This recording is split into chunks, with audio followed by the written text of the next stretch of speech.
horizon. Sky is blue, no denying. Oh my. News with Skyjack Morgan. Bright and early new dog. Every headline, every story. Bring your morning some glory. Saying tall, saying true, saying they bring to blue. It's the tallest man on the internet, Skyjack Morgan. How are you, everybody? Skyjack Morgan. Information before you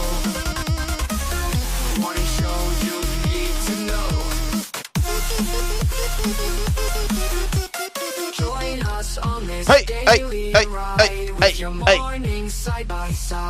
I'm pouring some coffee. Catch the latest, feel the vibe.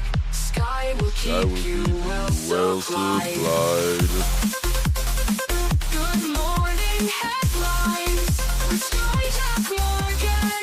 Start your day just fine. Information for you, darling. Yeah. All right. Here we go. We're going. Can we talk about the whales?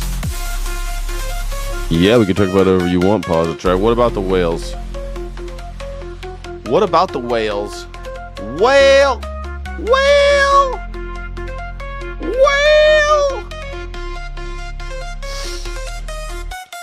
Clean up on aisle 3. We'll talk about the whales like the people who come to Vegas and bet a lot. Those whales? What kind of whales are you talking about? What kind of whales are we talking about?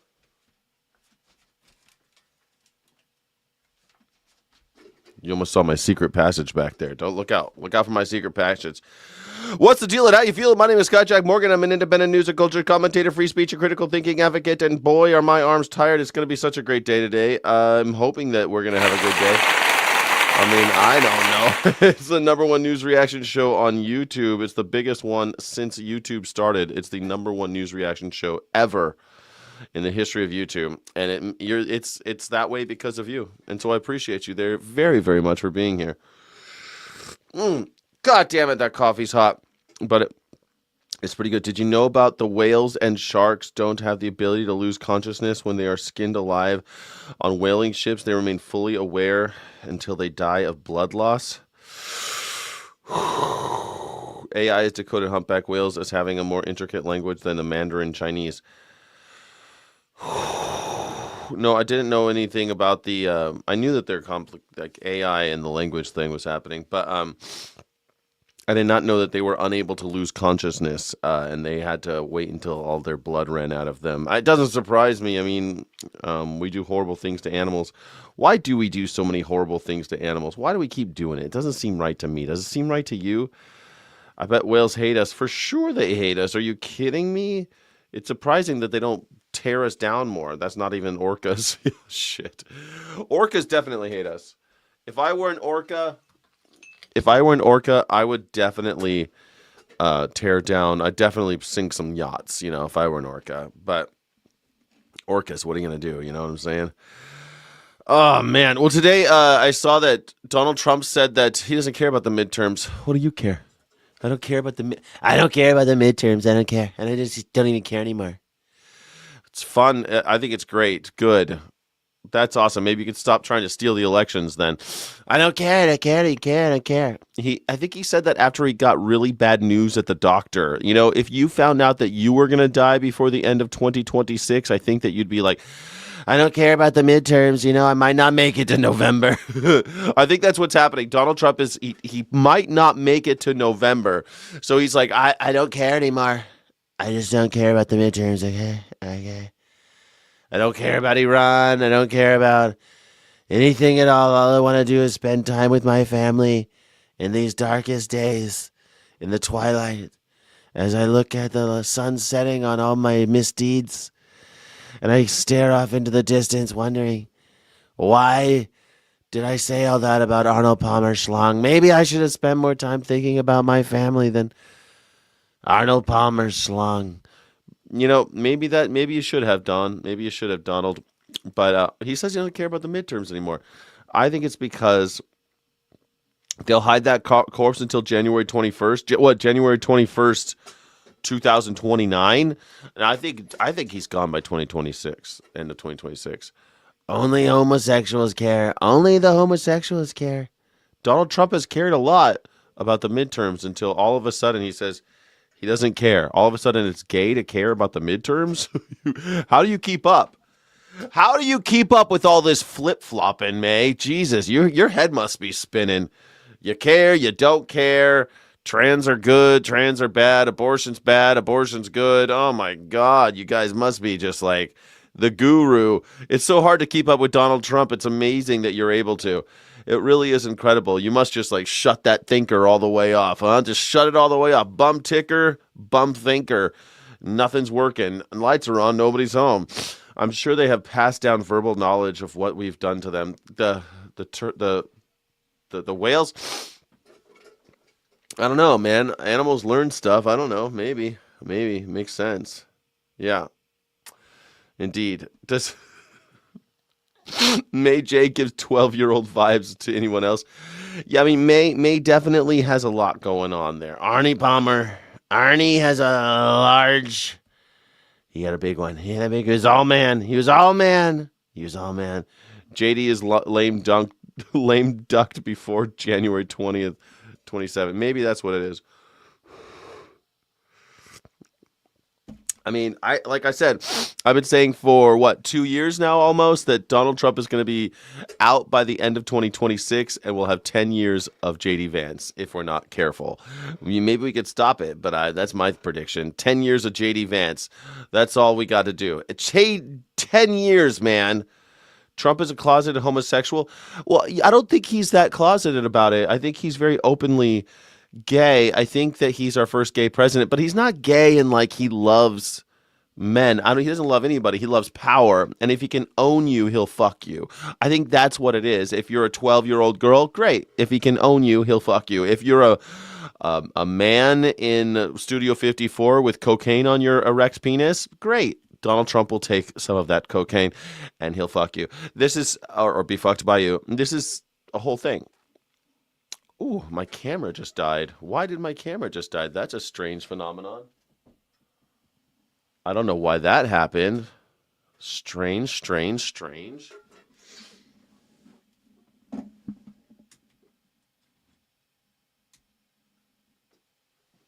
I don't know why that would happen. Weird. Hello? Minor difficulties. Hold on one moment for me while I fix this whole camera thing. We're going to have to cut this off. And that's trying to connect. Why would it do that? Huh. That's never happened before.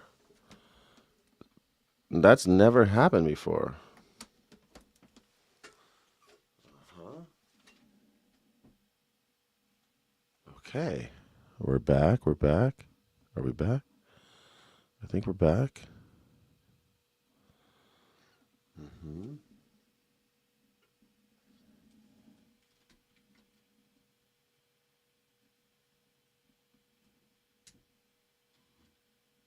Strange.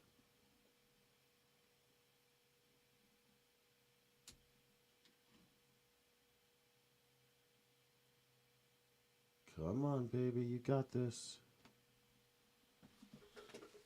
Okay, we'll get to adjust. Have to change up some stuff.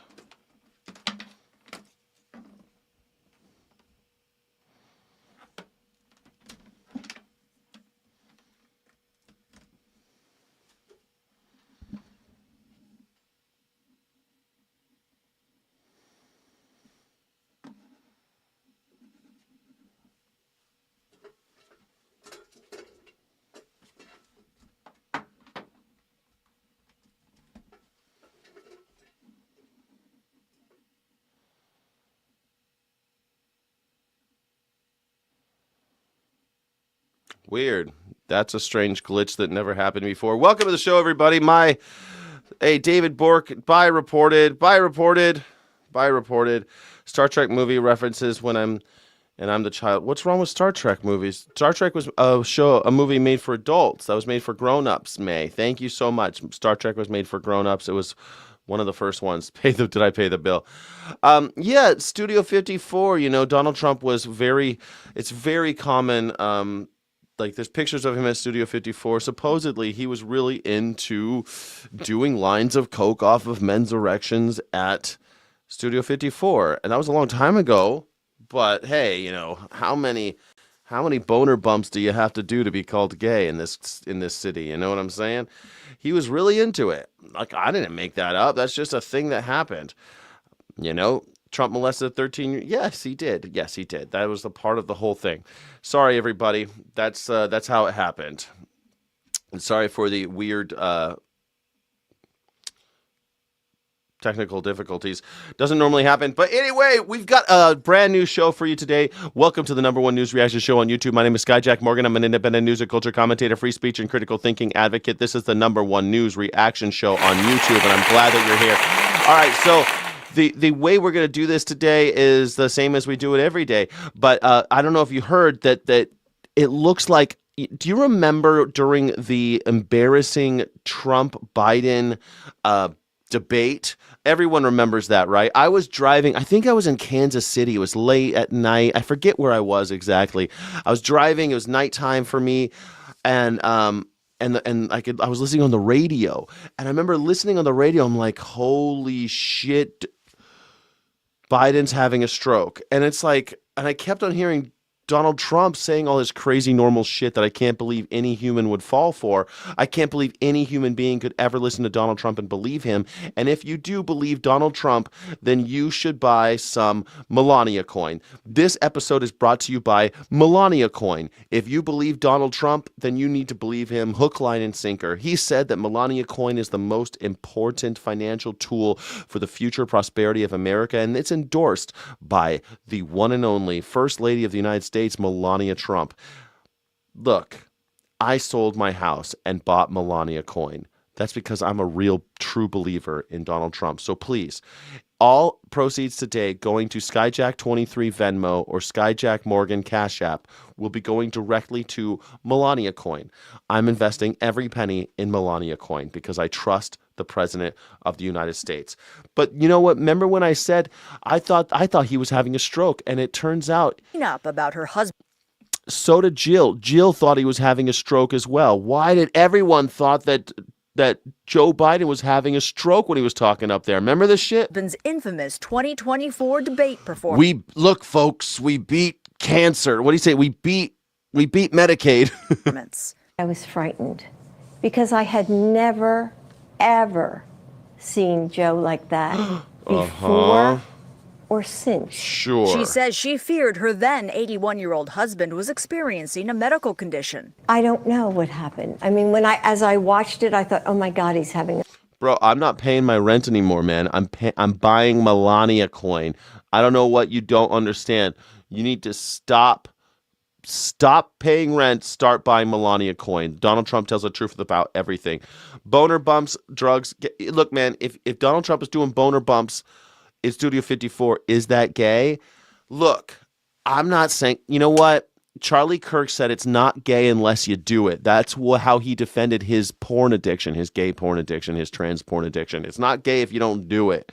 So Donald Trump, all I know is that there's a lot of people that say he likes taking it in the rear, and there's a lot of people that say he was at all the gay orgies with Roy Cohn, and there's a lot of people who say that he enjoys a boner bump in Studio 54. So I mean, where there's smoke, there's fire, right? If there were that many people telling those rumors about me, I'd be like, there's only so many times you can hear the gerbil story with Richard Gere before you're like, well, maybe there's something there. Maybe. A stroke. And it scared me to death. During the debate, Biden often paused, stuttered, and spoke incoherently. Making sure that we're able to make every single solitary person eligible for what I've been able to do with the with the COVID. With Medicaid? Dealing with Medicare? everything we have to do with. Oh my God. Oh my God. I remember listening to this. Like, I've always hated Joe Biden, but this is like, I've always hated Mitch McConnell too. And when Mitch McConnell glitches out, I'm like, oh, you poor old man. You poor old man. If we finally beat Medicare, Less than a month later, he dropped fuck? out of the race. He blamed his performance on being tired from traveling before the debate. They switched up his drugs, man. I'm like, I think that, remember when Donald Trump was like, he's on the wrong drugs. He's on the wrong drugs. And he would know. Donald Trump is like, he's on uppers, he's on downers. That's why sometimes he says United States. And sometimes he's like, I love Arnold Palmer's big old schlong. Like, I mean, who talks about Arnold Palmer's dick? Like, is Donald Trump gay? Who talks about, I love women, trust me, I love you. But Arnold Palmer was, oh man, oh my God. Oh my God. debate. I was exhausted. I didn't listen to my instincts in terms of preparing, and I had a bad night. Jill Biden is speaking out now ahead of the You're not allowed to have bad nights like that if you're president of the United States. And you're not allowed to have, it's like the same thing where everyone's, that people get on my show. It's a call-in show, by the way, everybody. It's a call-in show. You can call in if you'd like. Call in. Tell me how much Melania coin you bought. Tell me why you're not buying Melania coin. Tell me you're a real Trump supporter and why you're not buying Melania coin. You're not allowed to be in the Epstein files having people talk about you throwing babies overboard in Lake Michigan. Sorry, that's a deal breaker for me when it comes to president. Same thing with this shit with Joe Biden. Look, we beat Medicaid. Deal breaker. release of her new book, View from the East Wing, a memoir. But her husband's memoir, released back in 2017. Love Trump. Call in. I'd love to know why. Why do you love Trump? Why do you love Trump? I'd love to know. Well, how much Melania coin do you buy? You don't love Trump. You don't love Trump. I don't believe you. If you don't own Melania coin, you are not a Trump lover. You're a liar. You're a faker. You're a rhino. Unless you own a lot of Melania coin, you're a rhino. Is also in the headlines. It's the subject of a new legal battle. The former president sued the Justice Department this week to block the release of interview transcripts and hours of recordings with his ghostwriter for the memoir. The materials were obtained by the Justice Department during the investigation into Biden's handling of classified materials. Barack Obama! Oh no, not Barack Obama. Not the one and only Barack Obama. What? Barack Obama was a president too, and he did weird shit and was a criminal? What do you mean Barack Obama was a war criminal? Oh no, does that make it okay for Donald Trump to bomb schools full of children? Let me know in the chat.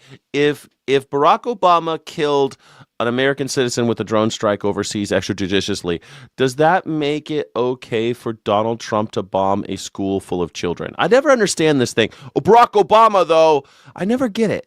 I never understand why you guys always do that. Barack Obama. Great. Barack Obama. Yeah. And does that make it okay to bomb a school full of children? Does that make it okay to rape your daughter? Does that make it okay to be friends with Jeffrey Epstein? Does that make it okay to bomb Iran for no reason? Does that make it okay to shut the Strait of Hormuz? Does that make it okay to raise my gas prices by almost 50%? Does that make it okay to raise my coffee prices almost 100%? Does it? Does that make it okay? No criminal charges resulted from the investigation, but critics want access. It makes it okay. So great. So then it's the purge time, everybody. If somebody else kills somebody, it makes it okay for you to kill somebody. Great. That's great logic. I don't know who your parents were, but that's a strange idea. That's a strange idea. You could just do whatever you want now because Obama did something. Obama attacked 7 countries for 10 months. Yeah. Okay. Barack Obama inherited 2 wars. So, how many wars did Trump inherit? 0. Oh, yeah, 0. Access to those recordings, claiming they could reveal more about Biden's cognitive abilities at the time. If the court does not take action, those recordings could be released next month.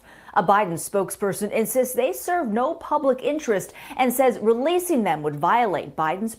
What desperation? May, you watch every day. How am I desperate? I clearly am not desperate if you're watching me every day. Desperate for what? Desperate for what? Your approval, May? Privacy. Go I get locked up? Huh? What am I doing? Yeah, liberals are pretty funny. They are pretty funny. It's true. Liberals. I hate liberals, but they are pretty funny. You're right. You're right. I don't know if any of you can read, but I'm an anarchist. I hate liberals. Hate Donald Trump. I hate Joe Biden. I hate Republicans. I hate Democrats. I don't understand you guys. You guys are so stupid. You think that the Democrats are coming to save you or the Republicans are coming to save you. None of them are coming to save you. Donald Trump hates your fucking guts. He thinks you're a piece of shit, stupid rube who will buy his fake watches, his fake shoes, his fake university, his fake steaks, his fake Melania coin, his fake Trump coin. He thinks you'll buy his fake phones. Donald Trump hates you, his fake Bible. He thinks you'll buy his fake Bible and his fake perfume. That's why he knows how stupid you are. The Democrats aren't much better, but it doesn't matter because you can paint one door red, one door blue. It doesn't fucking matter if you open both doors and you end up in the same gas chamber, man. You guys are so busy talking about red versus blue. You're in cults. You're all cultists. Escape the cult. Escape the cult. And if you hate Republicans and Democrats and you think that they both should end up in the wood chipper, hey, like and subscribe. By the way, you're not a real Democrat or Republican if they don't know your face when they walk in the room. If Barack Obama doesn't recognize you, you're not a Democrat. What, you think because you show up every 4 years and you push a little button that makes you a Democrat? That's not a fucking Democrat. Republican, you think that if you don't buy $100,000 worth of Melania coin, you're not a Republican. You're just some chump. You're a tool. You're a useful idiot for them to stay in power. They convince you to do stupid shit. You stay in power arguing about, I don't know, trans bathrooms or something because you're an idiot. You're a hayseed, a rube, a sucker, and one's born every second. Here we go. Furious truck driver confronted anti-ICE protesters outside Newark's Delaney Hall. Man, truck drivers, they're upset these days, huh? Oh, wow, these cops are... Masked protesters clashing with federal agents.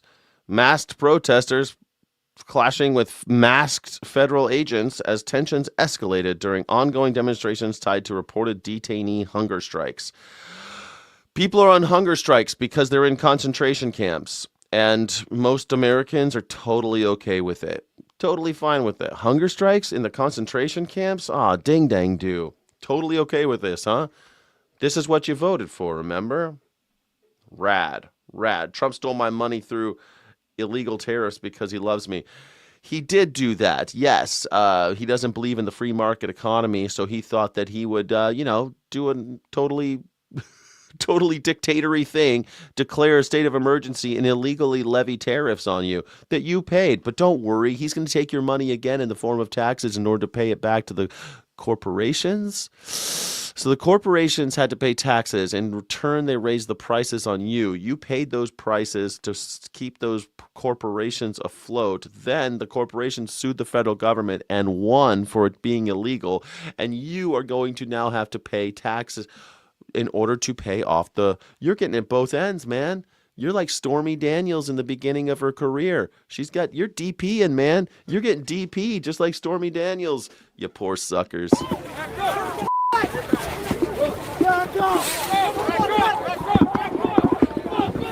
Authorities says some protesters allegedly sprayed officers with a chemical substance during the chaotic standoff. Bullshit. I saw these guys spraying. And here's the thing, man. If cops are spraying you with pepper spray, spray back. Fuck them. Why are they allowed to spray you and you're not allowed to spray them? But they're police. It doesn't matter. They're civilians, man.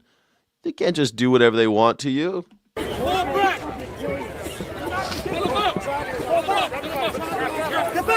Looks like a lot of those agents are wearing masks. Protests have intensified amid growing backlash over conditions inside the concentration camps. Look at that with the barbed wire at the top. Come on, tell me this doesn't look like a modern day Stalag 17. Come on, with the fences that bend over like they're domed fences. Come on, straight up concentration camp time, boys. Come back!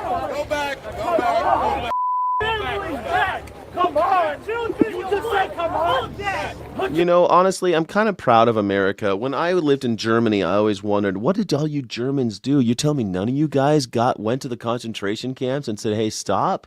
At least our guys are doing it. At least some Americans are actually showing up at the concentration camp and saying, no, not in my name. Stop doing this. I'm proud of America, man. I'm proud to be an American.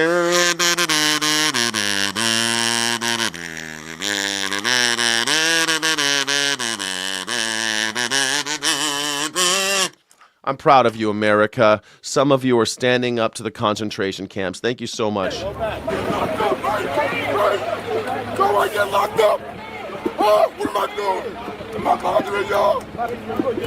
Oh, dude, chill, man. They're going to shoot you, man. You better be careful.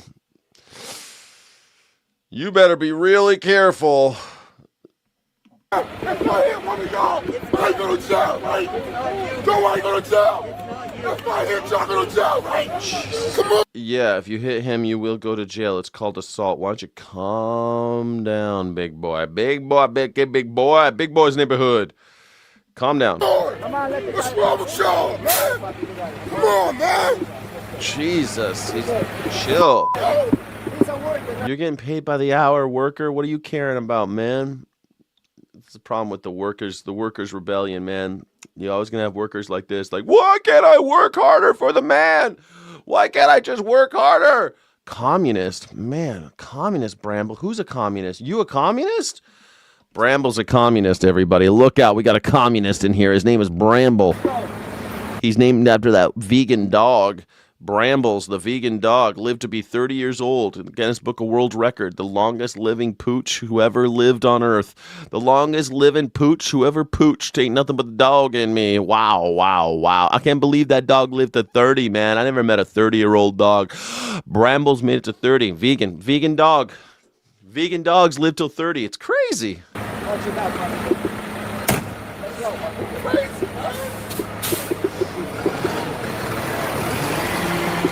Go. That was exciting. He was very upset that people were, I don't know. What? You're mad about people dying in concentration camps? I have to work.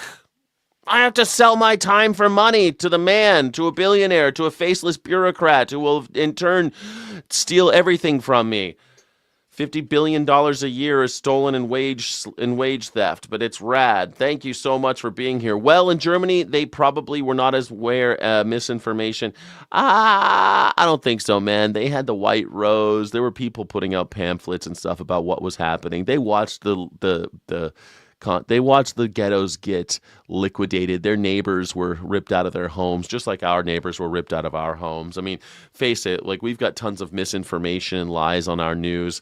We've got a president who lies every day. I mean, I don't know. I don't buy it. In Germany, I feel like they just didn't see it coming. Like when I lived in Germany, I was blessed enough to work with a lot of older people too. And I asked them, like, what did your parents do? Like, they were too young to be like, so I asked, like, what were your parents saying about Hitler? Like, when I was a kid, my parents talked politics in my house. And they're like, no one thought it was going to be like that. They're like, yeah, he's not going to be able to do most of this stuff. He's all talk. It's the same shit we're saying about Trump today. He's all talk. He's not going to be actually able to do it. I mean, we have a constitution, okay? Constitution's going to fix everything. The courts are never going to get involved. The courts are never going to support this. It's all going to work out, okay? I just like his fiscal policy, He's got a lot of, it's all about the economy. And then they said the same shit about Hitler. He's not actually gonna do all the things he says he's gonna do. Come on. So he hates the Jews. So what? Everyone's a little racist. I mean, prove he hates the Jews. I have a friend who's Jewish who voted for him, so he's clearly not anti-Semitic. I mean, people said that about Hitler too. And all the really nasty shit didn't happen until the death camps and everything. That happened way later. In the beginning, it was just like it is here. Oh, come on. He's not so bad.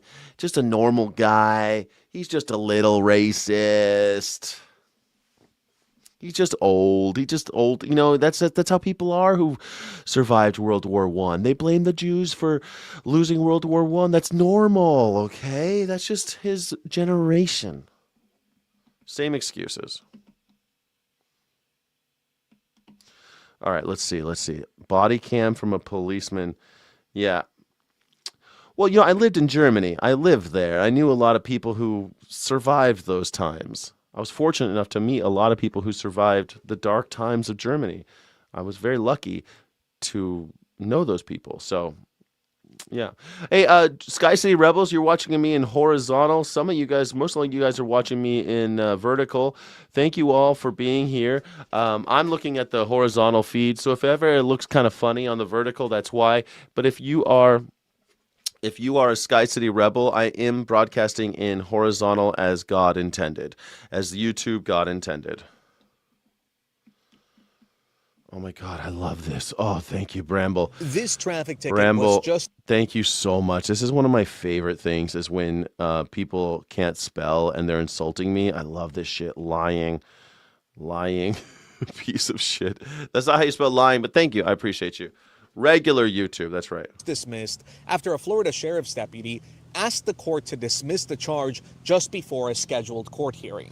You may have seen the video of 36-year-old Kathleen Thomas getting pulled over by a Palm Beach County sheriff's deputy, allegedly for using her phone with her right hand while driving. Uh-oh, she's using her phone with her right hand. I see, because she's only using her left hand to drive, so the cop's like, she's using her phone.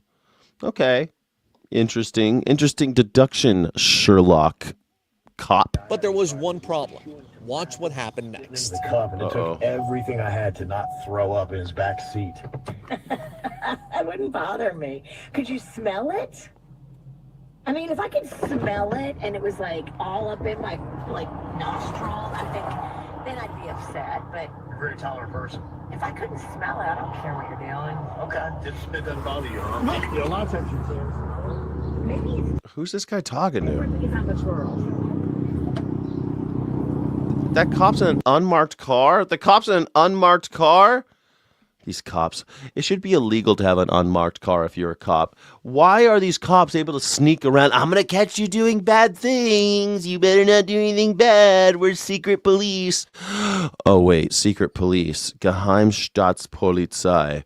No one remembers that Gestapo, the G in Gestapo stands for Geheim. And Geheim in German means secret. The secret state police, Geheimstaatspolizei. We like to say Gestapo because it makes us sound so like it's, we know a foreign word. But it just means secret police, which is what we have in America. The secret police, the Gestapo. Okay, here comes. Oh. Hello, ma'am. Hey, good morning. I'm Deputy Gasala with the Palm Beach County Sheriff's Office. Recently, you're being pulled over. The city of Lake Worth today, we're doing an operation for distracted driver, and you drove past me holding the phone with your right hand, manipulating that phone. I saw you with the phone. She doesn't have a right hand, you fucking lying cop. If she has no right hand, and this cop is saying that I saw you with a phone in your right hand, driving distracted. She doesn't have a right hand. But cops are the good guys. If you get arrested, you must be a criminal. No. This is all you racist assholes always. Well, black people get arrested for crimes more because they commit more crimes. That's just why the cops do it. Cops are the good guys. Really? Really? Really? Look at this shit. You drove past me holding the phone with your right hand, manipulating that Look at her phone. immediately. Immediately. No arm. I have no arm. You son of a bitch. You stupid cops. My God, I hate you. Oh my God, this is just so typical of a police officer in America. Welcome to America. Oh God, damn. Your right hand. Let's see his excuse. I mean, I saw you with the phone in your hand. Not. So you want to just call this a day? Or? I don't want to call it a day. You had a hand up manipulating You just the said phone. my right hand. Well, I thought I saw you with your right hand. You So had a you hand didn't. out. The right hand. I saw you So you manipulate didn't. with the right hand, perhaps not. Right? Why does she have to keep on talking? You want to just call it a day, officer? She gives him an out. She gives him an out, but he's such an egomaniacal piece of shit. No, I'm not going to call it a day. I saw you manipulating a phone with your right hand. Yeah. Very cool. Very great job. Great job, cop. But you didn't see me with my right hand. So are you saying that you saw me with my right hand? I know what I just said. I'm asking you now. Did you or not have your phone on your hand? I did not. You did not have your phone on your hand? No, you dumb piece of shit. I saw you manipulating your phone with your right hand. Fuck you. This is how they get you, boys. We're out here doing an operation. Hand to God, you don't have one in your hand. Hand to God. Hand to God. I have no hand. You racist piece of shit. Oh, God, I know what I saw. Come on. Jesus. What is it with you guys? Look, so did Barack Obama run on as a no-war president? I think Donald Trump ran as a no-more wars president. How many countries has he bombed so far? 8? 8? Does that include Lebanon? I don't know. Do we include Lebanon now that we work for Israel? The other hand to God. You don't have one in your hand. Hand to God. Cool. You have your driver's license, registration? No, fuck you. Don't give him your driver's license. Why? God damn it. Do you have a driver's license registration? No, officer. What's your badge number? I hope she sues the shit out of him.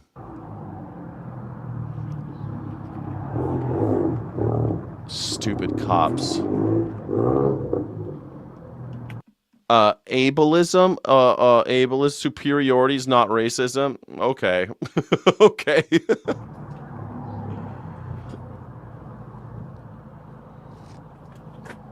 Donald Trump laughs when people die? That's true. Donald Trump does laugh when people die. That's true. Thank you, Brambles, for bringing it up. You're right on target. Brambles, the vegan dog, says that Donald Trump laughs when people die. That's true. He does do that a lot. A lot. I mean, he killed 15 million children with the stroke of a pen by eliminating PEPFAR. But, kids. MAGA hates kids. Anything else, officer? She should not be giving him her license and registration. No. What is your cause? What's your cause for stopping me? You saw me manipulate something? No. Get your fucking supervisor, you piece of shit. I would not be giving him anything. Get your supervisor out here, you fucking garbage human. I think this is the current one. They're all in the same title, so it's not. I can find you.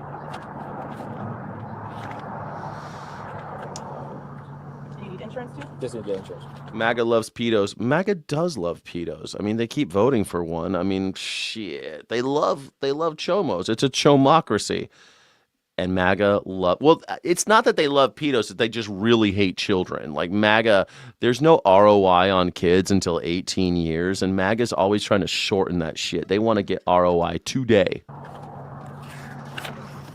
12 years old. At 12, they want the ROI. Who's Mr. Thomas?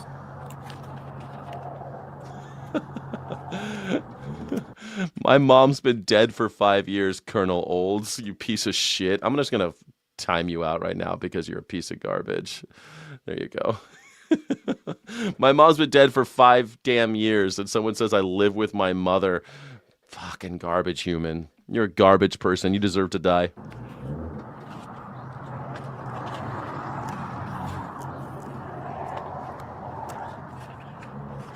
Cover page for it. I'm trying to find you there. Fuck this. I can't believe he's making her do this. She's gonna shake her down anyway. No case you got it? Yes. I hope this cop goes to jail. People that have been in an Uber and feel like their driver was intoxicated. You can't tell me this isn't already a problem. Of course it's a problem. We have humans involved. I guarantee you. Oh, he's listening to podcasts. I didn't know what he was doing. He's listening to cop podcasts. He's driving around listening to cop podcasts. There's litigation right now. Well, there you go. After you hear a story like that, play the chips and talk to somebody about football is not such a bad thing after all. Guess what? I had to get a lift home today. Oh. What's coming up on the dirt of the day? And he runs her license. This is against the law. This is illegal. You're not allowed to just go around running people's licenses. This isn't Third Reich. Dirt of the day. This is a major shakeup. I was all excited about the Real Housewives of New York. They flipped networks. They were leaving Bravo, gotta go to E. And now there's drama with the cast over one of them speaking out of turn. What did she say that got her fired? I'll tell you, coming up in your dirt. Entertainment updates after every hour from Mercedes or so. WRMF. Look at him. He put a lot of work in just to harass this lady, huh? Rather than let her go along with her business. Call 1-800-747-FREE. That's 1-800-747-3733. This traffic report is a service of Schumacher Auto Group. Come join the family. Visit our website today at SchumacherAuto.com. Up to 3 accidents for you. I'm going to speed this up a little bit. I really want to see how this ends. On Military Trail, Roebuck Road, and out in the Anchorage, on Orange Boulevard, and Coconut Boulevard. Traffic is service on Massage Indy and Traffic Center. I'm Parker Star. Join Massage Indy today to get a free 60-minute session and 12 promotional vouchers worth over $195. Sign for a new 12-month membership by February 22nd. MassageIndy.com for details. Currently hiring licensed massage therapists and estheticians. Come on. Comcast Business helps turn today's small businesses into engines of modern business. It's how restaurants become reliably up and running with neighborhood favorites. How retailers become seamlessly restocking, cybersecurity must-visit shops, and how health offices become data management caregivers that we all depend on. Dude, he's giving her a ticket? Security, advanced fiber solutions, and Wi-Fi backup. Comcast Business is powering the engine of modern business. He's giving her a ticket?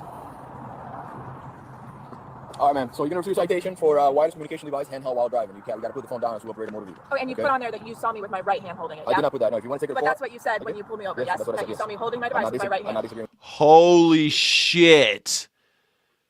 This guy is giving an armless woman. What was she doing? Operating. How was she driving?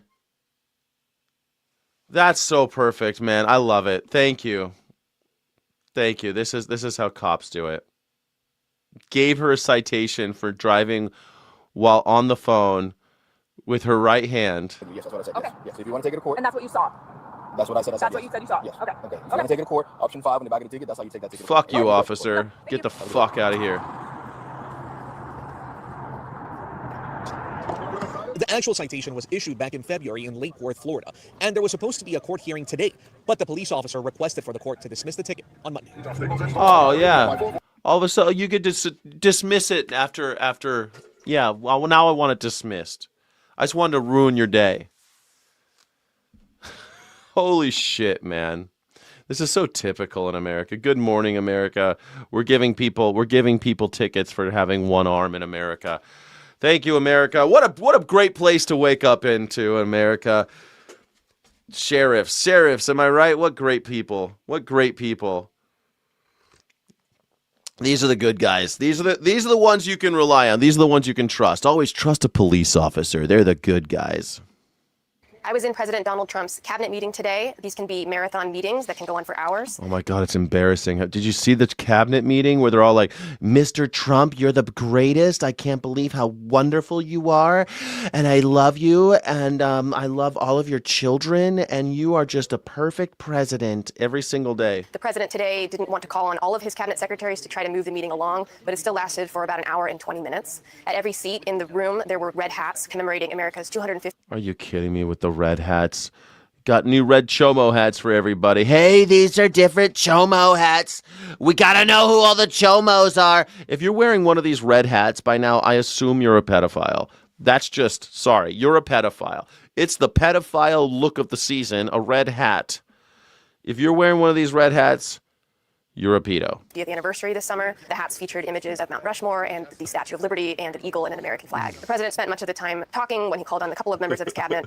Not all police are bad. Just don't go anywhere near one. Never call one. Don't look at one funny. Don't talk about them. Get as far away from them as possible every time they walk by you. Bow down to them. Curtsy, do whatever you can to make them feel not threatened whatsoever. But they're not all bad. They're not all bad, guys. They're not all bad. Just don't look them in the eyes. They're not bad, though. Just don't look them in the eyes. Provided about a 10-minute update on the renovations he's been doing around the District of Columbia, including repairs he's doing ahead of the nation's 250th anniversary. The president also spoke a lot about Iran as a deal is being worked out with Iran to end that war. The president said that Iran thought it could outweight him, but he is not in a rush, and he said he wasn't concerned about the... I'm not in a rush. Don't care about those gas prices. Don't care about... Remember when Donald Trump said he was going to cut gas prices in half in the first year? 12 months? Gas prices are over 50% more. Midterms and the price of gas. He even said, quote, I don't care about the midterms. The president said in the meeting that he... MAGA loses hope. Donald Trump doesn't care about the midterms. Why would he care? He doesn't give a shit. He just found out that he's dying. He was in the hospital yesterday. They told him he'll be dead by the end of 2026. He doesn't care about the midterms, man. He doesn't care about your gas prices. He doesn't care about anything anymore. He's going to die by the end of the year.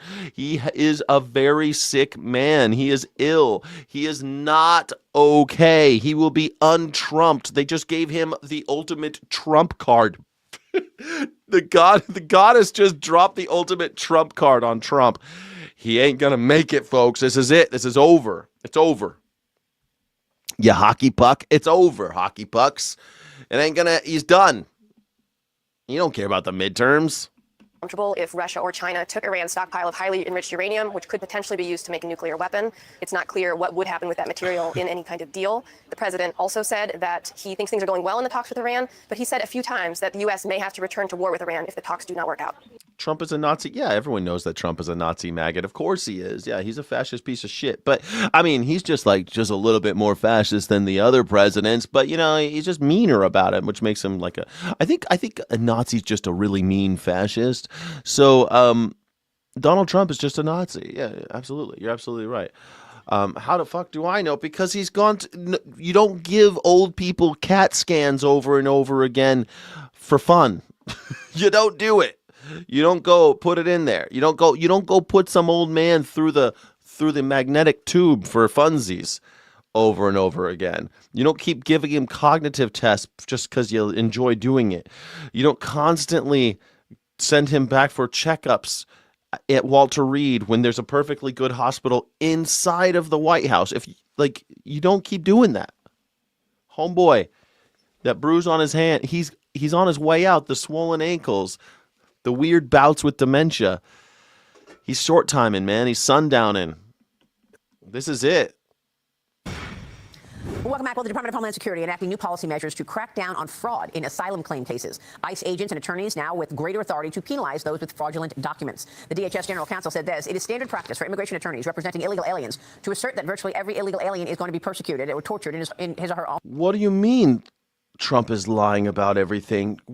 You better take that back, because I just sold my house and bought Melania coin.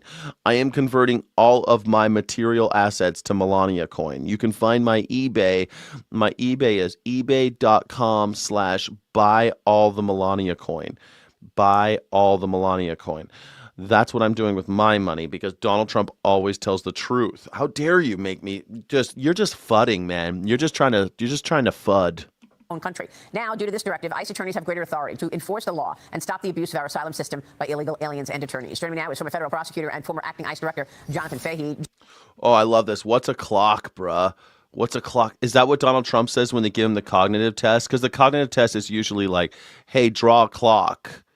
And he's like, what's a clock, bruh? I think that's what you're saying, right? What's a clock, bruh, is how Donald Trump answers the cognitive test for himself. Jonathan, good to see you. Thanks so much for being here. And of course, the VP held a fraud roundtable at the White House yesterday with attorneys general across the country. But Democrat-led states declined the invitation. They did not show up. Tell us what's going on in terms of these fraud cases with regard to illegal aliens. What are they doing?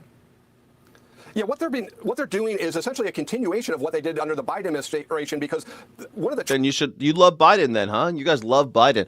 Trump is just doing what Biden did. Oh, so you guys like Biden now. No, we hate Biden.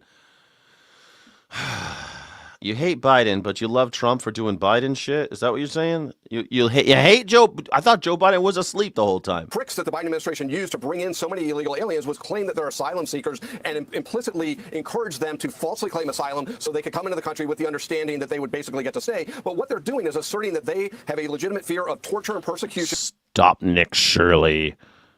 Did they do the Stop Nick Shirley Act? I know, I'm not going to cover that today. Back in their home country, and if they get sent back, they'll be tortured or persecuted. I mean, And they're doing this in many cases falsely and with the aid of attorneys that are helping them. So what DHS is doing is not only cracking down on the fraudulent asylum seekers, but also the attorneys that are aiding them in these claims. And there's a statute under their book that allows them to go after this, not just criminally, but civilly, which in many ways is a greater deterrent because they could do it more broadly by sending notices and fining people. So this is going to be a tremendous deterrent, as well as holding people accountable, because we don't want to ever go back to what was going on during the Biden administration. I do. I mean, that was their scheme, was to encourage false asylum claims. But all these people that did... Thanks for the sub. Don't forget forget to like and subscribe. Thank you, everybody, for liking and subscribing. If the Democrats and Republicans hate you and you feel like you're a political orphan, please like and subscribe. If you hate the unitard party and you hate all the cultists, please like and subscribe. If you think fascism's bad, like and subscribe. If you think that you can be your own leader and don't need the government telling you what to do every day, like and subscribe. If you think your parents did a good job and you should be your own person now, your own adult, fully actualized human being, like and subscribe. So one need to be held accountable, and anyone that helped them does too, and this never needs to happen again, and also they need to get sent home. Yeah, but all of this at the time that protesters are out in force. Now they're clashing with ICE agents. They did so at a privately owned detention center in New Jersey yesterday. Privately owned concentration camp in New Jersey? Oh, dear. Demonstrations getting physical. A protester received. Why are there federal officers there if it's privately owned? Hold on a second. Are you telling me that we're living in a corporatist hellscape where private corporations own the concentration camps, but taxpayer dollars defend the concentration camps? This is something I just don't understand. Why are we spending our tax dollars to defend concentration camps that are owned by private entities? Why do private entities own concentration camps at all? It's almost as if it's a cash grab. You mean that they're ripping all of these people out of their homes and calling them illegal migrants, even though they haven't broken any laws and they're just waiting for their day in court? Are you telling me that they're doing that for money?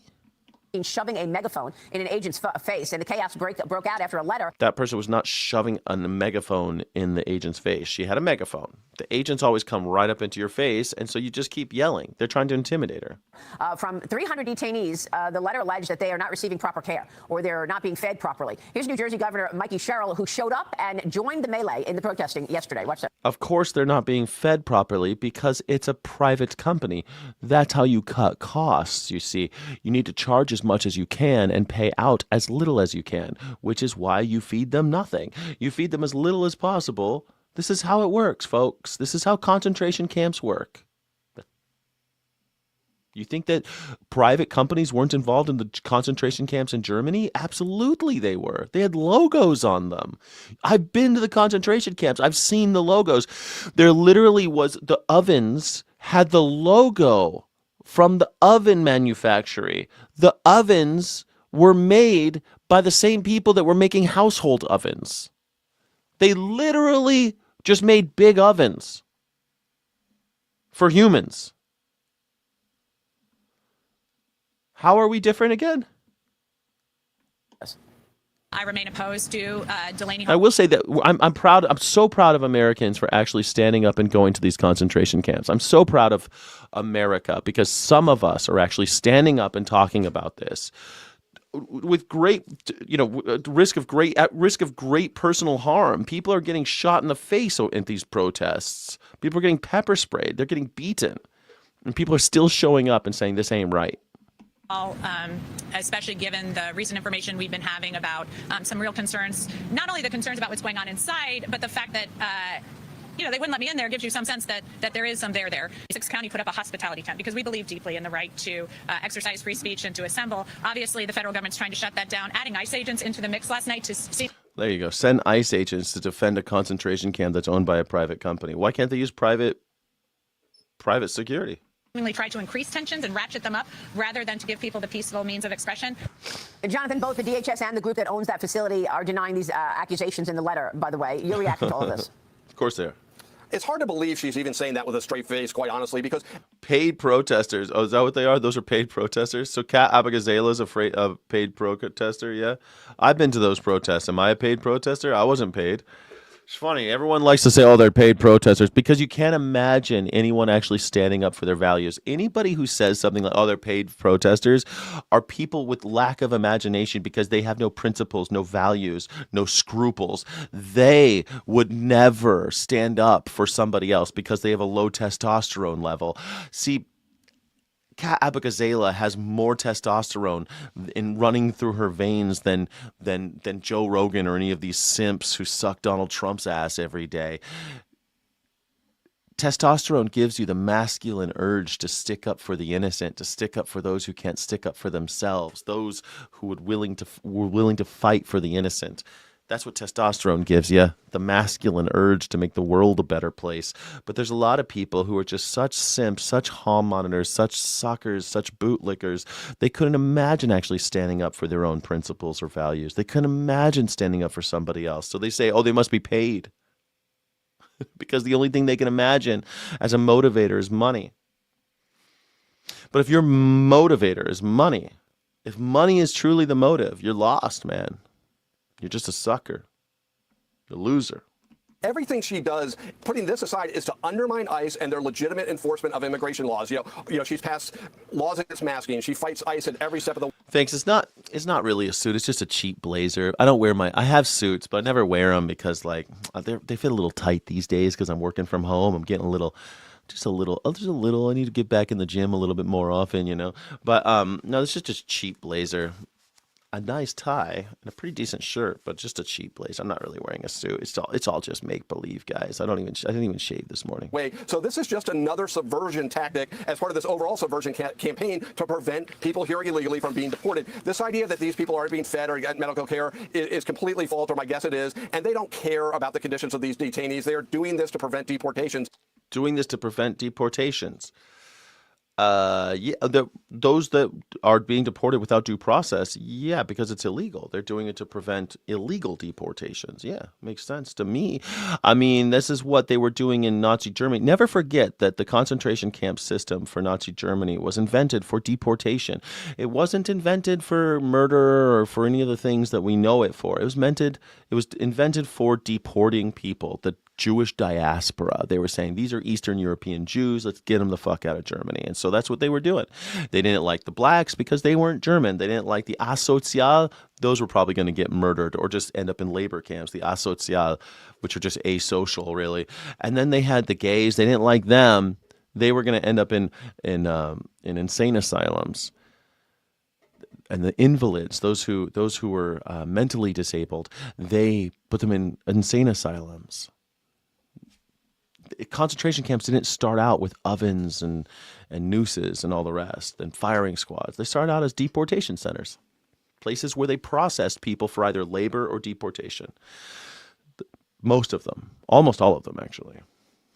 And what's the irony of it all is these people that are basically assaulting and obstructing ICE agents are going to find out the hard way. They're going to get to compare what it's like being in a federal detention center to an ICE detention center because a lot of these people are going to get locked up. But this is all performative nonsense. Performative nonsense. I couldn't imagine anyone standing up for innocent people. It's all performative. It's all performative, is it? They're going to go to jail. They're going to be in jail for First Amendment stuff? Designed to obstruct, to disrupt. And also it's coincidentally, not so coincidentally, that after the DHS shutdown is over, at least the part the Democrats were part of, they're now ramping this up, which they were doing last year when every Democrat seemed like it was a rite of passage to get arrested by ICE for a while. Yeah. And I think they're back to the same tactics. Well, that's right. And the tactic is to just create more chaos when there's already chaos with protesters. And that's what basically you saw happen yesterday. Acting Attorney General Todd Blanchard. This is like watching. This is the argument of the Galactic Empire. This is Emperor Palpatine. Chaos! Like, look, you don't like freedom because you think it's chaotic. You like order! The first order! This is what you like. You like order. But freedom can be a little chaotic. I know it's scary. That's what liberty looks like. Liberty can be scary for those people in power. That's why you guys should stop being such douchebags. Don't be such douchebags. Maybe we won't cut off your heads. Maybe. If you're lucky, we won't cut off your heads. Stay cool. Stay cool, rich people. Stay cool. You better start building some fucking libraries. Better start building some bullet trains. You better start making the world a better place. Or we're coming for your heads. We will come for your heads. Throughout history, every time the rich got too rich and the poor got too poor, and the rich thought that they were just entitled to all that money, we came for your heads. Meanwhile, is pushing to resume construction on the White House ballroom following the shooting outside of a Secret Service checkpoint on Saturday. He writes in a new court filing, quote, "This second attack on the president this month underscores the critical need for the top-level state-of-the-art security at the White House, including the ballroom." Jonathan, do you think the president's going to be able to get this over the finish line? Oh, man, I love that.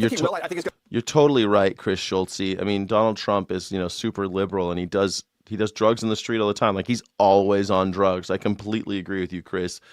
Man, Trump needs to stop doing drugs in these streets.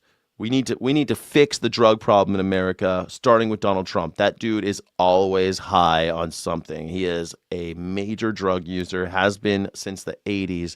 Dude is high all the time. To fight every step of the way, but he's determined to get this done. And remember, it's important, and it's not for him. Most of this will be for people, presidents after him, but it totally makes common sense to have a secure area where you can have large functions, state functions. What the back to the fucking ballroom? Listen to these guys. We need a new Death Star. Look, you guys are causing too much chaos. We need a Death Star for me and my billionaire friends. Why the fuck do you need a ballroom again? Get back to fucking work. Get back to work. Put some jeans on. Roll up your sleeves. Get back to work. Why are you out there? Why do you need a party palace? And why do I need to pay for it? Well, we need a secure place where we can let our hair down and have a good time. That's what fucking Lindsey Graham's.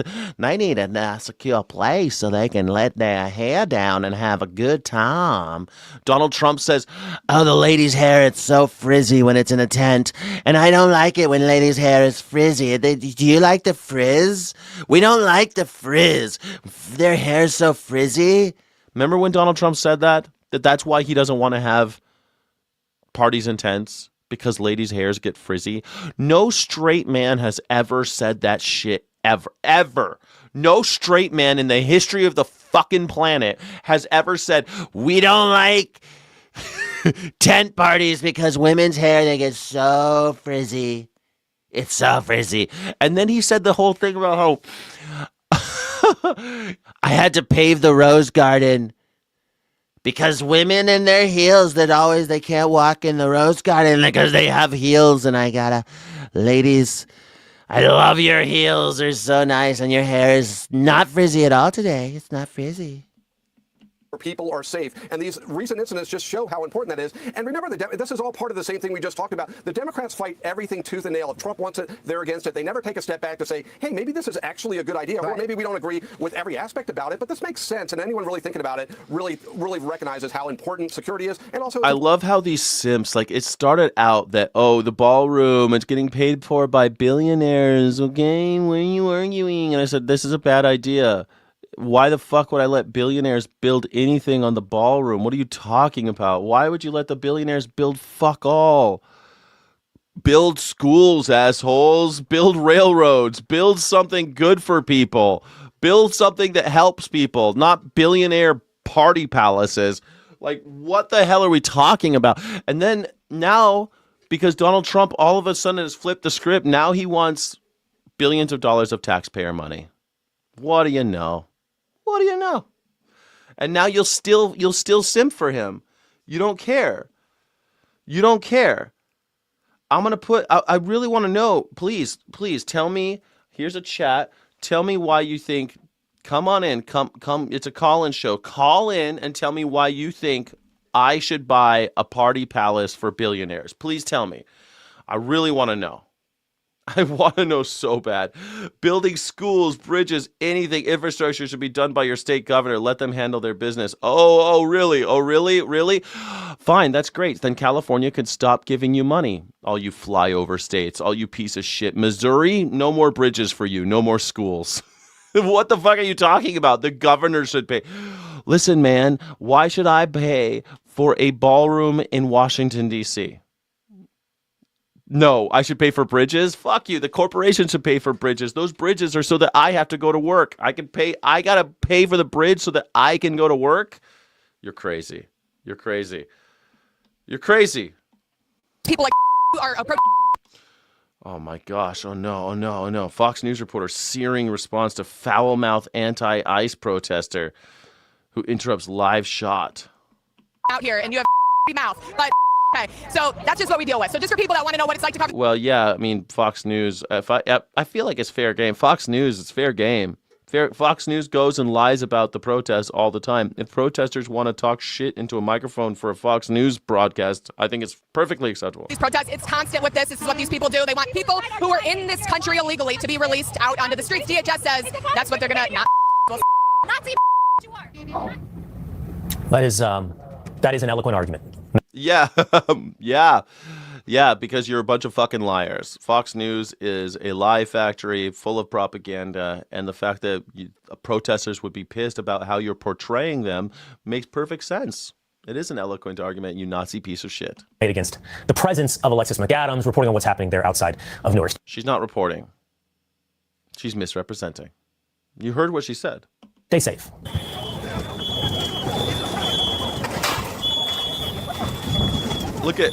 I look at these guys, these like, God, man, I look at all these 40-year-old men like dragging these K lines.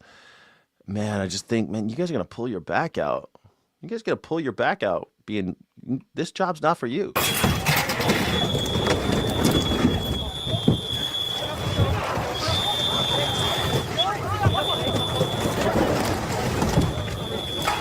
Okay, are they going to beat him too? They're going to beat him? Yeah.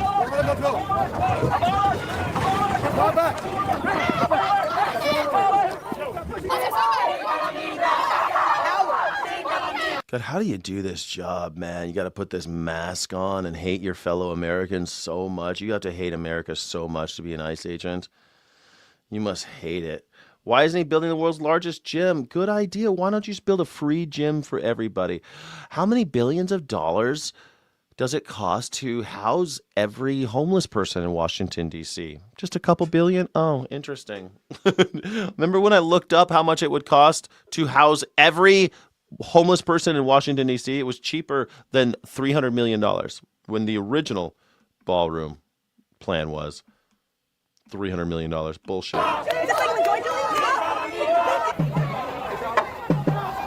No, you know what the difference is between Keystone Cops and the ICE agents is that Keystone Cops loved America.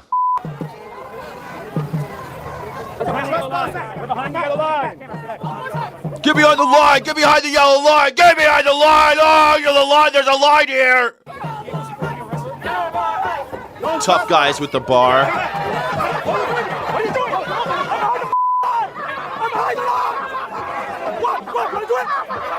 Yeah. Fox News alert, we just... You saw that guy. He wants to fight. He wants to fight. He's like, I'm standing behind the line. What are you doing? Fun times, fun times. Their training from a foreign government teaches them how to hate their fellow countrymen. Well, yeah, I mean, there's a famous thing, this is the military is supposed to, attack the enemies of the state. But the problem is we keep making cops do military shit inside of the United States of America. So it turns out more and more that the people, the United States of America, the citizens, keep looking like enemy of the state. Donald Trump calls them enemy of the state. You must hate Americans to join ICE. You must hate Americans to join any of the armed services at this point because the people are the enemy of the state at this point. The military is they've already deployed the military against Americans. It's already happened. What do you think is going to happen next? It's going to happen more. What? We should just follow California model? Dude, you're so stupid. Have you ever been to California, you stupid garbage human? You don't even know what you're talking about. Carried out a new wave of strikes in Iran. The Pentagon confirming to Fox that U.S. forces struck 4 Iranian drones, posing a threat to the Strait. CENTCOM also bombing an Iranian military site that was seconds away from launching a 5th drone. We're told these strikes were purely defensive and intended to maintain the ceasefire, quote unquote. Yeah. Purely defensive. So you're shooting during a ceasefire. America is not trustworthy. There's no such thing as a ceasefire with America. There's never been such a thing as a ceasefire with America. Ask the Native Americans. How many ceasefires were signed by the Native Americans in the United States government? There's no such thing as a ceasefire with the United States government. It's not a thing. Other states send their homeless to California. Well, of course they do. Well, other states do because California is a little bit friendlier to them. But the thing with the California homeless problem, I mean, it's clearly a problem in California. But the main issue is that most of our money goes to other states. So, like, if you're living in Missouri and you're real proud that you have fewer homeless people, it's mostly because America takes California money and gives it to Missouri. That's why that happens. And you get too much per capita, and we have more people here, so we have more money. So we make more money here. We send so much. 75% of our tax dollars go to other states and not come back to California. So it's a big problem. It's an ongoing issue. It's been an issue for a long time. And well, you're all on the welfare. You're all on California welfare. The whole country would crumble if California stopped giving you money. You're on the teat. So it makes it difficult to pay for our own homeless problem. Sorry. Also, the difference between county and city and state, it's all a clusterfuck out here in the West. Like the way they constructed the government is not like it is in New York, where you just have a mayor who can make decisions with hundreds of billions of dollars and all. You can't do that in California. Our government is not set up that way. So there's a lot of issues, but one of the big ones, so you have people coming to California who are already homeless looking for opportunity, and they don't get it. So they come to the land of opportunity and they end up falling on their faces. They end up in the streets. We also have drugs in California with the number one ports. All the biggest ports are in California. So we have drugs coming in. We have human trafficking coming in. It's a problem. So you end up in the streets. A lot of those people end up in the streets. A lot of people become in the streets because of the drug problem. We can't pay for anything because we're sending all our money to Washington, D.C. So can't pay for that. We keep sending all our money to Washington, D.C. And Washington, D.C. has a healthcare problem. We don't have healthcare. The reason why we have homeless people in America at all is because of healthcare, because of lack of healthcare. Like we would always have some hobos and some people who just don't want to live in houses. We'd always have some street people. Some people just prefer life that way. But it's not like so many people who have fallen through the cracks, mostly because of healthcare issues. People are bankrupt because of healthcare. People have mental health issues, and we refuse to address any of it. So you get people living in the streets, large groups of people living in the streets. Yeah. A lot of people head west because of the climate. Yeah, for sure. And climate, opportunity, they can sleep outside. Most places outside of Los Angeles, the cops are pretty friendly in California.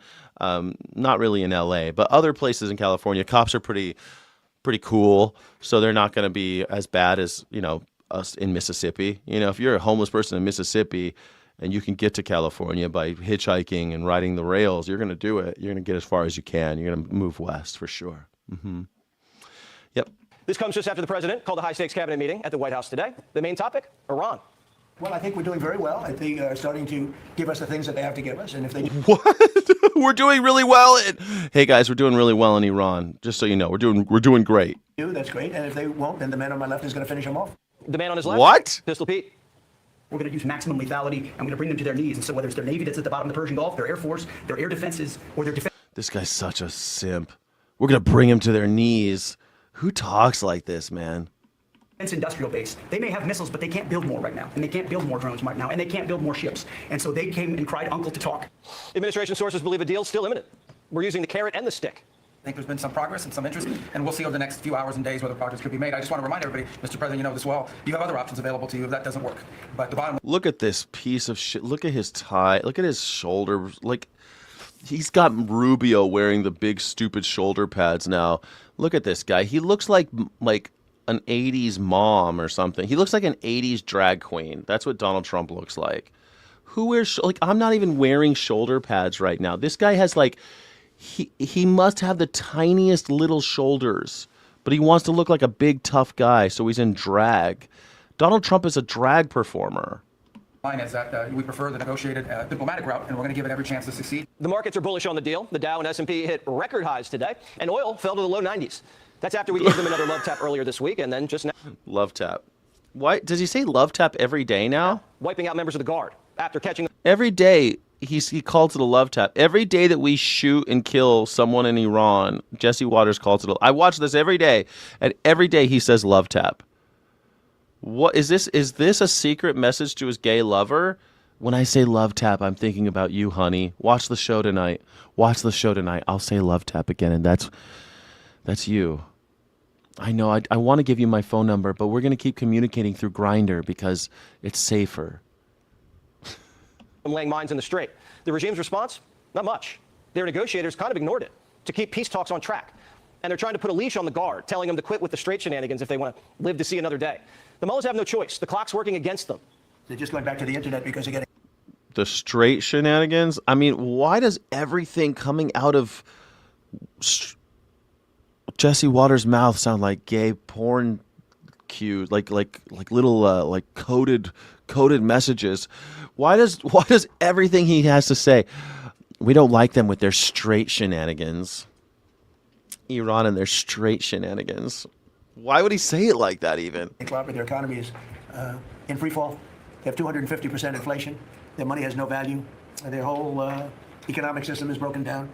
They thought they were going to outweight me. You know, we'll outweight him. He's got the midterms. I don't care about the midterms. Look what happened last night. That was the prelude to the midterms. I don't care about the midterms. I'm not going to be alive for the midterms. I don't care. Donald Trump is telegraphing that he's going to die before January 2026. He does not care. 2027. He doesn't care about the midterms because he knows he's going to die before 2027. He is not long for this world. Sorry, Trumpsters. All hope is lost. Donald Trump says, do not care about the midterms. Iranians are looking for the relief valve. Big steel companies in Iran are completely shut down. Israel blew them up, and paychecks are bouncing. Meanwhile, our economy, still the largest in the world. Our GDP, bigger than China, Germany, and India combined. That's true. We do have a huge GDP. It's too bad all that money goes to billionaires, and everyone in America fucking can suck it. Everyone in America's poor except for the 900 billionaires we have. But hey, the GDP is doing great. You know, they don't talk about that. They say the GDP is up. We're doing great. We're not. We're not. It's not. Plus, now we're getting fresh batches of sweet crude from our new amigo. Over 10 million barrels of Venezuelan oil have been delivered to the United States since the 3rd of January. That industry is being professionalized for the first time ever. It's going to the benefit of the Venezuelan people. They are selling oil in the market at market rates. The money's going to an account in the United States, controlled and monitored by Treasury, audited by KPMG. And it's for the first time ever, the money's not being sold. It's going to the benefit of the Venezuelan people. Meanwhile, the Iranians can't get any liberal oil douchebag. out. You're totally right. I mean, Donald Trump is a liberal douchebag. I've been saying this for years. Donald Trump is a liberal douchebag. You could tell because he's so wishy-washy. Let's hear both sides. Both sides. Fine people on both sides. I love capitalism, but I also love socialism. I also love fascism, and I hate Muslims, but I also like Muslims. That's a liberal, man. Full-on liberal. You're absolutely right. Donald Trump is a liberal douchebag. I could not agree more with you. Thank you so much for bringing that up. 109 of their ships, they've been 180. The blockades cost them $20 billion and counting. Their ships are sanctioned and stuck. Iran needs the deal, and they're asking for a little moolah. We froze billions of their assets at the start of the war, and they want us to thaw out some of the bank accounts ASAP. But we're not giving them their allowance back if they don't follow orders. Allowance? It's their money. Easing sanctions on Iran to allow Iran to sell its crude to market. No, we're not talking about any easing of sanctions or giving money. No sanctions, no money, no nothing. No nothing, huh? Looks like then this war is going to keep going forever until a superpower is sufficiently embarrassed. Donald Trump has no shame, though. That's his superpower. Donald Trump, that's the thing. It doesn't take much to embarrass a superpower, but Donald Trump's superpower is that he's unable to be embarrassed. I mean, he sat there in open court and listened to Stormy Daniels describe the sexual deviance that he put on display when he was alone with her, when he was paying her for the pleasure. I mean, how disgusting. Giving her a Time magazine with his face on it to spank him with. What a gross piece of shit. Telling this porn star that she reminds him of his daughter? Like, who tells a porn star that? Who watches porn because it reminds them of their daughter, dude? Especially while your wife is having a baby. Like, his wife was having Barron. Was just infant son. She just had him. And he was paying prostitutes. That's your guy? That's your guy, right? While his wife was at home with the baby, he was banging a prostitute, paying her to spank him and telling her that she reminded him of his daughter? Bro, what is wrong with you? How do you back this guy? What is wrong with you? You have no principles whatsoever. You're just not a human being. You're a lizard person if you support this guy. You're the lizard person. The call's coming from inside the house. The lizard people have taken over, man. Game over, man. Game over. We have control of money that they claim is theirs. We'll keep control of that money. When they behave properly and when they do what's right, we'll let them have their money. But right we'll now, let them have their money. Their money, right? It's their money. That's right. We stole their money. We stole their money because we're pirates now. Bro, my mind is sick. I'm not the one paying prostitutes while my wife is taking care of my baby and telling the prostitute that she reminds me of her daughter, man. My daughter. Trump is pansexual. Dude, he just likes to own people. That's all it is. Yeah, baby. Baby SM. It's ridiculous, man. It's horrible. It's horrible. Don't be I'm not kink shaming. I'm incest shaming, okay? I'm incest shaming. Paying prostitutes while your wife is raising your kid. It's not, one thing is not contingent on the other. The message from the White House is no dust, no deal. The Iranians only get their money after they open up the strait and... No dust, no deal, just like in Studio 54. No dust, no deal. Yeah, I love we love the dust. We love the dust, don't we, folk? Especially when it's lined up on a young man's erection. It's my favorite way to do the dust. My favorite way to do the dust. It's the best way to do the dust. Best way. Up the uranium. But these Persians are squirrely. They're trying to put in the deal that they can control the strait with Yeah, the neighbors. like, what the fuck? White apologists. White. Look, I know some people call it white, but I'm not making apologies for cocaine. I get what you mean. White apologist. Donald Trump is a white apologist in that he excuses people doing cocaine. Remember what he said about the drug boats that the civilian boats we were murdering people in Venezuela? He said, well, they bring the cocaine here and I thank you very much, but you can't do it anymore. That's what he said. Thank you very much, because he loves the coke rock. That boy loves the Charlie. Oh, he loves the white. He's a white apologist. Donald Trump loves the white so much. You better sell that white. Oh, yeah, that powder monkey. Donald Trump's a powder monkey through and through. The dude's done so much cocaine. He makes the... Donald Trump's done so much cocaine. He makes Pablo Escobar look like Dwight D. Eisenhower.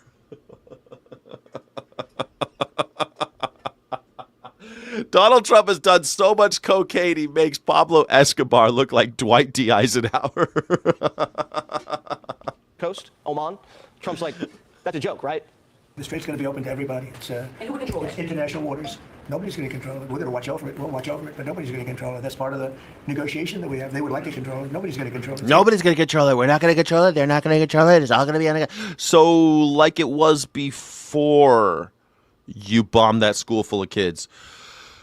Cool. So, what did we get out of this? International waters, and Oman will behave just like everybody else, so we'll have to blow them up. Oman. Now he's threatening Oman. That's nice. We're going to blow him up. Cool. Oman's an ally, but if you turn into a pirate, we'll turn you into an enemy. So only we're allowed to be pirates. Look, here we go. This is piracy right here. I love how he talks about being a pirate, and then he shows our boats. Like, are you sure that the juxtaposition of image and text, not quite your strong point there, Jesse, on this one.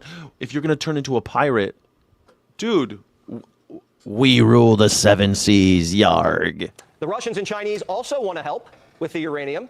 Trump says, stay in your corner. Hey, guys, what is a pirate's favorite letter of the alphabet? Would you be comfortable with Russia or China taking their stockpile of highly enriched uranium and have they offered to do that? No, I wouldn't be. The president wants to personally see the uranium destroyed. And wants What is the uranium? Hey, guys, what is a pirate's favorite letter of the alphabet? that happens, we have a deal.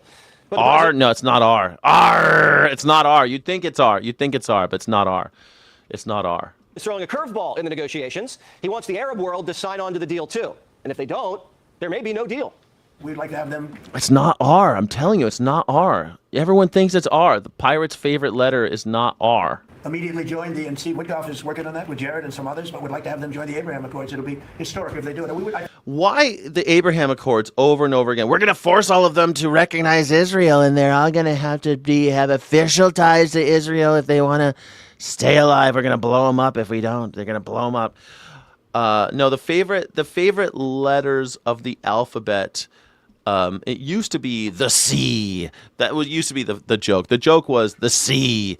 But the new favorite letters of the alphabet for pirates is USA, USA, USA, because our country has turned into a country of pirates. We're like the Orions in Star Trek. We're basically just a country of pirates that kidnap presidents, kill foreign dignitaries, murder the entire leadership of other countries, steal their boats, hijack their ships, take their planes.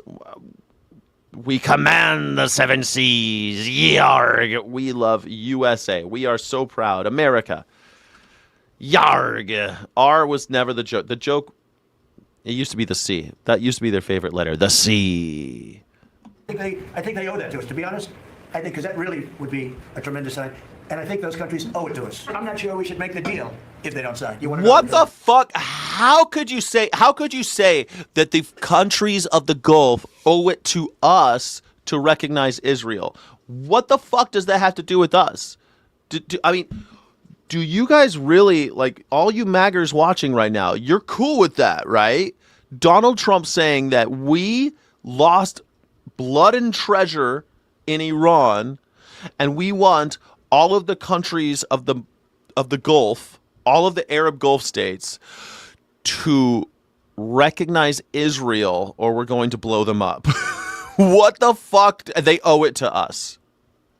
Yemen, you owe it to us to recognize Israel. What? You owe it to us? What does that mean?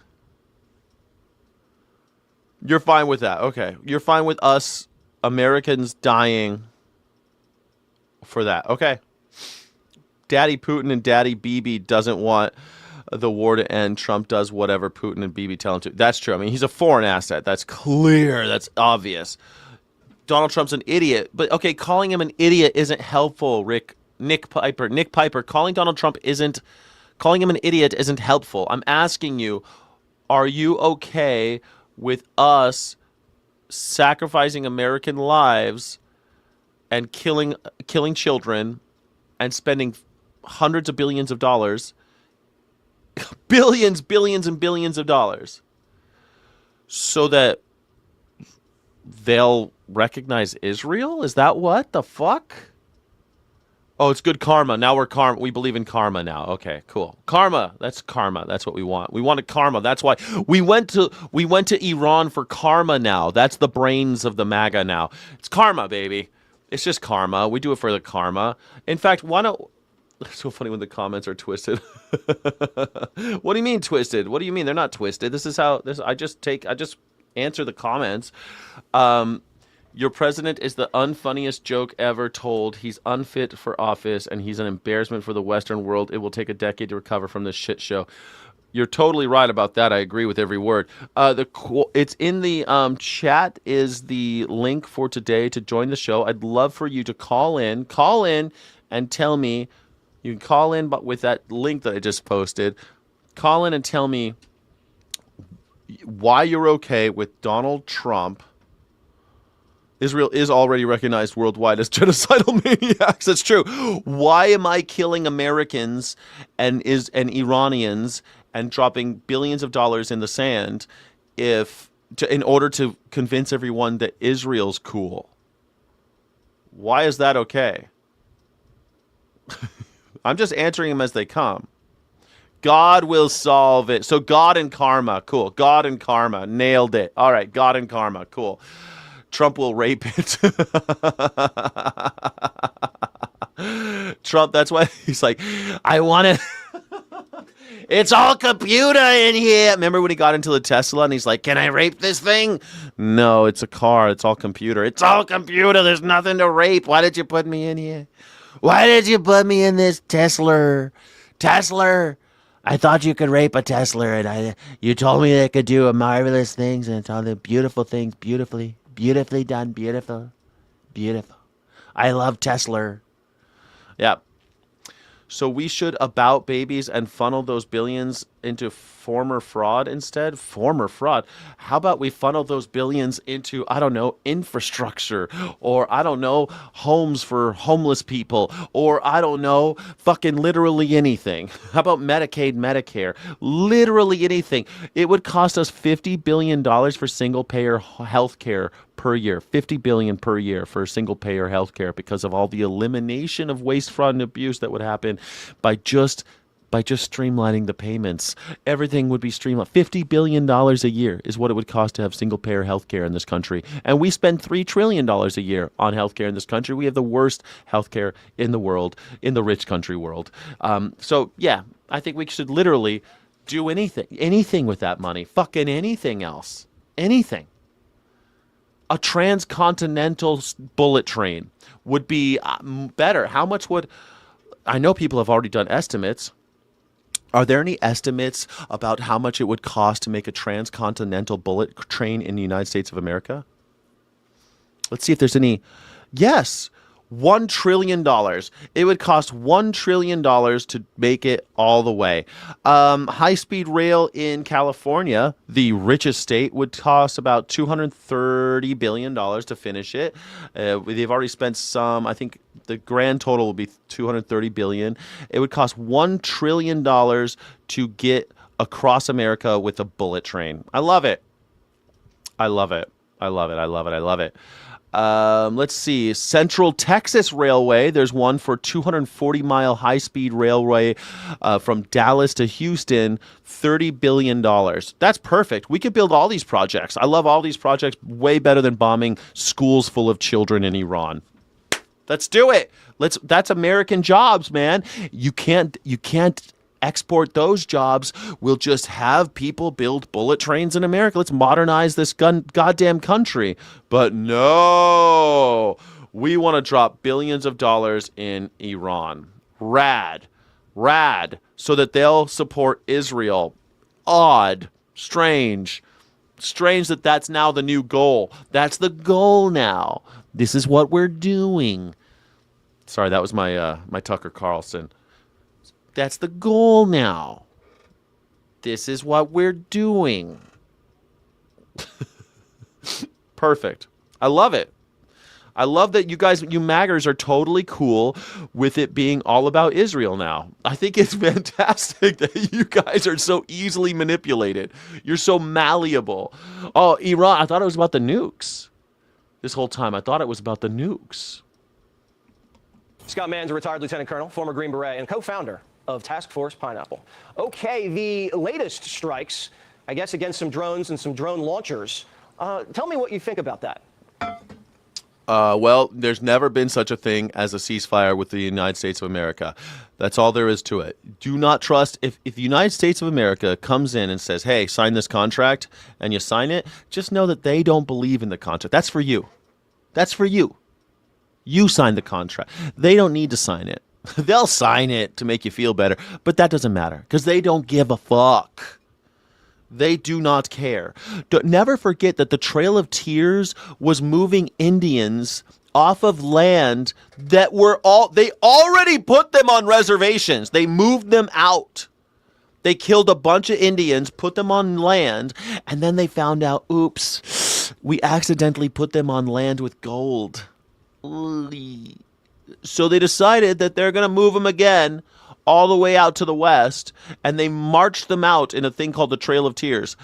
Did they sign something when they put them on? Yes. Did they sign something again? Yes. And they still aren't keeping their end of the bargain. They're still fucking over the Indians. 90% of the American Indians have been genocided, and it's still happening.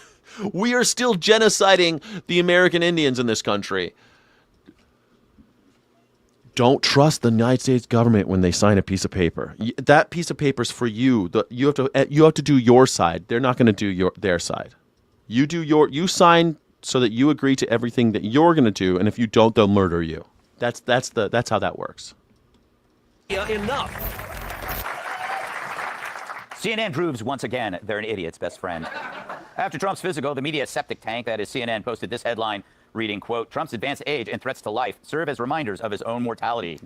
I mean, it's true. He's going to die. I didn't know CNN ran that, but man, CNN's getting kind of ballsy. Maybe they're just, I think CNN lately, I think CNN is just getting real ballsy with all their shit because Paramount is about to bring the hammer down.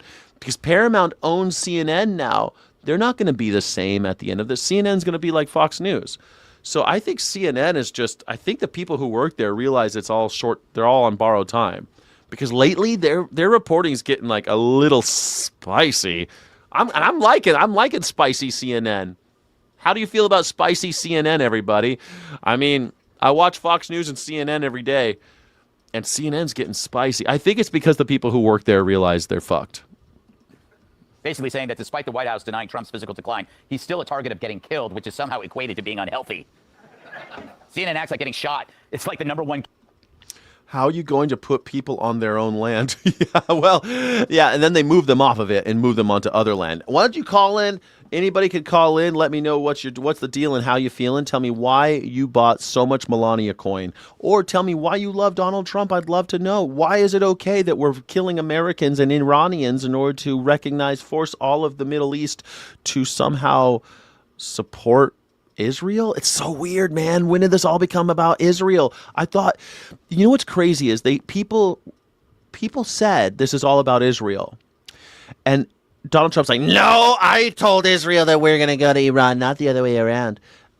And then he said it's about nukes, and everyone's like, no, it's about oil and Israel. It's Israel and oil, Israel and oil. And he's like, it's all about nukes. It's all about nukes. And then he started stealing oil tankers from Iran, and this whole Strait of Hormuz thing only has to do with oil, not nukes. And now he's fucking on TV saying it's all about Israel. Holy shit. Holy shit. Killer of seniors. Anyway, where were these musings on the fragility of life when Joe Biden was shuffling around like an extra from the Thriller video? Oh, Biden though. I mean, I always said that Biden, but I'm not a Democrat, but I always said that Biden was a fucking, it was almost time. It was time. He should never have been president. He's too fucking old. He should never have been president. But also, Jill thought he was having a stroke when they did the debate. I mean, Jesus, that was bad. That was bad. Biden, though. So, Biden, exactly. Donald Trump's older than Biden at this point in his presidency? No, he's almost 80. Biden was, how old is Joe Biden? Joe Biden's only like 3 years older than Donald Trump. What year was Joe Biden born?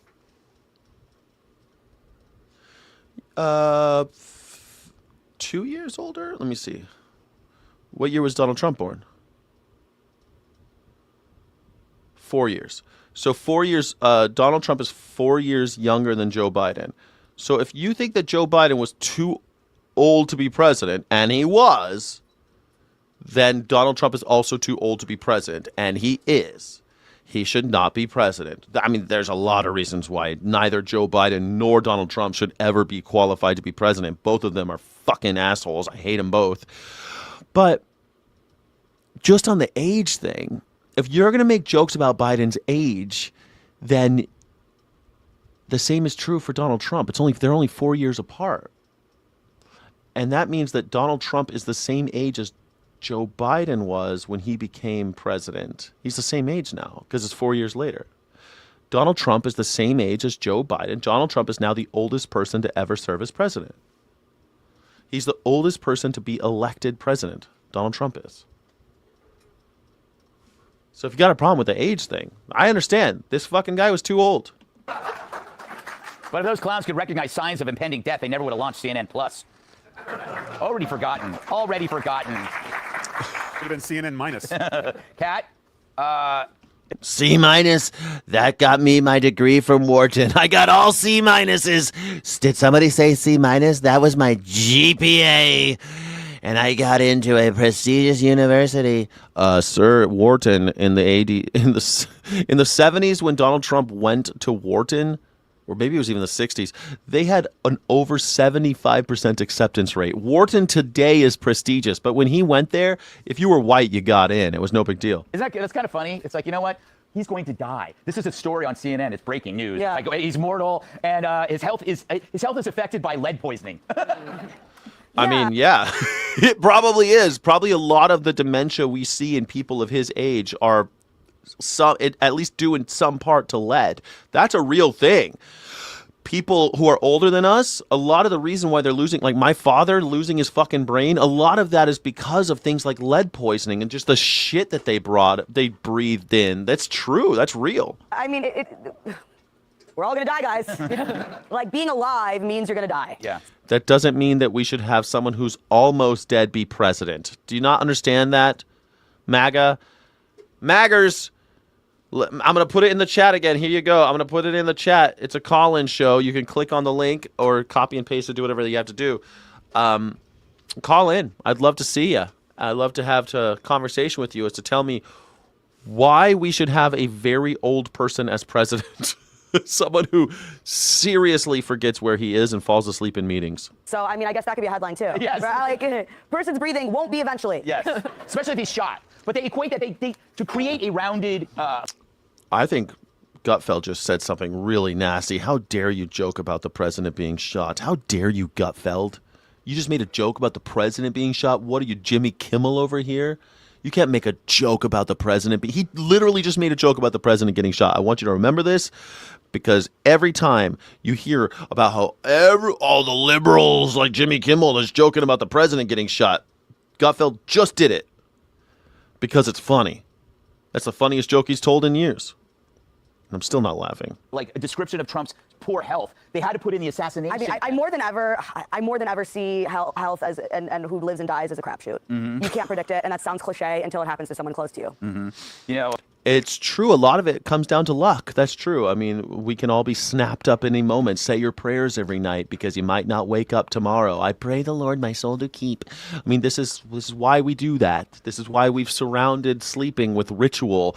It's why we've created religions, because it's true. We don't know. Arm oder reich, der Tod macht alle gleich. I mean, this is something that we have in every culture. The cold fingers of death are approaching. But here's the thing. At 80, your chances of dying at any second are greatly increased. You see, when you're 14, your chances of killing yourself through accident or mental problems are very high. I mean, this is why parents need to be careful about their 14 to 19, boys and girls, a lot, or just accidents, because kids do stupid shit and they die. But then when you're in your 30s, you're pretty cool. You're probably not going to die. And then when you're 40s, for some reason, men like to kill themselves, probably because, well, I mean, I'm in my 40s. Trust me, I know why we like to kill ourselves in our 40s. Men spikes in our 40s. But if you get to 50, men generally chill out again, stop killing themselves, and they end up dying of, eating. They eat dead animals, and they get prostate cancer and liver cancer and... colon cancer. But then when they get to 80, you're on borrowed time. You're probably not going to make it much longer. You're way past the national average of just people dying of old age, which is like 76 or something of old age. So, listen, be careful out there, folks, and stop eating animals, and you'll probably make it to be decent age. Is it his fault that he's getting shot at? Well, I have so little respect for men who are allergic to Teflon bullets. They just don't even say, just say headline breaking news. We hate him. Yeah. He just made another joke about Donald Trump getting shot. Still breathing. We can't stand it. Yeah. Like they just say what it is. You try to take everything. Well, would have been awesome. The doctors at some point need to get a sense of humor and be like, whoa, turns out Trump's Kryptonian. Mm-hmm. He's Superman. It's true. The comic books are all true. We have the medical proof. He's going to live for 10,000 years. He's actually getting ready to molt, and he's going to be this gorgeous man butterfly. And because he's molting... Is Tyrese, whatever this fucking guy's name, is he saying that Donald Trump's a lizard person? He's going to molt? And has a new form. He's eligible for 2 more terms. That got some applause from the fascists. Enough of this joking about him getting shot. If you're running CNN, Aaron, how can you expect anybody to take you seriously on these articles when you said nothing during Biden? There's no credibility. How do they wake up in the morning and like... CNN did say stuff, man. And it was only like the last year it was so fucking obvious. The last 2 years maybe. But everybody talked about Joe Biden being old during the election, during the campaign against Donald Trump. Everyone made jokes about him being too old. And then it turned out, well, he's only 4 years older than Donald Trump, so what difference does it make? That was a conversation. That was in the national debate. Everyone was talking about Joe Biden being too fucking old. I was talking about it. Everybody was talking about it. Everybody was talking about him being too old. I truly hope he lives forever. You hope Donald Trump lives forever? Only if they put him in prison. I'd love that. I'd love that. Are you a Republican? I am not a Dumbocrat. Are you a Republican? I don't like Republicans, and I don't like Dumbocrats. I don't like Dumbocrats or Republicans. That's... If you are a Republican, you're probably not going to get along with me. If you're a Dumbocrat, probably not going to get along with me. Some Dumbocrats, they like me just because I hate Donald Trump. Some Republicans, they like me because I hate Donald Trump. They think it's funny. But we're probably not going to get along if we met. I don't like Republicans or Democrats. Republicans or Dumbocrats, don't like them. Erase that from. It's just a lot of morning vodka. No, sir, I don't like you, stupid cults. No cults for me. Thank you. No cults. No red, no blue. No siree. I don't subscribe to your bullshit. You guys are delusional if you think that every 4 years I go into a little room and I push a button and that makes me a Democrat. That makes me a Republican. I'm part of the club. Oh, look at me. I'm a part of a big fancy club all the way. A national organization. I think you know which one. It's not the one with the hoods anymore. We don't do that. We don't wear the little white hoods, but I'm part of this club. I push the button. I don't have to go to meetings, don't have to give any money. I don't have to do anything. I just push a button and I'm a Republican or Democrat. Mwah. What an easy club to belong to. But I will die for this club, and I'll go on people's websites and I'll tell them how much I hate the other side. It's so stupid.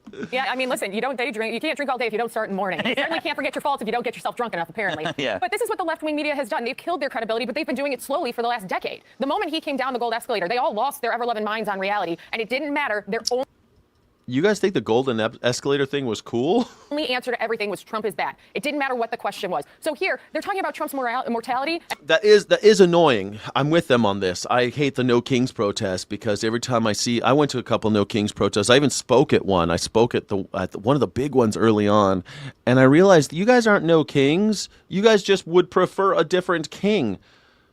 Fuck that. I'm not into Trump is bad. Okay, he does suck particularly a lot. I mean, he really is America's Hitler. But I mean, he's not like alone in this. You think he's an isolated incident? Donald Trump is another little Hitler, another petty tyrant in a long line of petty tyrants. He's just another tyrannical overlord, a wannabe dictator in America, and eventually we'll either hang him or forget him. Eventually Americans will wake up. Only about 30% of Americans still like this piece of shit. Most Americans are waking up like, wait, who's president? Like, most Americans are finally waking up that this con man is president. It sucks to wake up and realize you've been conned. It does. And now, because he went to the doctor and got a medical appointment, even though this man is traveling the world and trying to broker deals and is going much harder and much more nonstop than Joe shuffling along Biden, when Dr. Jill Biden today said that she thought he had a stroke during the debate. Yes. You want to talk about mortality? She thought he was having a medical emergency on stage and was like, let it play out. Yeah, let it play out. What was she supposed to do? Run up and do something about it? What was she supposed to do? I would have been terrified. I was listening. I was in a car listening to it, and I thought he was having a stroke. And the next day, I did my show, and I said, fuck, I think he was having a stroke. Remember that? Does somebody in the chat remembers those days when I was on the road, I was in a different city, I was doing the live stream every day from a different city. Do you guys remember this? And the next day I couldn't fucking believe it. This guy performed so poorly. Holy shit, Joe Biden. I was like, I told you he was too old. I was doing an I Told You episode about how he's too fucking old and he should never have been president and he was having a stroke. That is an incredible story. An incredible story. We got to do that tomorrow. Okay, so I heard about it when I was on the 5. I'm going, this is crazy. She thought he was having a stroke. She should have stopped the debate. No, let that go. Let it go. You know, Adam, when people come into your show, they often end up thinking about their own mortality. It's true. I actually, I perform at funerals because that's how much I died. But yeah, no, if they were like... It's kind of a funny little stand-up comedy joke. A better story would be like during Biden, would be like, Biden is still alive. Yes. You know? Yeah. That would have been way better. Can we just talk about how the assassins, they'll keep getting worse? Mm-hmm. Because at first it was a guy who had that really good shot, hit him in the ear. The second guy was on a golf course. This new guy just kept running. Mm-hmm. Like the next guy's gonna have like a gun with a flag that comes out and just says bang, you know? They're telling a lot of jokes about assassination this episode on Gutfeld. Remember I told you I think Gutfeld is the stalking horse of the Republican Party? Ah, man, every time the Gutfeld show, it's like they float out these ideas to see if they'll catch on, and if they do, you start hearing the real politicians say them. Ah, man, this is weird. I've never heard them joke so much on this show about Donald Trump getting shot. Usually they're like, "Oh, how dare you? Oh, this president has risked everything. He got shot in the face for your love and affection." Not anymore. Now they told like that's like the fifth joke about him getting shot. Weird. It's amazing. It was like there was this other guy just the other day. Was it Memorial Day? The dude that, or was it Sunday? I can't remember. Oh, yeah. But yeah, another guy just showed up there. Is there like a waiting line of people? Yeah. Okay, who's next to That's like the sixth or seventh joke now. try to shoot the president? Like, open guns over here. All right, that's enough. Dark humor. I apologize. Not really. Be sure to like and subscribe for all the Fox. That is. I mean, I maybe you're right, Mike. I mean, maybe these Republicans are finally looking for an out. They're putting that out there. They're like, hey, wouldn't it be funny if he got shot again? That's what these guys are. I mean, literally, that's what the guy said. What is the next guy going to have a little gun that says bang? Like, he's even joking about how that was very weird. Over and over again like that. I don't know. They give me the EBGBs, man. Usually, because Gutfeld, I think that I really do, because since I watch this shit every day, I notice that when Gutfeld makes little jokes, that even the ones that aren't funny, if they catch on with the Republicans, you'll start hearing the politicians say Gutfeld stuff that wasn't in the zeitgeist become kind of get injected into the zeitgeist by Gutfeld. And man, that was freaking bizarre. That was weird. Stop grooming Trump's tool. Like, maybe that's what it is. Maybe I need to ask people why get into the chat. You can join the show. Click on the link. You can join the show. It's a call-in show. I just put it in the chat. Tell me why you think Donald Trump. Why are the Republicans asking you to murder him all of a sudden? It's weird. Very bizarre. I mean, tonight there is new reporting that was almost as weird as a couple days ago. Fox News was talking about how billionaires need to treat workers better, and how dare they call the workers this and that. They sounded like communists. I made a whole joke because it was on Fox and Friends. I was saying Fox and comrades because I couldn't believe that on Fox and Friends they were talking about worker solidarity and shit. I was like, what am I watching on Fox and Friends? It's what is going on? Like, CNN is getting super spicy and weird, and Fox is getting really bizarre, joking about Trump assassinations and talking about workers' rights. The fuck world am I in? Are the poles going to change on planet Earth? Are we going to, because they say eventually that's going to happen. The poles are going to switch. We're going to flip. The whole Earth's going to flip. Something's going on. And I don't know what's happening, but I think there's something is afoot. Does anybody else have an explanation? I have no explanation as to what I'm seeing. It's very weird. I think CNN is just getting spicy because Paramount's about to bring the hammer down and fire them all. And I think that Fox and Friends, maybe they are seriously trying to distance themselves from the whole Trumpy shit because they know that Trump's about to lose his ass or die, and they don't want to put all of their eggs in that basket. Maybe that's what it is. Or maybe they're related somehow. I don't know. MS Now, they're pretty much the same. Donald Trump's Department of Justice is targeting But this is crazy. E. Jean Carroll is getting targeted by the DOJ now? Carroll, the former magazine columnist, Trump was found liable for sexually abusing in 1996. That's in front of a civil jury. Citing multiple sources familiar with the matter, CNN reports the DOJ has launched a criminal investigation into whether Carroll committed perjury in a 2022 deposition when she said she received no outside funding for her civil lawsuit against Trump for sexual abuse. The legal team around Carroll later disclosed that billionaire Democratic donor Reid Hoffman paid some of her legal fees. Of course, we don't know when that happened and when she answered that question. It was later revealed that billionaire Reid Hoffman had paid some of legal fees and expensive. Who the fuck is Reid Hoffman again? I know that name. Who is Reid Hoffman, billionaire? Who is he? Reid Hoffman is an American internet entrepreneur, venture capitalist, and author of the best known as co-founder of LinkedIn, and a key early executive at PayPal. He's part of the PayPal mafia. He is a partner at venture capital firm Greylock Partners and has an estimated net worth of $2.7 billion. He's barely a billionaire, but he's one of the 900 in America. He served as the COO of PayPal. Made a lot of money. Okay. Venture capital and AI. He's an AI guy. He was an early investor in Facebook, of course, Airbnb, Aurora, and a founding investor in OpenAI. He has also co-founded Inflection AI. These fucks, man. Fuck these guys. Reid Hoffman, but...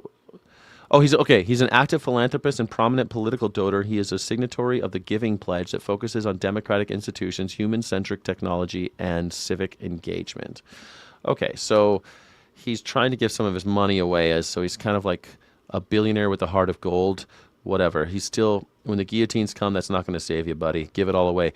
No billionaires will be safe during the revolution. I'm sorry.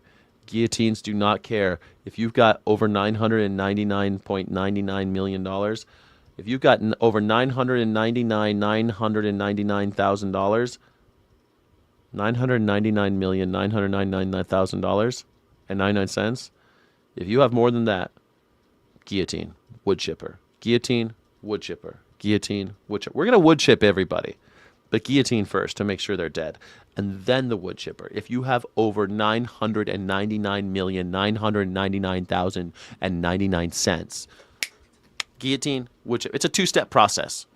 We got to modernize it. We can't just do what the French Revolution did. We got to do guillotine, wood chipper. It'll be fun. It'll be fun. Bring the family. Bring the family. Everyone will have a good time. I should note, MS Now has not independently confirmed this reporting. CNN says Carroll declined to comment on the story. A spokesperson for the Justice Department did give CNN this statement, quote, "We can confirm that no U.S. Attorney's Office has declined to investigate any case relating to the subject matter of CNN's inquiry." Yeah, Democratic with a small d. Yes, you're right. Sorry, I thought that was obvious. Yes, I'm sorry. You're absolutely right. You're absolutely right. Yes. Yes. No U.S. Attorney's Office has declined to investigate. We will not comment beyond that. Take that for what it's worth.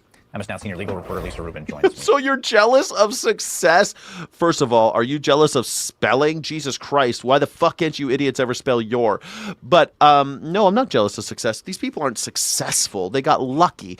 They sold PayPal. PayPal was just a banking on the internet thing. A lot of people were working on it. They're not particularly smart or ingenious. They made PayPal. They had a good name, good branding. They sold it to eBay. They all made billions of dollars. That's how that worked, okay? They're not successful. They're lucky. And most of them were born rich and had a lot of money growing up. That's not success, okay? That is born rich. And I live in a country where we're not supposed to have an aristocracy. We don't like kings and queens here, baby doll. We kill kings and queens in America. We tar and feather the people who support kings and queens in America. Where's that revolutionary spirit? Why are you so anti-American, Katie? You must not be American. Katie, are you from Venezuela? Are you from Venezuela? Is that why you can't spell English words? It must be. You must not be American. Russian? Are you a Russian bot? We don't like kings and queens in America, you sucker. What are you?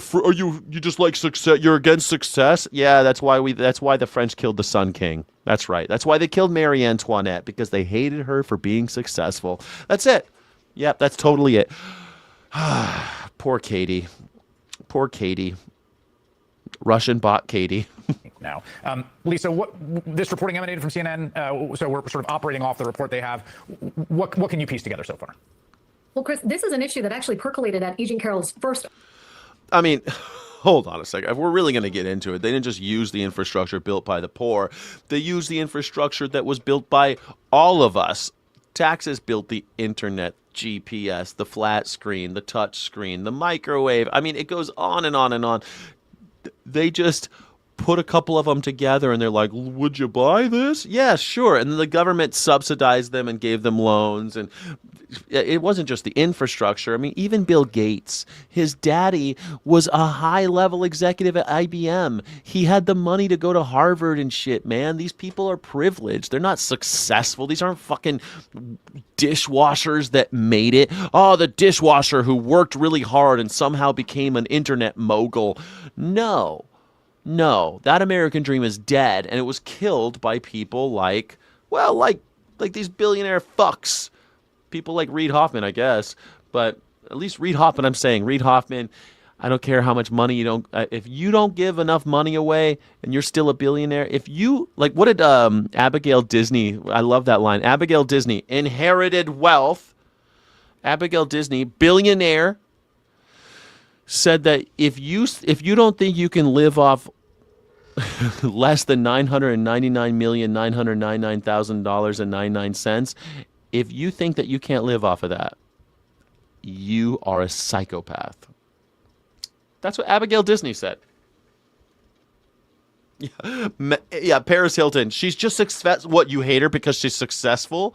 Do you hate Paris Hilton because she's successful? She inherited that wealth. What, Elon Musk, you just hate him because he's successful? He inherited that shit. We gave him the fucking money. We gave him loans and contracts and subsidies. We pay for that, you dumb assholes. Of the 2 trials that I attended. And we do know when she gave that deposition, and we also know, maybe more importantly, when her lawyer, Roberta Kaplan, then disabused Trump's then lawyer, Joe Tacopina and Alina Habba, of their belief that E. Jean Carroll had lied in her October. Yeah, I like that. And things Ayn Rand said. My favorite thing she said was, all hail the mighty dollar sign. Ayn Rand. Ayn Rand had a statue of the dollar sign in her foyer of her house because she just thought the dollar sign was just the bee's knees. 2022 deposition. I'm going to read to you from a letter that was sent to Mr. Tacopina's firm by Robbie Kaplan in April of 2023 on the eve of that first trial. And I think based on what she says in this letter, the notion that there's a criminal investigation into E. Jean Carroll is sort of gobsmacking. She writes, it appears that you may be operating on a misunderstanding of the facts. As Ms. Carroll testified at her deposition, she had and continues to have a contingency fee arrangement with her counsel. And let me just pause there for our viewers. That means that E. Jean Carroll was not paying her lawyers as the case went along, but that the lawyers were themselves bearing the fees, and that if there was going to be a recovery, then they would get some percentage of that. Robbie Kaplan continues, in September of 2020, well after Ms. Carroll filed her state court complaint in November 2019, that's the first lawsuit that E. Jean Carroll filed that ended up going to federal court because Trump wanted it there, not because she wanted it there. Then she says, counsel for Ms. Carroll secured financial support from a nonprofit organization that would help offset certain costs and fees in connection with counsel's work on Ms. Carroll's behalf. And here's the important part. Ms. Carroll has never met and has never been party to any communication, written or oral, with anyone associated with that nonprofit or its financial supporters. And let me then take a step back. The day before this letter, Robbie Kaplan had written to Alina Habba and said, look, in connection with preparation. Alina Habba, remember, she was the one that it was illegal for her to be a U.S. attorney. And so they had to like go in and fire her because Donald Trump had her illegally installed as U.S. attorney, Alina Habba. Remember, we used to have her on the show all the time. She was always on. For trial, Jean now remembers something that is different than what she testified to when you took her deposition. She now remembers that she did know that we had secured some funding on her behalf. That doesn't change the fundamental fact of her testimony that she knew that this was a contingency fee case and she wasn't aware at that time that anyone was paying legal fees in the case. She since has remembered understanding that we received some funding on her behalf. If this is the basis for a criminal investigation begun by the U.S. Department of Justice, now headed by former Trump personal counsel Todd Blanche, who according to Todd Blanche, former sex crime attorney Todd Blanche, who lost the case against E. Jean Carroll. CNN's reporting is recused, but now is being run out of the U.S. Attorney's Office for the Northern District of Illinois in Chicago. If this is what this is based on, I don't even know what to say to you and our viewers about this as a criminal investigation. Yeah, I just want to take... You don't know what to say? I know what to say. It is an abuse of power. It's despotic. It is a dictator type situation. It's authoritarian. It is just spite. It is just retaliation, which is against the law, by the way, even in the workforce, even like from managers. If someone goes, like when I was a manager, if someone went to my director and complained about me and I retaliated against them, that's illegal. It's not just against policy, it's against the fucking law. And it's against labor laws. And we were all aware of that. You can't retaliate against people like that. It's against the fucking law. Donald Trump is using your money to go after a woman that he raped because of perjury. Not because I thought it was going to be about her calling him a rapist. But no, he's not going after that. He's going after her because her legal counsel got money from a billionaire who helped fund her lawsuit. And she didn't know about it. So when they asked her about it, she said, I didn't know. I don't know. I never heard about this guy. I didn't take any money from this guy. But another person did take money from that guy. They're saying that she perjured herself, which is clearly not the case. It'll be thrown out. This is clearly just an attack on a woman that Donald Trump already raped. Awesome. If he didn't rape, let me ask you this. If you didn't rape somebody and you wanted to go after them, now you're president. You can go after them for anything you want. I mean, you're fucking super powerful. You're going to go after them on perjury about the funding? So you did rape her then. You just don't like the fact that somebody funded her legal? You don't like that somebody helped her pay for her lawyers? But the rape thing you're okay with. You agree that you raped her then. Okay. Well, I mean, Donald Trump's come up pretty far then, huh? He's come pretty far. Donald Trump has admitted to being a rapist then. Because he's going after his victim for having been funded in ways that he doesn't agree with. Don't forget, everybody, my name is Skyjack Morgan. I'm an independent news and culture commentator, free speech and critical thinking advocate. This is Morning Sky, the #1 news reaction show in YouTube history. Today, we are... Oh, thank you. Thank you. I really appreciate that. I really do. Just so you know, we are going to... All the money that you donate today, whether it be in the form of Cash App, Super Chat, anything... I'm always begging for money. You know me. I need money very badly. I'm trying to move and stuff. But if you donate through Cash App, Skyjack Morgan, or Venmo, Skyjack23, I will use that money to buy more Melania coin, which Donald Trump said, it's endorsed by the First Lady, but Donald Trump says it is the most important financial tool for the future prosperity of America.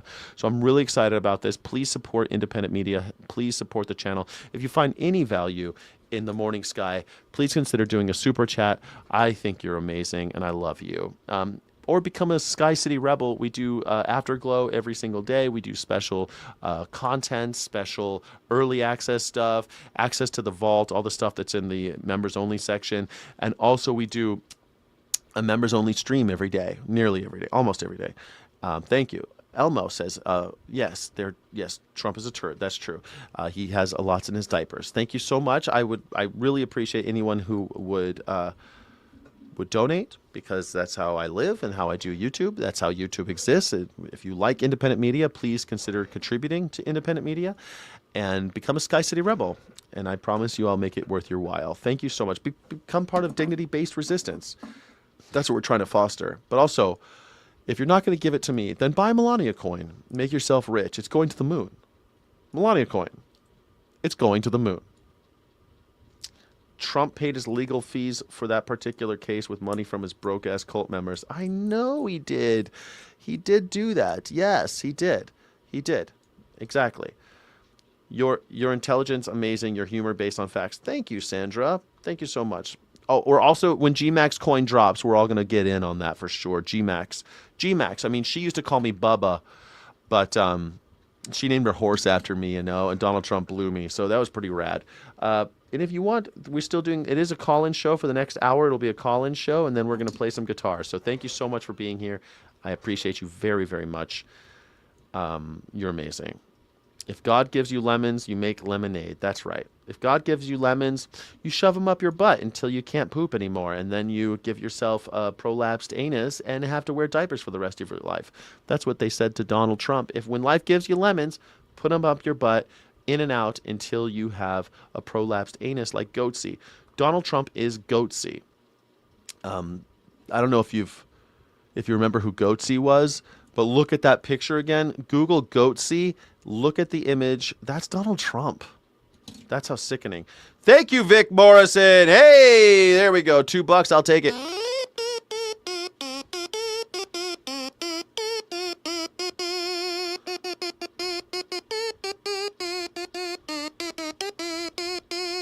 Thank you so much for supporting independent media and Sky City Rebels. Thank you so much for joining the Morning Sky Show. Please, can I get some jubilation, green hearts of courage, and lots of emojis in the chat for Vic Morrison. Thank you so much for being here, Vic. Vic, you're a scholar and a gentleman. Vic Vega. Here you go. I appreciate you very much for being here, Vic. Rock on. I'm gonna rock out with my Glock out. Let me tell you, I have a Glock clone. It's not quite a Glock, but I like my little Turkish Glock. Thank you so much, Vic. I appreciate you. All right. Next up on the #1 news reaction show on YouTube, Morning Sky. Thank you all for being here.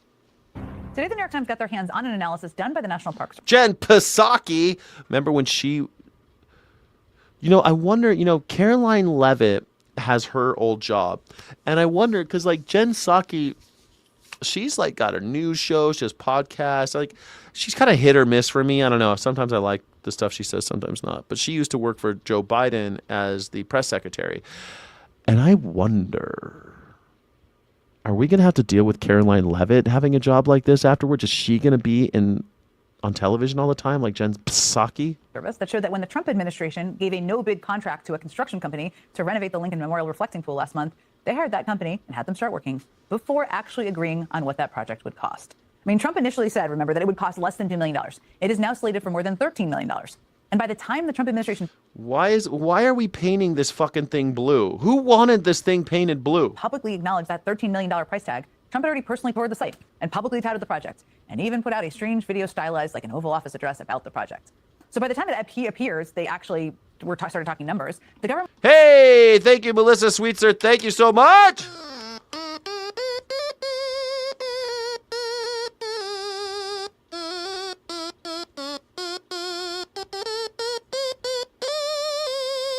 Thank you so Melissa Sweetser.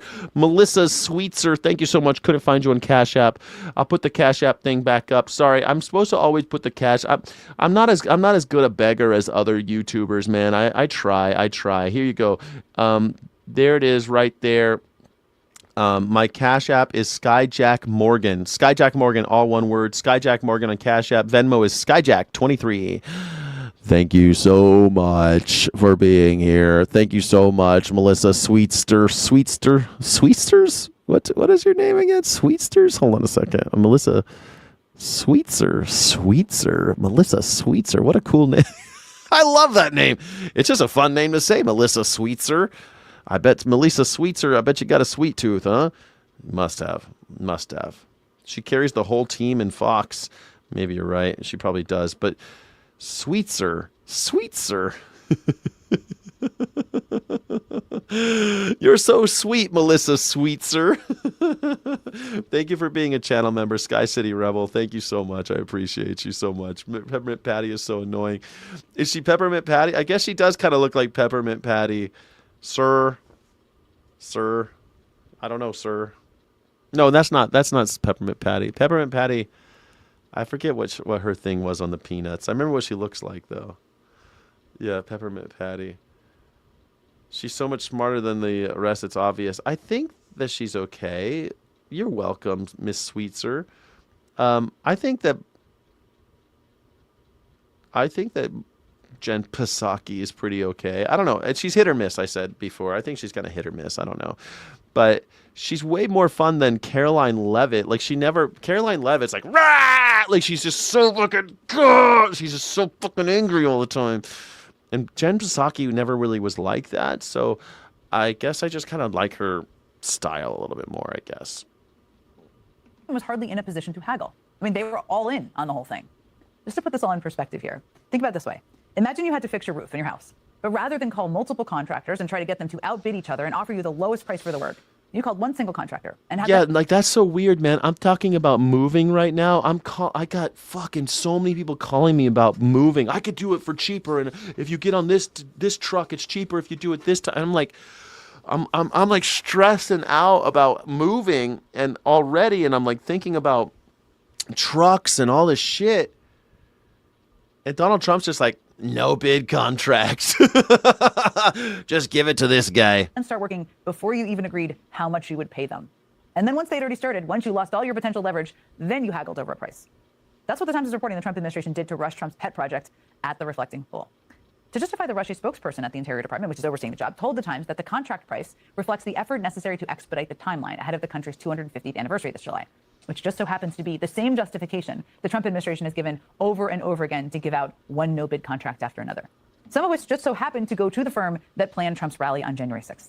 Which another just so happened to go to the firm building Trump's White House ballroom. What? It went to the same firm that did the Trump's January 6th riot? Oh, no.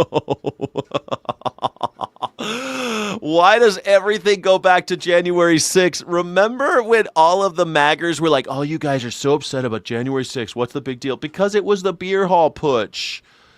Do I need to tell you about the beer hall putsch? I feel like I need to talk. Can you give me the quick rundown of the beer hall putsch?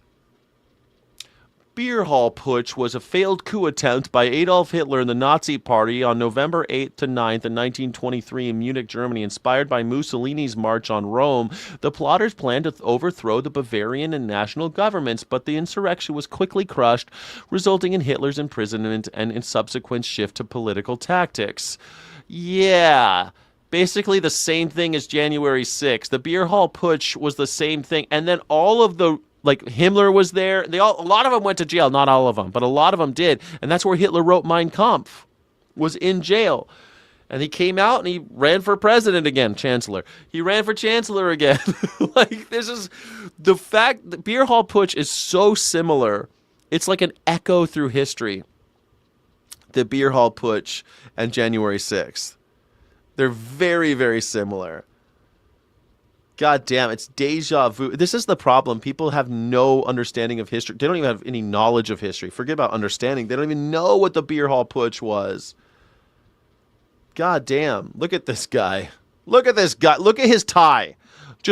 Okay. If you're watching in horizontal, look at this dude's tie. How it's down. Wait, who the fuck dresses like this clown? Look at this guy.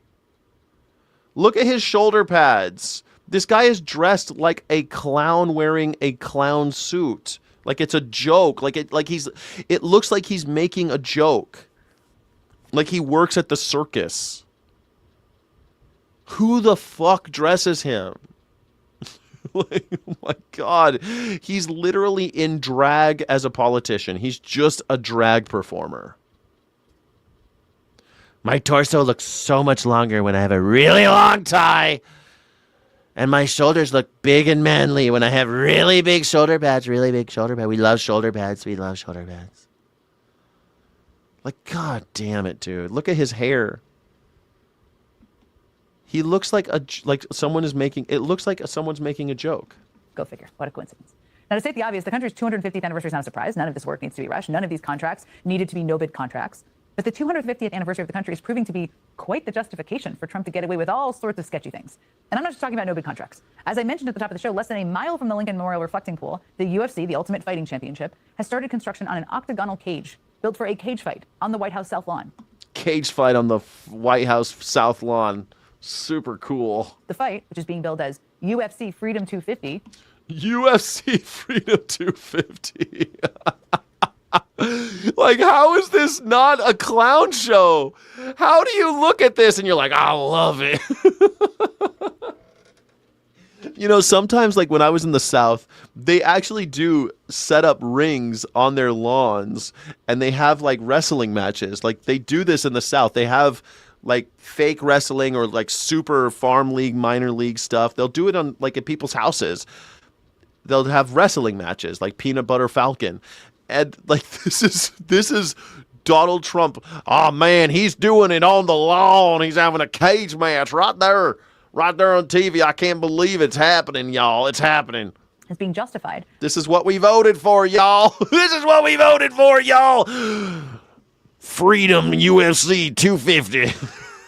Oh, fuck me.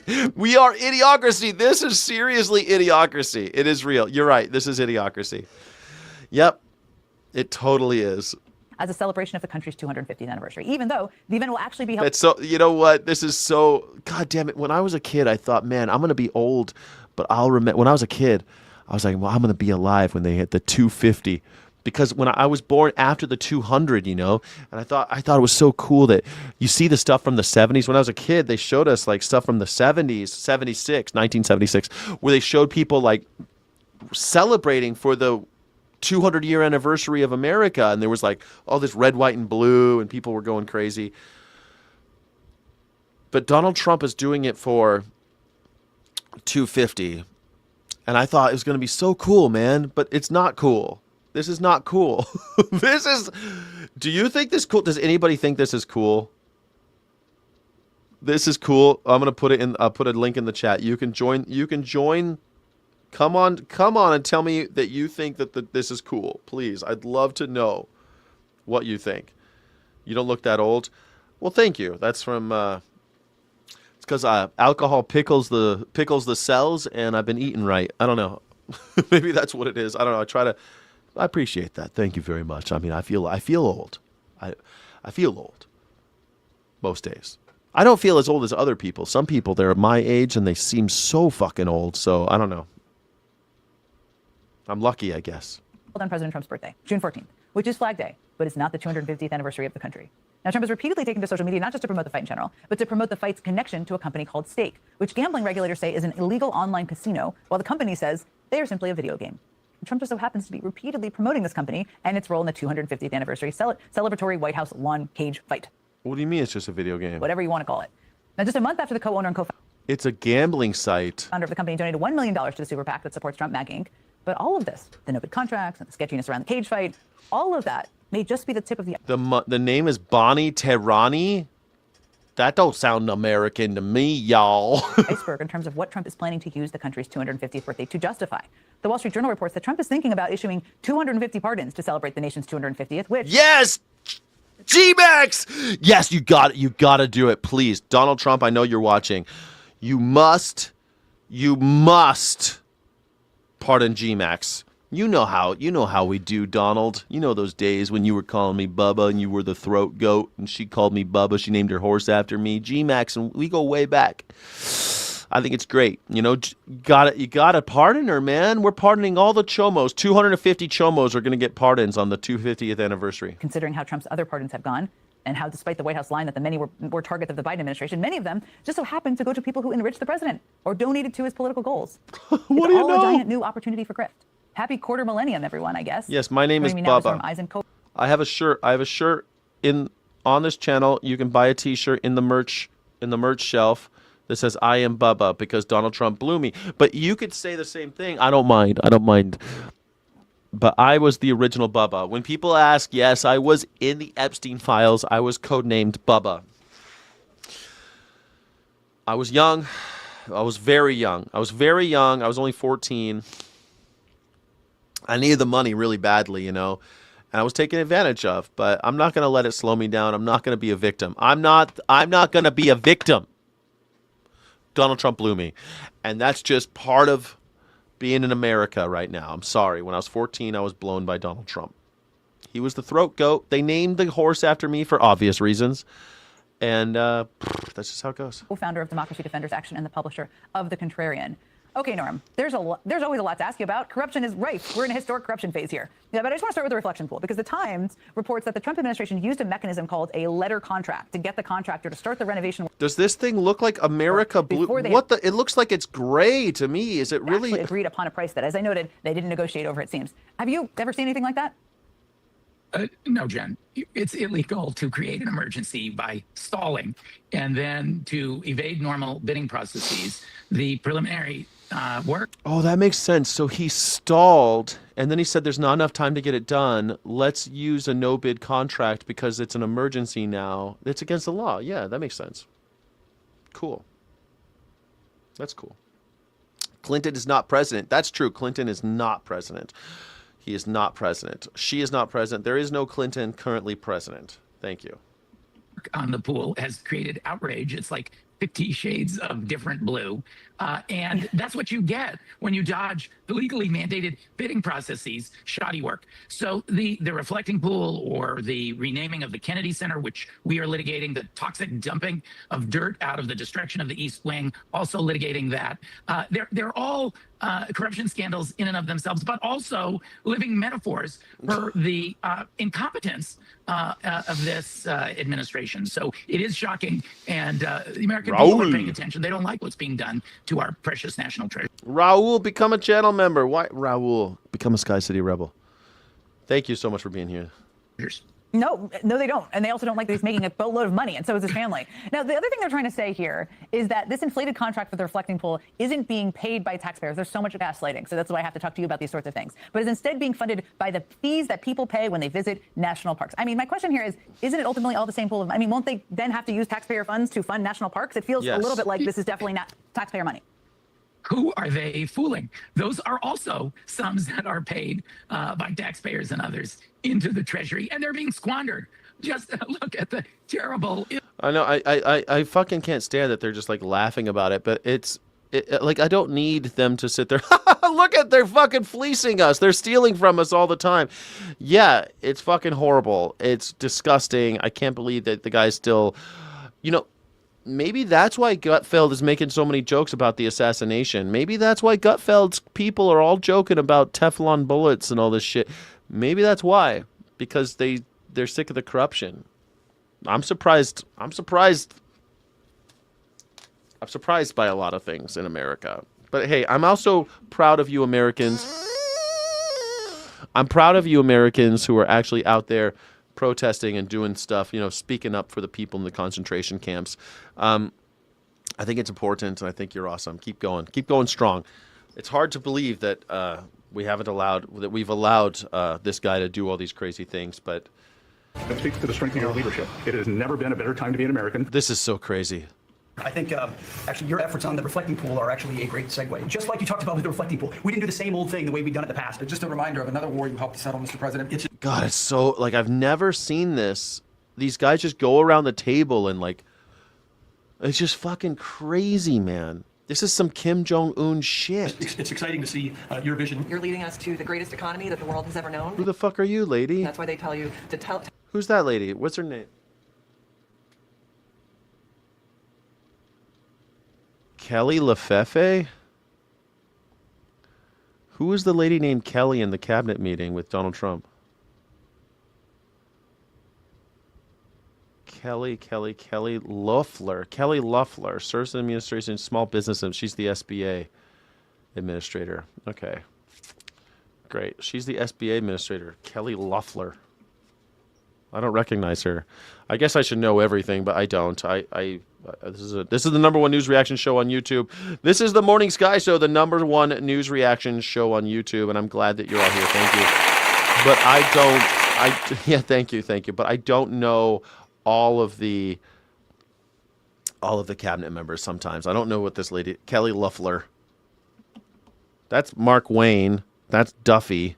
I know everybody else, I think. Tell me to tell you, Mr. President, thank you, and they love you. They love you. They love you. I had to make sure that was real. I did not believe that was real. AI is everywhere, and I thought that was AI. I didn't think that was real. I didn't think. It's funny because, like, lately CNN is spicy, MSN's like, this is fucking crazy, and Fox is like talking about assassination and workers' rights. Like, everything in the news this week is weird, man. Is anyone else noticing this? People could actually Kelly act Fluffer that way in front of a president sitting at about 32%. Yeah. Again, everyone, it's now 5 o'clock in New York, and that was real. And with hard-hitting cabinet She'll be officials next. like She'll be those, fired it's no next, wonder Donald probably. Trump thinks the country's hot right now, and that America is experiencing some sort of golden age. It's just one of the many signs that Donald Trump is either willfully staying in the dark by having them talk to him like that, or completely unaware that people are actually really, really mad, and they don't all want them to tell him that they love him, or he's in denial about how angry and frustrated millions of Americans are now with him and his presidency. If he went out and talked to his own voters, he would get a very different account. Donald Trump is continuing to hit record polling lows as voters express disgust with his economy. We should tell you that if the Economist YouGov poll out today finds that just 34% of all voters approve of the job Donald Trump is doing as president. Here's what they say about those numbers. Quote, only 1/3 of Americans approve of how Donald Trump is handling his job as president. Yeah. That's lower than Trump's approval in any weekly Economist YouGov poll over his 2 terms as president. 2 terms. Yeah. Trump's net approval of -26 is also a record low for either of his terms or Joe Biden's term as president. Donald Trump hit record low net approval for either of his terms among Democrats, -96. He's lower than he was during COVID. It's lower now than when Donald Trump was miffing the COVID shit, when people were dying because of Donald Trump's fuck up. And people were dying in America because of COVID, because of Donald Trump's ineptitude. And it's lower now. But all of his minions are like, you are the best. People love you, Donald Trump. Look at his sleepy ass motherfucker. And independents, -44. And a brand new low for his second term among Republicans, plus just 61. Donald Trump's record low approval ratings come as concerns about the economy are as high as they've been in years. For the second week in a row, 63% of all Americans. He must get back. Yeah, it's the press's fault. Yes, totally. It's the press's fault. Republicans are backing away from him. MAGA is imploding. Run, you little Nazis, run. Just like when Hitler started going down, everybody ran away and they found him in a bunker with his own bullet in his own head. Everyone was afraid of assassination, but it turned out he was the number one assassin the whole time. Maybe Donald Trump will suffer the same fate, but what's definitely going to happen is that more and more friends are backing away from him. More people are running away from Donald Trump. Shit, Pam Bondi's not even there anymore. She would do anything for him. And she's not there. Like, they're all going away, guys. MAGA is fine, dummy. MAGA's fine? MAGA's fine. Okay, Eichmann. All right, Eichmann. Alles klar, Eichmann. Alles klar. Say the economy is getting worse. Just 13% of Americans think that the economy is getting better. The only time since 2017 that more Americans said the economy is getting worse was in the summer of 2022 during a surge in inflation. And the anger and This blame is what's now- so crazy. They will see what I mean. They have no loyalty whatsoever. Fuck Bondi. Bondi, she's one of you. You think that you have more sway than Bondi? You're worthless to them. You're a useful idiot. She was a useful co-conspirator. She was their legalist loyalist. Now you got Todd Blanche's sex crimes attorney out there doing shit. I mean, Matt Gaetz was the original AG nomination. Are you guys really pro Matt Gaetz too? You weird chomo lovers? God damn. now being directed beyond Donald Trump toward members of his MAGA Republican Party. Here's just a tiny slice of the questions Republican Congressman Mike Flood of Nebraska faced at his town hall meeting last night. Why do you continue to protect the pedophiles and Trump's DOJ as they... Like her? What part of what I said made me sound like I like... No, I called it from very beginning. I called it from the very beginning. I made a whole video about legalist loyalists and how she's going to get the axe, how she is not going to make it. She's going to be the first one. I was surprised that Kristi Noem went first, but I knew all the women were going to go. I called Tulsi Gabbard too. I'm calling them, man. I'm calling them. I got a crystal ball.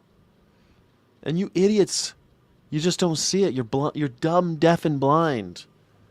continue to break the law. They Lambs to the slaughter. were all supposed to be released on December 19th. Trump Arch, returning the reflecting pool renovation, slush fund for crooks, and the farm bill. How do we pay for all this? It says, how can your morals let you fall into like with Trump? This is this guy's own people. You think that Norfolk, Nebraska is filled with hotbed for liberals or something? An anti-weaponization fund, which allows all those people on January 6th who broke into the Capitol to benefit from that fund. It also gives the president the right to go after that money. Last year you talked about fiscal conservatism. How is that fiscally conservative? The next three questions here are all the same. It's what do you think about the new slush fund of tax dollars that Trump has And I think we addressed that requested? probably We've addressed about 20 that one. minutes So, I took the slush fund question. I did that 20 minutes ago. Yes. People still want to know, why is the slush fund okay? Why is it okay to have $2 billion handed to Donald Trump? How do you defend it? Can't. Okay. Then why are you still supporting this guy? Let's see how that works out. But growing anger from voters all across the ideological spectrum and deep inside the MAGA coalition, all while Donald Trump's cabinet tells him that America loves him and wants them to tell him how much, is where we start the hour with some of our most favorite experts and friends. Democratic pollster and political analyst Cornell Belcher is back. Also joining us, senior contributing editor Michelle Norris, and Media Matters for Not America interested. President. I don't like her. They're experts. It's so weird lately that what they do. Then they have like, I'm so sick of this. Like, oh, no, we got to get these experts, and they're all going to be all over America, and they're going to zoom in. It's a Zoom call, and everyone's going to look like shit, and all their sound's going to be fucked up, and their camera quality sucks. It's like, is it that hard? A camera ain't expensive. This camera is very cheap. This camera also cheap. It's not expensive. Like, I'm poor, and I have better cameras than these people on fucking CNN. Yeah, the lemmings, they'll jump right over the wall, right over the wall, all the time. Toker, I love the fact that Toker is just like going to bat for this 80-year-old chomo, this con man at the end of his rope, this old man who's pulled one too many cons, and everyone's waking up and realizing, oh, I got bamboozled, I got hoodwinked. I got taken for a fool. Trump's undefeated. Governors, senators, House seats, 119 endorsements, 119 wins. Trump's undefeated.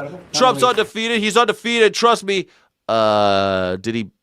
What do you mean? He's like fucking multiple-time loser. This guy's got more bankruptcies than goddamn Gaddafi. This guy's got more bankruptcies than anybody on planet Earth. He's had more bankruptcies than anybody. He's just some loser that you guys think is cool. Texas, but so many other places, and the numbers were fantastic. And they've really been that way for a year, if you look.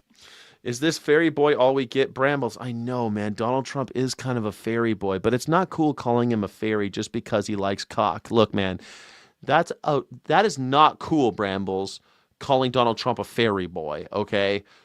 Just because he likes doing cocaine off of the erect penises of young men does not make him a fairy boy, okay? Stop it. That's the President of the United States you're talking about, and I demand that you respect the office. You better respect the office, Brambles, and stop saying that Donald Trump is a fairy. Stop it. This is not the place. This is not the place for that. Do not call Donald Trump a fairy ever again. Stop it. Don't you do it. Don't call Donald Trump a fairy. It's hundreds of people won, and almost nobody didn't win. So, but last night was very, very powerful. In Texas, Cornyn voted with Trump. Yesterday, Donald Trump was in the hospital yesterday, and then he did this. The meeting. The guy's dying. Everybody, he's bum ticker, bum thinker. He ain't gonna be here much longer. Everybody, get used to it. This is the golden age. This is the golden age. Says, look at golden age. Look at this guy, golden age. Look at that. This is the picture they used of him. This is the picture they used of him for the golden age. 99% of the time, but lost his endorsement and lost the race. Trump's got a hot hand. He might be coming off the bench for the Knicks. Boy, what a team. They win all their games. They have some great players. I think I'll be going to one of the games. I was invited by... Bruh! 2122. Hey, why don't you become a Sky City Rebel, man? Become a Sky City Rebel. Like and subscribe. Hype the stream. Hype it. Hype the stream. Hype the stream. Hype the stream. Like the stream. Double click the stream. Double fuck the stream. Double hit that smash button. Smash that like button. Smash that thumb button. Smash the smash button. Smash the Trump button. Smash it. Just, are you down to smash? Are you down to smash? Smash. Numerous people and Jim, and I think I'll be going. It's great to see it. Trump could bring a little luck to the New York Knicks. Here he is at the Garden 20 years ago. Hey, Isaiah. How you doing? I'm doing great. Thank you so much. Melania. Hello, how you doing? It is so good to see you. Now, this was like 25 years ago. A winner. I think y'all should make the Donald shoot a free throw. Oh, and the pressure's on. Oh, we got a sub. We got a sub. You got the sub. Yeah. You got a pretty cheerleader. This definitely going in. Bullshit. Shooting free throws. People believe this shit. People watched The Apprentice. That was a clip from The Apprentice. People, everyone's a basketball player in the 90s. Yeah, super cool. Everyone's a basketball. Everyone wants to be like Mike. Look at this is Isaiah. The swamp. Next Congress won't have Crockett, Swalwell, Pelosi, Nadler, Raising Cane, although Trump says he'll miss that weird little ponytail. As for the rest, 47 spelling it out. Oh, I bet he will miss that little ponytail. Donald Trump's like, he kind of looked like a girl from behind. I liked it. I like that 73-year-old man. I think it's great Al Green's gone. I think it's wonderful. I'm knocking some of these Democrats. They're really like dumb people. And I said, they should be called Democrats. It's That's okay, Republicans. only a one-letter change. Think of it. No E, and you put a U in. They're Democrats. This guy's so dumb, he thinks that he invented Democrats. That's how stupid maggers are. He thinks that this is a new thing. You guys think that you invented Democrats? We've been saying this for years. People have been calling Democrats for fucking 50 years, man. My whole life. They've been calling them Democrats. And Donald Trump's like, think of it. You just change one letter. They're the Democrats. It's brand new, guys. Here's the new idea. I got a brand new jam, okay? Brand new burn about to drop, okay? It's a brand new burn. It's called the Democrats, okay? You gotta change one letter, okay? Okay, Republicans. Like, what the fuck? How are you think that this is okay? Like, this is normal that this Republican calls them Democrats. Yeah, that's fine. Call them Democrats all you want, but don't pretend like you invented that. Donald Trump thinks that the Democrats invented the word affordability, and he thinks that he invented the word Democrats. Ding dong! Ding dong! All you Republicans can't get enough of that rapey vibe. Jesus. This is Jesse Waters is digging it. Jesse Waters believes it. The Democrats. CNN skipped the spelling bee. They only need 3 letters anyway. B-A-D. This is a bad night for America. You have a good man running against a bad man, and the bad man won. And just as a parent, that's tough. Democrats may be crying, but Texas is great. About Cornyn? Democrats are crying about Cornyn? Fucking Grilling. Tonight's special. Cornyn is a Republican. Is vegan. My opponent is the most extreme radical the Democrats have ever nominated. He's even running a vegan campaign, whatever that is.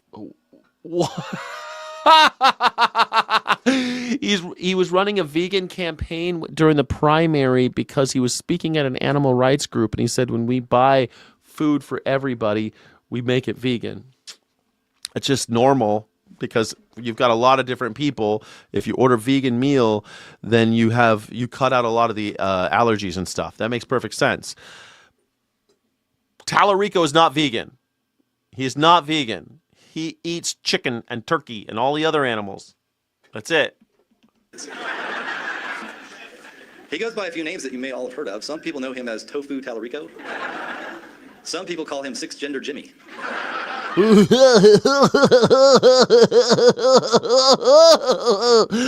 This is what counts as humor on the Republicans. Tofu Tallarico.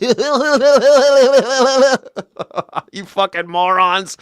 Holy shit, this guy's gonna lose. God damn it, Texans, you're not that dumb to love fucking Ken Paxton, right? This closeted homosexual. This guy's fucking queerer than a $3 bill, this motherfucker. I've even heard some people call him James Tallarico. Low T Tallarico. Meet Texas Democrats' last prayer. A pro-trans preacher who poses like Beto, probably loses like him too. Tofu Tallarico's Republican red meat, something he doesn't know much about. What the fuck is this weird thing?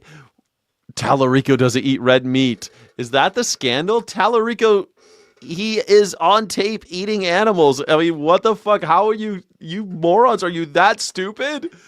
He goes to the fairs and he eats the turkey legs like all the other stupid politicians. I am proud to say that our campaign has officially become a non-meat campaign. So we are. Oh, he's wearing a mask. I wonder when this was. Oh, April 25th, 2022, 4 fucking years ago, when he was speaking at an animal rights rally, and he said we have an animal-free fucking campaign.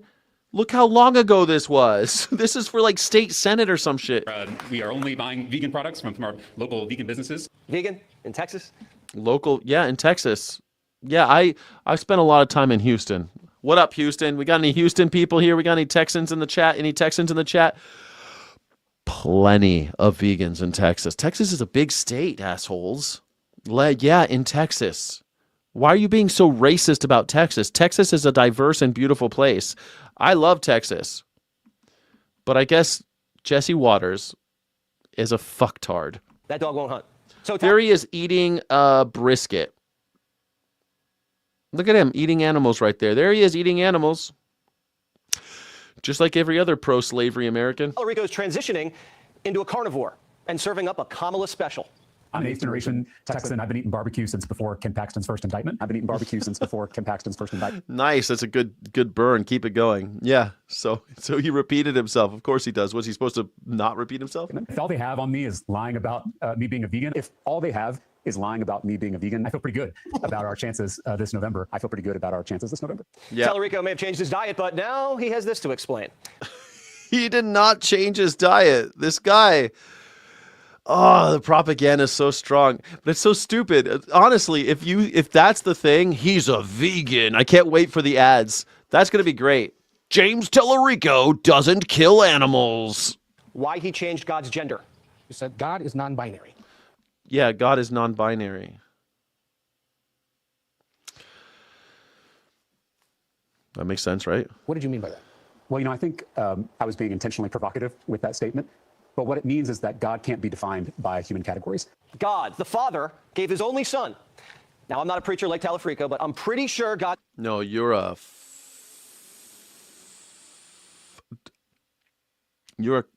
grinder. You're a grinder patron. You are definitely the gayest person on television. ...is male. And Morning Joe's pretty sure Democrats are toast. First of all, let's just talk about how bad of a DNC chair Ken Martin is. And let's just talk about how crazy the Democratic Party is. They've got a 20% approval rating, and they're getting completely blown away in fundraising. They are getting crushed by the Republicans. They're getting crushed all right, and Newt knows what'll finish them. If you tell me the price of gasoline on Labor Day, I'm pretty confident I can tell you about the election.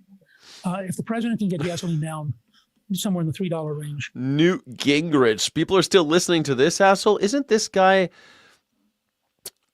Didn't Newt Gingrich cheat on his wife or something weird?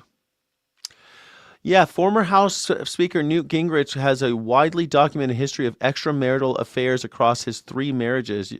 Yeah, what do you know? His first wife, Gingrich, had an affair while married to his first wife, whom he had previously dated when he was in high school, geometry teacher. When she was his high school geometry teacher. Gingrich had an affair while married to his first wife, whom he had previously dated when she was his high school geometry teacher. He served her with divorce papers while she was recovering from cancer. When she was recovering from cancer. I remember when this all came out, man.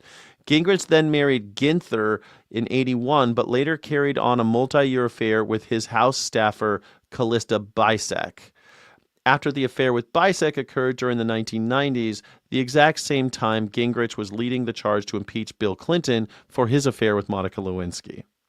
During the 1999 divorce, Marianne Gingrich revealed in interviews that Newt had asked her for an open marriage so he could continue seeing Bisek.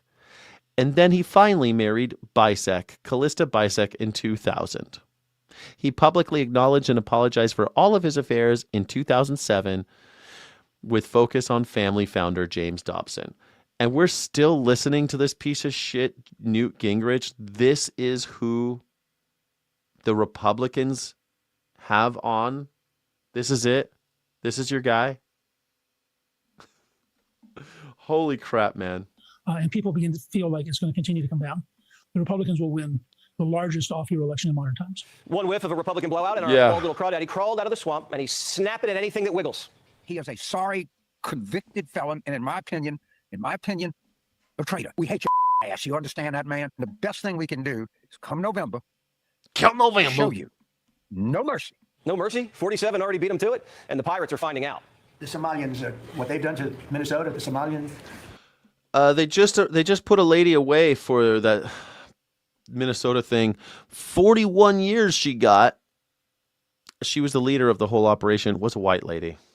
Somalians, no Somalians. Crooked as hell. Elon Omar, crooked as hell. They're all crooks.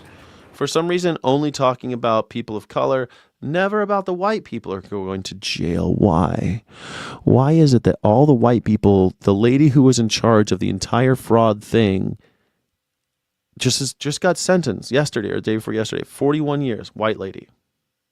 But Donald Trump only talks about black people for some reason. And we got them. Now we're putting the clamps on. And no other administration would do what we're doing. Just let it go. Really? Really? They'll just let it go? And we're the only one who ever brought suit against anybody. It was all lawless. It was the purge in America before Donald Trump. Before Donald Trump, there was no such thing as police. Donald Trump invented the FBI. Everybody was getting rich. And I think we have a chance to save Social Security without doing anything to it. Everyone was getting rich in America before you. That's true. Now we're all fucking poor. Trump's not bluffing. The busts are piling up. So what we've done just in the past 51 days, over 400 law enforcement actions in this country related to major fraud. That's search warrants, that's arrests, that's convictions, that's indictments that are filed, and that's just 51 days. It's the golden age formula. Prosecution's up, crime down, and the cities get their shine back. We took out 5,000 criminals, hardcore criminals. By the way, 90% of the crime is calculated. They count 2% of the people do 90% of the good. That's a great number. And Washington. 2% of the people do 90% of the crime. The rich, you mean? Like the rich, the 1% do 90% of the crime? It's true. Like $50 billion a year in wage theft in America that goes unpunished, unpursued, unprosecuted. Because the rich people are able to commit crimes, but the poor people end up in jail. D.C. is now a safe and beautiful place, and it's only going to get more beautiful. Be sure to like and subscribe for all the Fox News latest. Yeah. Well, tonight, bags and bags of groceries donated to seniors in Wilkinsburg all went to waste. Residents are telling KDK's Mamie Bob that after the food was delivered on Friday, the building management prevented them from getting it. Donated food. Yeah, how come we never got that 2K check? Why didn't we ever get that? What happened to my Doge money, buddy boy? Baby doll, what happened to my Doge money? Well, you don't worry. We're going to bring down the gas prices, cut them in half by the end of my 12th month in office. Never happened. Don't worry, all of the prices are going down. Half prices at the grocery store in my first 12 months. Nope, never happened. Everything went up. Everything's going up. Prices are going up. Prices are going up.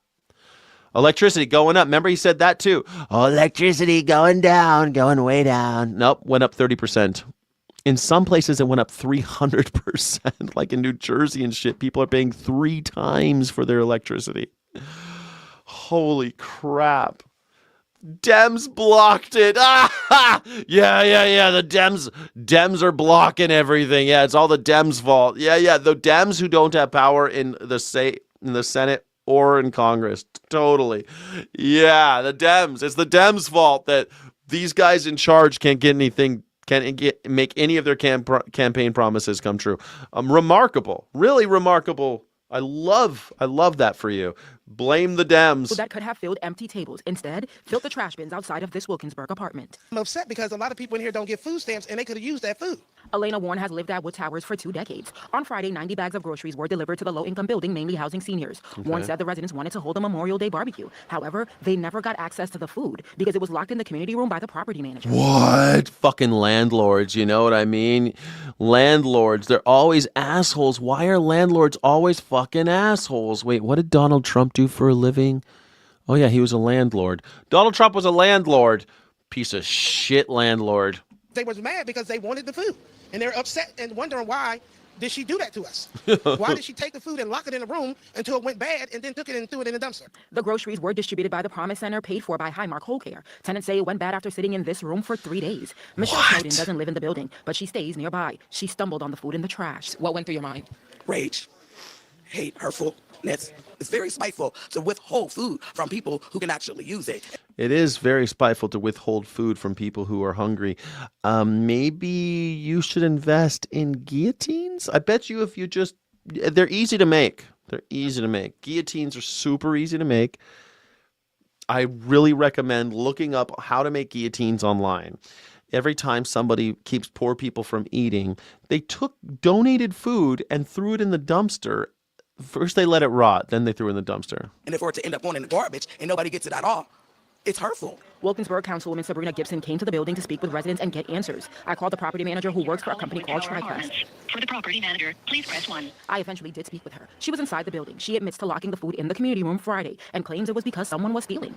How are you stealing something that was donated to us? Someone was stealing? So you locked all of the perishable goods in the community room. She tells me she didn't know there was fish in the bag, which resulted in the food going bad. She, along with another property manager, say the groceries were delivered later than expected Friday, and no one from management was on site. They tell me they are looking into who accepted the delivery by combing through the camera system.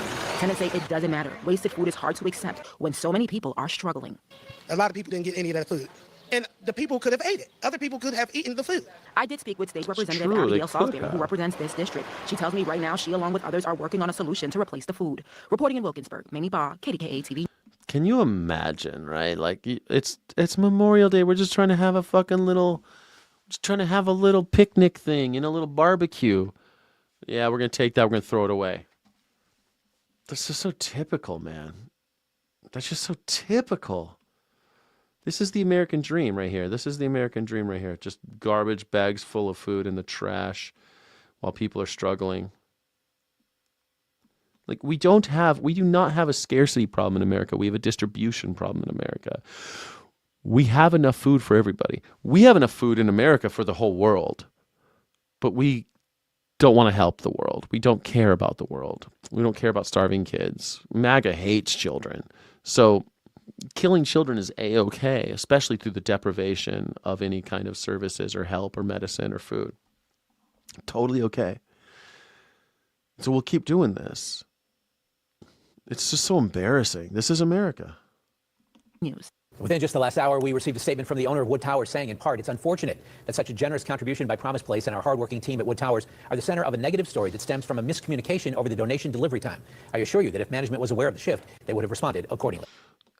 The fuck? They could have stayed. You couldn't have stayed a little bit longer. Oh, they were a little late, so we're going to let it all rot. That's just so typical. Oh, they were late? Fuck them. Lock this shit up. Fuck everybody. You know that's what happened. It was all out of spite. It's the only reason. Thank you, Senator Shaheen. Good morning. Thank you for being here, Acting Secretary.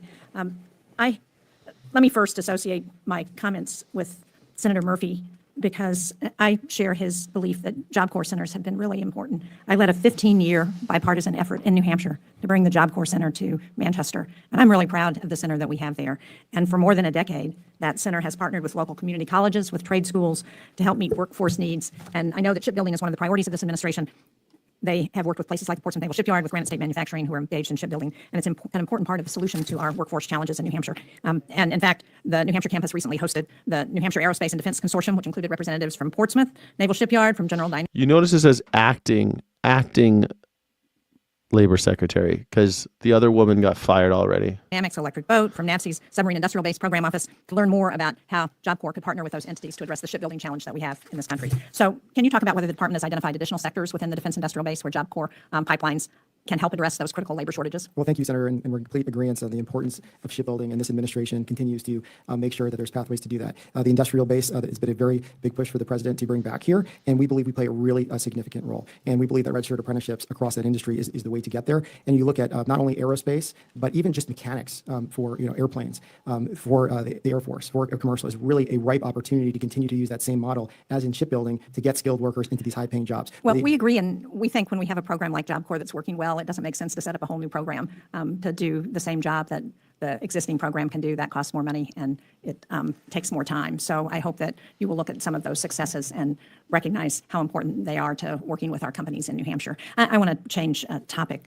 for my second question, because I hear frequently from small businesses in New Hampshire who are really struggling to find workers. We have a very low unemployment rate in our state, and many of those businesses, particularly seasonal businesses, rely on H-2B visas to fill temporary jobs because they can't get Americans to fill those jobs. So, as you know, employers must first receive approval for a labor certification from DOL before they can apply for those visas from the Department of Homeland Security. But in recent years, my constituents have told me that the delay in releasing supplemental H-2B visas, as well as the processing backlogs at DOL, have prevented seasonal businesses in New Hampshire from accessing the visas they need in time for their busy season. And we were already into that season this year. So can you talk about what you're doing to address those backlogs and how we can reassure New Hampshire small businesses and small businesses across this country, because this is not a challenge unique to New Hampshire, as you know, that they're going to be able to see a timely adjudication of visas so they can get the workers they need. Why are they importing workers again? What is this whole thing about? Why is it okay to get these H-1B visas and J-1 visas? Why is that always earmarked for these fucking Republicans? Why is it always okay to import people for this? Oh, we don't have seasonal help. They love not having seasonal help, because then they could just import people and not pay them full-time wages or pay them any of their unemployment, not any of the benefits. They could import people and then tell them to fuck off when the season's over. Well, that's bullshit. That's fucking bullshit. I've got friends with H-1B visas and J-1 visas, and it's an embarrassment that that's how we do it in America. Like, if you have a resort, like Donald Trump has H-1Bs and J-1 visa holders, and he hires them for the season and he fires them right when it's over so that they've got to fly back to where the fuck they came from, and then they don't have to pay unemployment. Well, then you don't have a good business model. Sorry. If you can't handle it, then you can't handle it. You can't have seasonal employees. You got to import them from Romania or someplace else, or Philippines. I don't see why that's acceptable. I don't see why that's acceptable. Yes, seasonal work. Then why is it okay to import people? Why is it okay to import people? In order to not pay Americans. That's why. Because Americans demand benefits. Americans demand basic needs, basic living wages. But they don't want to pay Americans. So Donald Trump and his cronies and people building ships and all sorts of, we need H-1B visa holders. We need to import people, and we need you to approve those visas quickly because we need them in this country. We need people to come into this country. I thought you were trying to get people out of this country. And those H-1B visa holders, they have babies because they come and they come pregnant. They come in all different shapes and sizes, and they have all sorts of things going on. They're human beings. Why is it okay to import humans for these businesses? The Trump administration is standing up to the woke mob's violent attacks against Jewish students on college campuses. Again, deja vu. The Justice Department is now suing the University of California, Los Angeles for, quote, deliberate indifference to discrimination against Jewish and Israeli students. Don't you think it's weird that it's always about Israel lately? Like, I actually pushed back when the people started saying this is all Israel, Israel, Israel. I was like, come on. But it looks like it is, man. Donald Trump is going off about how anybody who says something bad about Israel needs to be in jail. And all Arab states must formally recognize Israel in the Abraham Accords. That's what a mandatory thing that they all owe us. What is this, man? Why are we working so hard for Israel?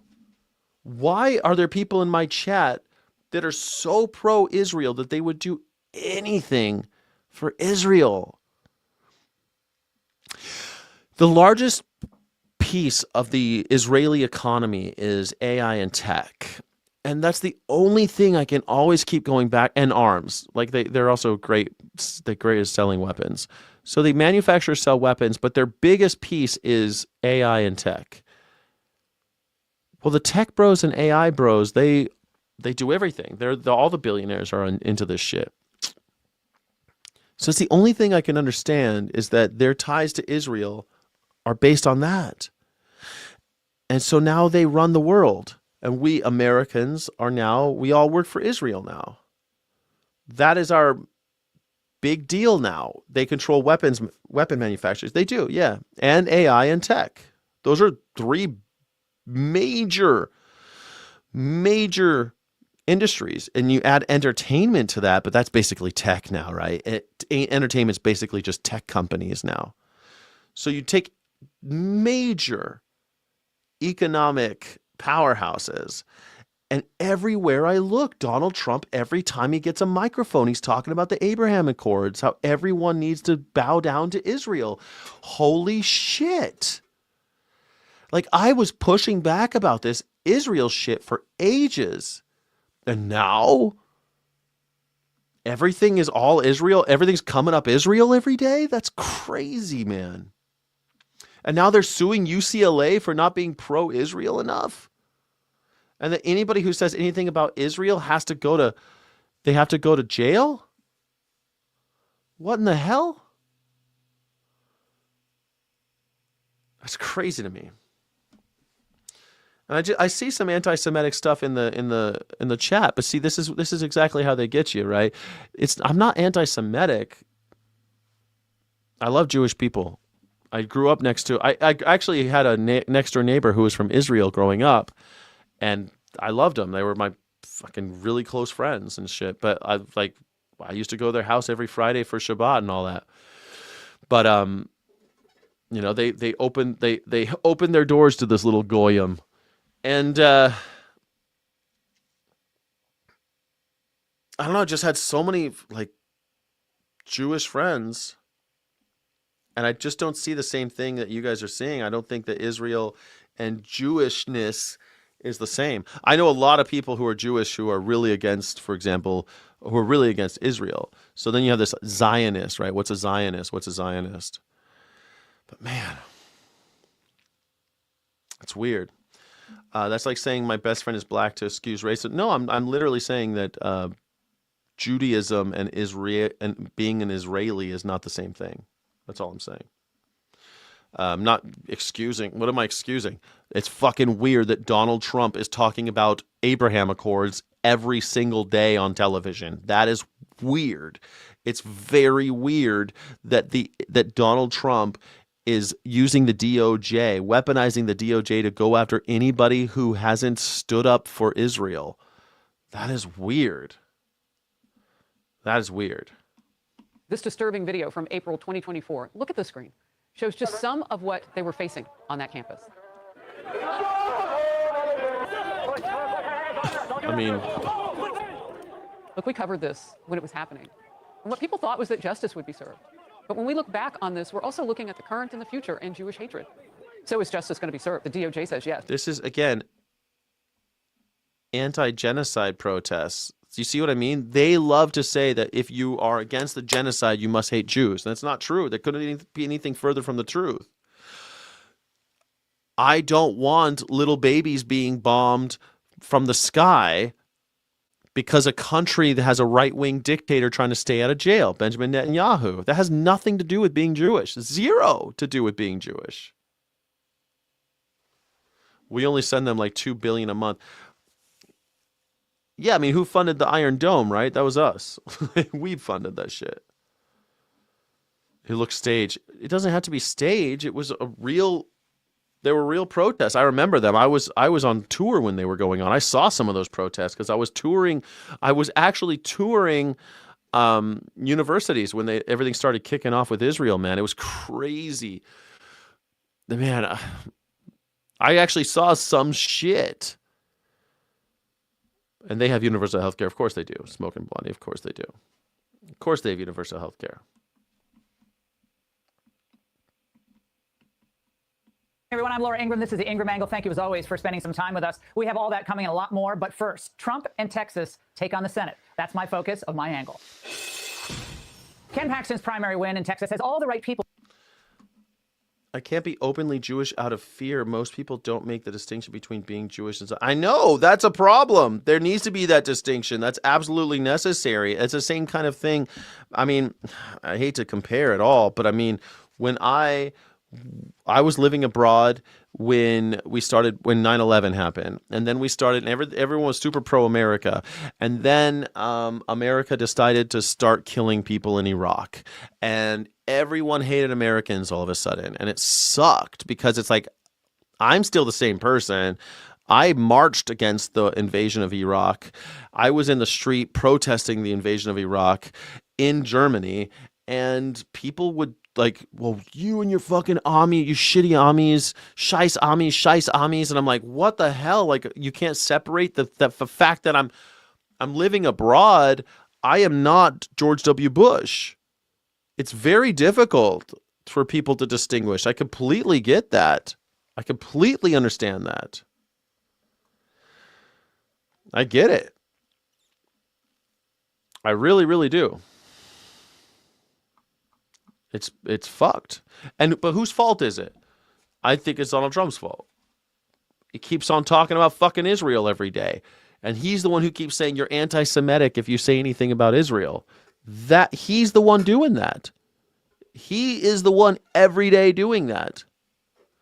And I'll tell you, you can look back at the content that I made I said, man, this river to the sea shit, that's anti-Semitic. That's fucking anti-Semitic rallying call. That's just bullshit. And I was against it. Like, I was against the ethnic cleansing, but I was also against this anti-Semitic shit. It's okay. You could be against ethnic cleansing and also be against anti-Semitism. You could be anti Israeli aggression and still love Jewish people. Like, you can do that, but it's getting more and more difficult to make your position clear because people like Donald Trump and Harris Faulkner and Fox News are making it, it's making it intentionally so. Anti-Israel isn't anti-Semitism, right? Well, I'm on record saying that I think Israel has the right to exist, but this whole kill all the Muslims in Gaza is fucking insane. Like, That's totally crazy. It's gone too far. Anyway. Really, really upset. Really? This is what the Republican primary gives you? Donald Trump attracts the worst people. The Republican Party, however, is going to have to spend a fortune to try and save Paxton in Texas. The more salient point is, why did John Thune allow the NRSC to blow $100 million to save John Cornyn? For what? One of the last remaining symbols of the GOP establishment wasn't just defeated last night, he was crushed by nearly 28 points. And actually, the Beltway media is in mourning. Oh, they're all wearing black, they should have been. Which tells you that the people and Donald Trump got this exactly right. Politico said that Cornyn's supporters were mourning him as an institutionalist who fell victim to the rise of the populist right. The end of an era of compassionate conservatism. Translation, we'll miss having a Republican we can co-opt on issues like immigration, trade, and gun safety. The Texas Tribune lamented the defeat of the last of the gentleman Republicans. Translation, we like genteel Republicans who don't cause trouble, who lose graciously. Now, for many years, reporters and Senate Democrats have counted on establishment figures like John Cornyn to help stymie the MAGA agenda. Losing graciously is... Sometimes you lose. That's politics. You have to lose graciously. Yes, that's what adults do. Donald Trump is not an adult. In the Senate. It's why they're really going to miss John and why they really dread Ken Paxton. Now, all this demonstrates is that Trump was right to endorse Paxton in the final week of the campaign. Now, although it was pretty clear back in 2022 what the voters were already feeling about Cornyn when he showed up at that state convention as he was promoting gun legislation after the Uvalde shooting. Ladies and gentlemen, please welcome our friend and senior United States Senator, John Cornyn. Big Bad John. Big Bad John. Our friend and senior. Oh, man. I'm so tired of looking at these old fucks as politicians. 73 years old, man. Oh, this is 22. He's only 70. Howdy, everybody. Stop booing. Now, in the end, after 4 decades in Washington, Texas Republicans concluded that Cornyn wasn't delivering on the issues that mattered most to them. Republican voters want action, not words. They want the Save America Act on this. You ever notice that Laura Ingraham, her voice is in the same register and pitch as Tucker Carlson? I think Laura Ingraham and Tucker Carlson I think they're the same person. They talk the same. Their voice is the same. It's weird. Senate floor. They want it passed. They want to end the filibuster. They want to Then end the they want the Trump filibuster. agenda codified into law. They want a fighter for the Trump agenda. And in choosing between Paxton, with all his baggage, and Cornyn, the guy who campaigned for the legalization of Dreamers going back to 2021 and pledged to work with Biden on immigration, The Bushes fought for the... What? the choice was easy. It was Paxton. In throwing his weight behind... The Bushes were also all about early childhood arrival. Texans, they understand that some people came when they were 2 years old and they're just as American as everybody else. They didn't have a choice. A lot of people, those dreamers she's talking shit about, those are people who came to this country at like 1 or 2, 3 years old, and they are now 40. Are you going to say they're not American? They've been here for 37 years. They got here when they were 3 years old. Are they not American in your eyes? They hold jobs. They stayed out of trouble. They're called dreamers. him, Trump was merely following what the people already wanted. And understand this. The reason the media, they're freaking out, is the same reason they freaked out in 2016 and 2024. The supposed defenders of democracy hate it. They absolutely hate it. Defenders of democracy. Democracy's stupid. Look at this guy. Look at this orangutan that we have as a president. Like, seriously, look at this fucking guy. Look at this guy. This is the best picture Fox News could get. Look at this zombie-looking fucking... He looks like a George A. Romero zombie. This guy looks like a zombie from Night of the Living Dead. If you put it in black and white, he would look just like a flesh-eating zombie. This is... When the Republican base gets its way. Because if it were up to the scribblers and the dribblers, Democrat voters would choose not only their nominees, they'd choose Republicans too.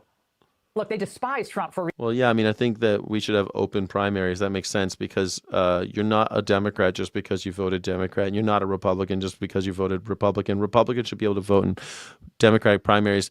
Democrats should be able to vote in Republican primaries. That makes perfect sense. I think most Americans agree with me on that. Energizing the GOP because they like the old Republican Party, the one that touted lousy bipartisan deals that only made our middle class poorer and less safe. And that they love that party that before Donald Trump, it hadn't won a presidential race since 2004. But Paxton, he says change is coming. Tonight, we just sent a Texas-sized... Well, I mean, 2004, all right. And then 2008, you have Barack Obama for 8 years. That's okay. That's like in 2008. So really, you had a Republican president up until 2008. You had 2 terms of Barack Obama, and then you had a Republican. That's normal. They haven't won an election since 2004. Yeah, that's completely normal. Totally fucking normal. You had George W. Bush for 2. He won in 2000 and 2004. That's right. Brings us up to 2008. Then Barack Obama is from 2008 to 2016, and then Donald Trump only had 1 term.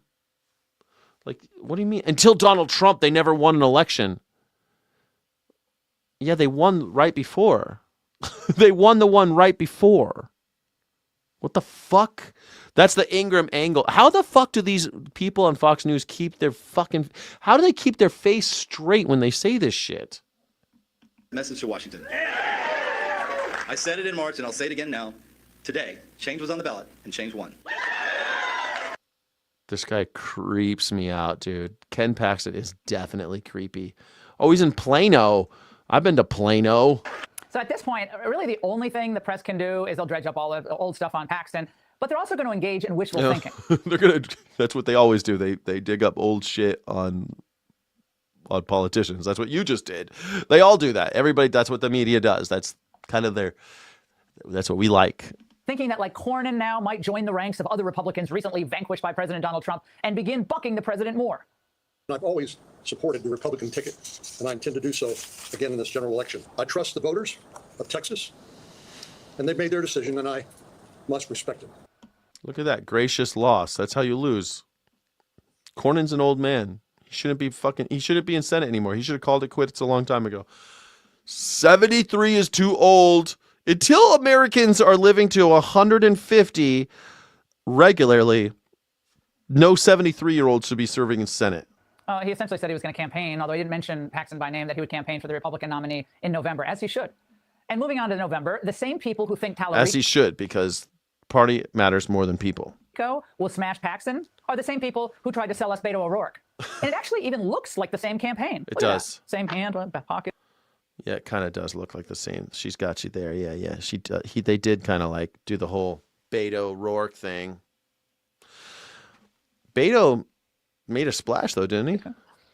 Now, this is going to be a lot of fun to cover, and they're trying the same promises. That Tallarico is a different kind of Democrat, I'll say.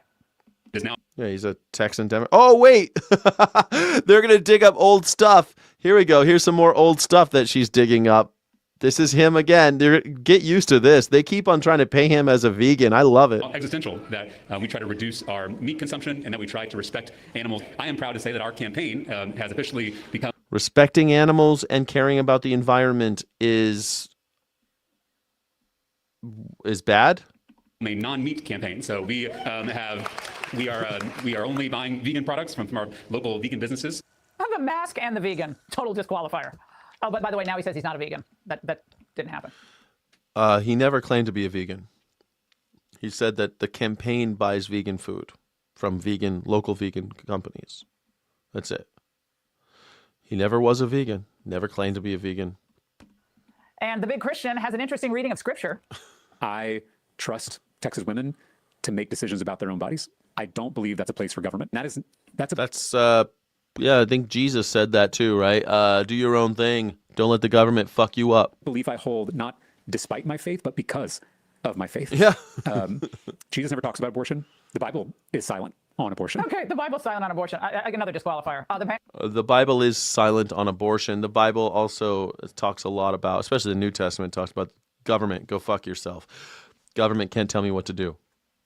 That's the Bible. Commandment, thou shalt not kill. Ever heard of it? Oh! 10th commandment, thou shalt not kill. First of all, that's the Old Testament. Fuck the Old Testament. But the commandment, thou shalt not kill. So you're against the war in Iran. No, I love the war in Iran. All the Muslims have to die. Oh. And that's not all. God is both masculine and feminine. True. And everything in between. Yeah. God is non-binary. Most Christians... God is everything, right? Isn't God everything? Didn't God create heaven and earth, the light, everything, the stars? God created everything, right? Right? Is she vegan? No, she's not. Tell her. You think she's vegan? No. Render to Caesar what is Caesar's.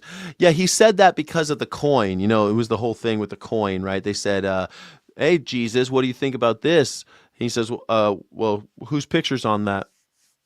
Caesar's. And he says, render to Caesar's what is Caesar's. As in, all the money can go to the government. We hate the government. And the suggestion is God has made his imprint on you. Caesar has made his imprint on the coin. So everything that's earthly, give it to Caesar. But everything you have, you give to God. That's the lesson that Jesus was saying. Give everything to God. Everything that's worthless and stupid, give it to Caesar. Everything that's important and holy, give to God. Fuck the government. I mean, it really is always, everything about Jesus is fuck the government. He was an anti-state, anti-hierarchy, flat. He hated hierarchy. The first is last, the last will be first. He hated hierarchy. He was a hardcore anarchist. And people are like, this is a Christian nation. It cannot be a Christian nation. That's an impossible thing for it to be. This cannot be a Christian nation. Christ, not if it follows the teachings of Christ. The state has hijacked Christianity and bastardized it because that's what the state will do. The state even used Christianity to hijack other people's religions and Christianize them. The state took control of the narrative of an anti-state dissident who was killed by the government, a revolutionary. They took his story, bastardized it, used it to colonize other countries, used it to kill people, and now is using it to subjugate people here in the United States. Donald Trump with his Trump Bible and everything. Look, I got the Trump Bible. It's the best Bible. This is the best Bible I've ever had. It's the best one. Would acknowledge that God is beyond gender. In fact, the Apostle Paul, in his letter to the Galatians, said that in Christ there is neither male nor female. And so if someone's got a problem with that statement, they shouldn't take it up with me. They should take it up with the Apostle Paul. Take it up with Paul, bitches. Is that RuPaul? Wow, that's really anti-Christian. Is that RuPaul? No, that's the Apostle Paul. You ever heard of him? You ever heard of Paul? You fucking crazy person, Laura Ingraham. And then what really floats his boat? Something that you love that's not family or friends. I love, I'm to say this because it's on my mind, the 2023, 3 years ago. The trans children who showed up yesterday at the state capitol to advocate for their humanity. There you go, advocating for humanity. Laura Ingraham hates humanity. And he really wants you to think he's all man. The most popular question that we got asked is, But we all know who's all man. It's Arnold Palmer. Arnold Palmer's all man. He's all man. He's the best man. I love him so much. He's the best man, Arnold Palmer. He's all man. He's the greatest. Donald Trump talking about Arnold Palmer. It really is amazing. Donald Trump talking about Arnold Palmer's penis. It really is incredible watching Arnold Palmer. I love it so much when he talks about it. I think it's great. Too much information about Arnold Palmer all the time, bragging about Arnold Palmer's dick. It's weird. It's bizarre. Here we go. Hold on. Here we go. You ready for it? I found it for you. But Arnold Palmer was all man, and I say that in all due respect to women, and I love women. I love them. But this is a guy that was all man. His man was strong and tough, and I refuse to say it, but when I refuse to say it, but I'm going to tell you a story about his penis. he took showers with the other pros, they came out of there, they said, oh my God.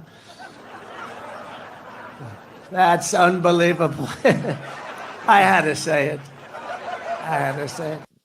Jesus. You think I should play this clip every day? Maybe I should just download this 30-second clip and I'll just play it every day. He was all man. God, I love that penis. He had such a nice cock. It's so weird, man. Who talks like this about another man's penis? It sounds like a skit. It sounds like it can't be real. But he said it in front of so many people. And he went on for like 10 minutes like that. He was so big on, I love Pennsylvania, wherever the fuck I am, wherever he was born. He was in the birthplace of Arnold Palmer. And that was the story he thought to tell about his friend Arnold Palmer, the old golfer. Arnold Palmer, he hated alcohol, just like Donald Trump. That's probably how they got along, because they both loved penis. No, Arnold Palmer was he was against alcohol, so he made lemonade and tea, iced tea and lemonade, the Arnold Palmer. And they named the drink after him. He was half tea, half lemonade, but all man. He was all man. And I refuse to say it, but he had a big dick. Fucking weird, man. Who talks like that? Who does this? How is this the president of the United States? Are you single? Are you single? So you have a girlfriend. I do. Of many years. I do. And she is my rock. She is my best friend. And she is an enigma. No one knows who she is. Now come November, the choice. What? Even Ingram's like stupid faces are so cringeworthy. For Texans, it's gonna be. Look at Donald Trump with his stupid hat. My God, they photoshopped a cowboy hat on him. That's Donald Trump with a cowboy hat. Pretty straightforward. Which candidate do you? This New York con man landlord shitcoin entrepreneur. Put a cowboy hat on him. He'll look authentic. Trust to fight for the Trump agenda, which is wildly popular in Texas. A sealed border, safe streets, low taxes, pro-oil and gas, energy independence. Well, we know who the New York Times, Chuck Schumer, and the cartels is going to be rooting for. And that's the angle. Be sure to like and subscribe. The cartels? The cartels are going to root for Tallarico. Man, shit, I guess I'm in league with the cartels now, I guess. That was so passive aggressive. And no one knows who she is. He's a politician. He doesn't need his girlfriend out there. James Tallarico's girlfriend. Who is she? Former chief of staff from legislative is dating a former chief of staff from his state legislative office. The couple have been together for 4 years. However, at the candidate's request, her name and identity remain private to protect her from the intense public spotlight of the campaign trail. I mean, I would do the same thing. Like, if it's possible, I definitely would not tell people my girlfriend's name if I was in a political battle with Trumpsters, man. Trump people are weird. That's why I carry a gun. I carry a gun because I know all you fucking maggers are so weird. Like, I keep my gun right next to me. It's right here. Just in case someone comes in. I got my door locked, but you never know. I got a gun in the room. I'm gonna shoot you. You come in here. It's not gonna be like, remember when Philip DeFranco had that weirdo break into his house and he's like, I'm not letting that shit happen. You're gonna get shot, you come in here. I'm going to shoot you. I ain't some fucking liberal, let's hear you out. Let's see if you got something to say. No, you're dead. I'd rather know your tax return than your girlfriend. Yeah, very true. Very true. Definitely. I would rather know about your taxes. Sky, can you give out some memberships or do we have to wait until Monday? I don't know. Did I already give? I think I gave away all my ones for May. Let me see. I'll check real fast. I'll check real fast to see if I can give out my memberships. I might have already reached the end here. Let's see. No. I don't know if I can. I think it looks like I don't have any more. Yeah, I have to wait until the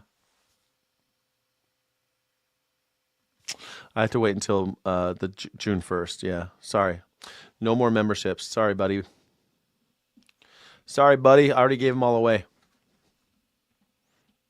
I only have 10 a month. Sorry. Subscribe for all the Fox News latest on YouTube and catch full shows streaming now on Fox One.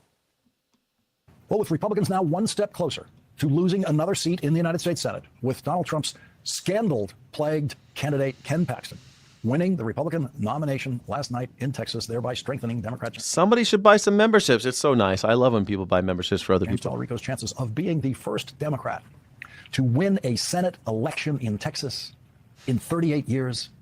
Today, Donald Trump said, I don't care about the midterms. Donald Trump is the first president in history to say that he doesn't care about the midterm elections. No president has ever said that, even in private. But Donald Trump chose to say it Bro, today. they're obsessed with trans. The reason why Republicans are obsessed with trans is because they're the perfect scapegoat. They have no power. There are very few of them. So most people don't know any trans people. And so you get like this boogeyman effect, right? Most people have never met a trans person. I have worked with many trans people. I've known a lot of trans people just because, I don't know, I've just worked in industries and been around them. I went to a college that was pretty accepting as well. So just met a lot of them over the years. I'm also old. I think that's also part of it, just the fact that I've been alive for a long time. I've met a lot of trans people. You're absolutely right, though. They'll never be affected by anybody in that community, but they want to impose the law over a non-existent problem. That's exactly right. That's exactly it. They want to fix a problem that doesn't exist because they hate trans people. They hate the idea of them. They're the perfect scapegoat.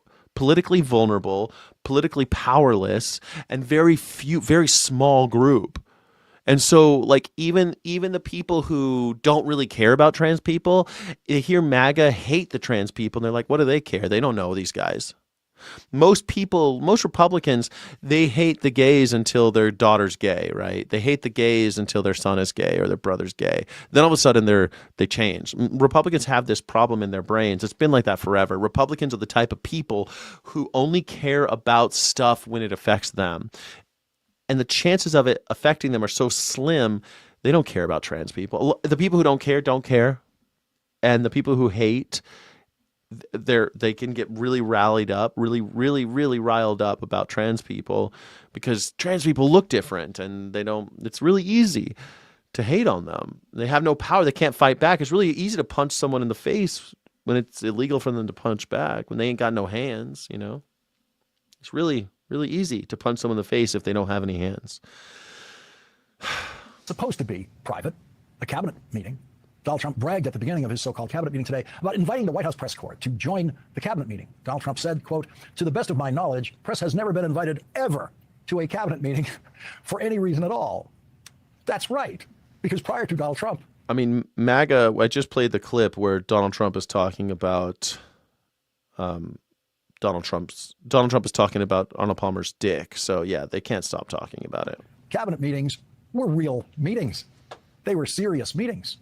And as the powers of the presidency expanded after World War II and the White House staff expanded exponentially, cabinet meetings became increasingly rare, but still important enough to be private so that everyone involved could speak freely to the president. Yeah. Donald Trump's so-called cabinet meetings are really the kind of cheap reality TV It's Donald so Trump used weird. to play in a fake conference room on an absurd NBC show. That's so weird. I talk to younger people who don't realize this because most of the people that watch my show are over 30. But there are people under 30, under 30, they think this is normal, this cabinet show bullshit. It's crazy. And it is plain to everyone who actually watches even a second of a Trump cabinet meeting on TV that no one there would ever consider speaking freely to Donald Trump. They all know their job there is to praise Donald Trump and nothing else. And that has never been the purpose of a cabinet meeting before Donald Trump's silly, televised cabinet room performance. It's so true. Donald Trump said, I don't care about the midterms. When he was rambling about his belief that Iran had not negotiated a peace deal with him yet because Iran thinks that the political pressure of the coming midterm congressional elections will work in their favor in negotiating with Donald Trump. They thought they were going to outweight me. You know, we'll outweight him. He's got the midterms. I don't care about the midterms.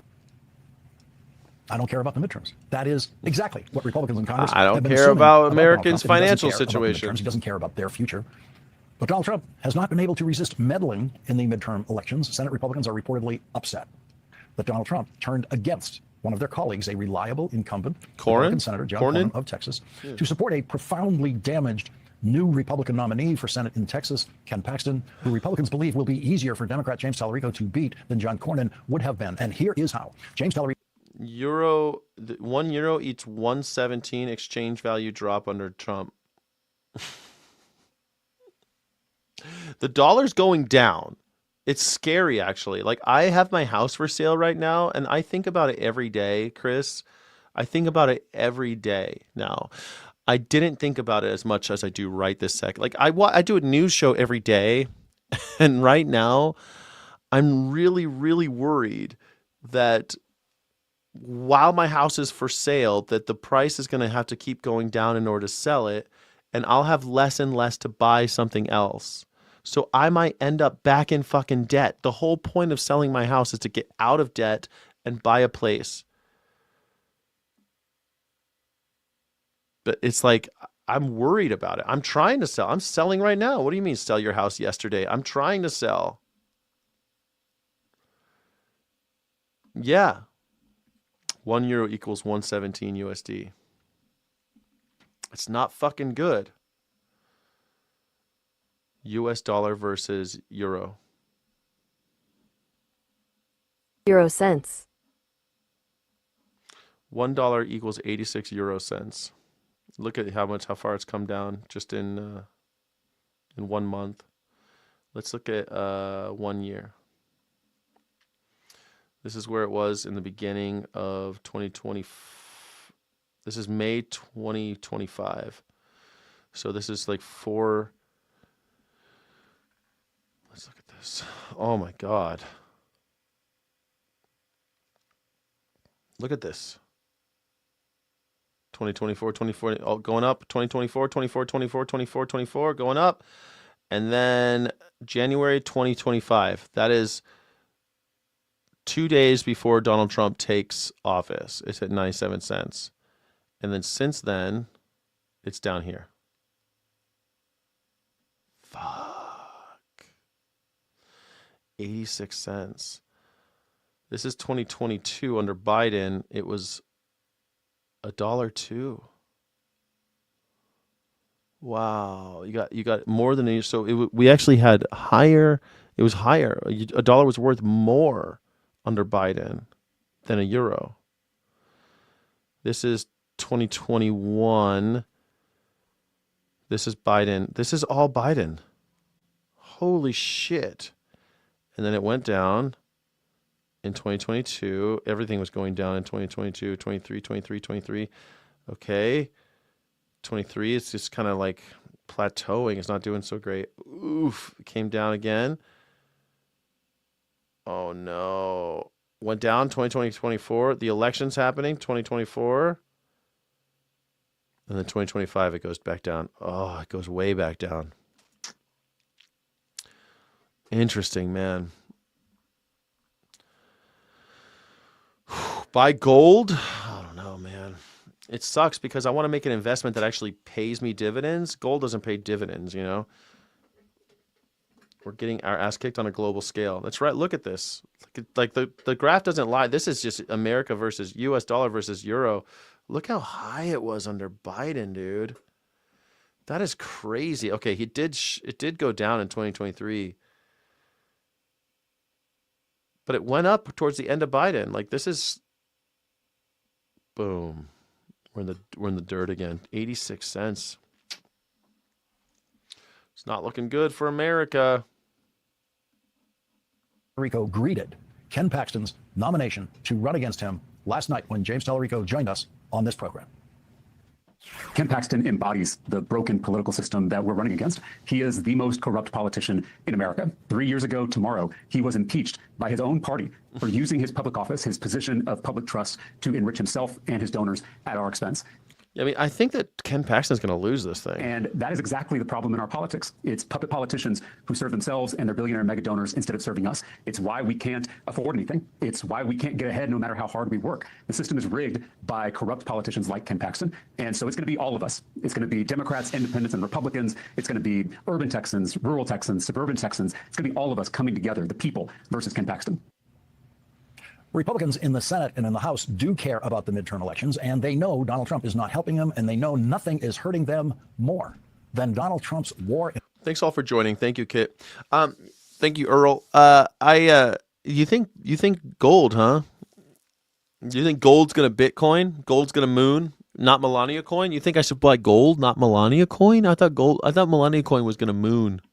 In Iran and the inflation it has caused in this country, especially skyrocketing costs of gasoline and diesel fuel. 83% of voters say gas prices are going up a little or a lot, and not a single person has said gas prices are going down a lot, except Donald Trump, who said that today in his fake cabinet meeting. But the American people are seeing higher gas prices. It's come down a little bit, but it's still $4.45. It'll come down a lot. It'll come down to where it was before. So there's Donald Trump telling people gasoline prices It's going to come down to where it was before. He said it would be at 50%, that it would be 50% cheaper 12 months into his first year. 12 months. At the end of his first year, it would be 50%. come down a lot. That's what he said. And he then said that from his limousine, he has seen gas stations with prices under $2 a gallon. It is impossible to be more removed from reality than Donald Trump, and few things demonstrate that better than Donald Trump's rambling so-called cabinet meetings where he tries to convince people the price of gas is less than... I should get both gold and Melania coin. Maybe I'll buy some gold. You guys are, I mean, shit. Gold always does go up. I could buy gold. When I sell the house, I'll buy gold and just leave it there for a while. And then when it goes up, just boom, nail it. Sell it. Then buy real estate or whatever the fuck. Half of what they actually paid today. In his so-called cabinet meeting today, during wartime, Donald Trump spent nearly 9 minutes speaking uninterrupted, nonstop, utterly without coherence, about the reflecting pool in Washington, D.C. It's fucking that has crazy. never before been the subject in a presidential cabinet meeting. The reflecting pool that he is rebuilding. He lied about the size of the reflecting pool, saying it's longer than the tallest building in the world, which is not true. How But he could didn't that mention the new reporting possibly in the New be York Times true? today by Doug. How could that possibly true? I've been to multiple buildings that were once the tallest building in the world. I was at the World Trade Center. I've been to the Taipei Tower.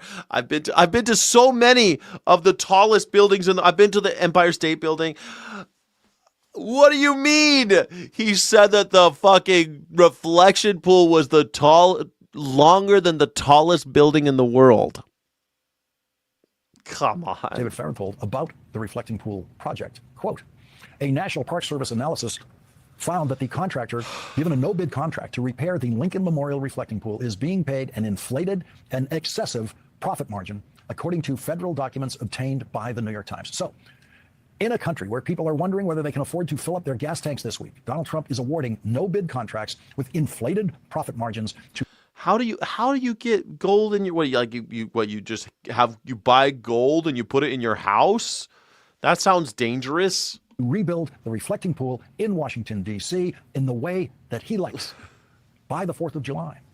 And he is paying for it by taking money from national parks all over the country and directing it away from those national parks. Yeah, did you see in Yosemite, they decided to not, they took down their reservation system at Yosemite, and Yosemite right now is fucking chaos. It's all chaos at the national parks right now because he took money away from the national parks and he's building shit in Washington, D.C.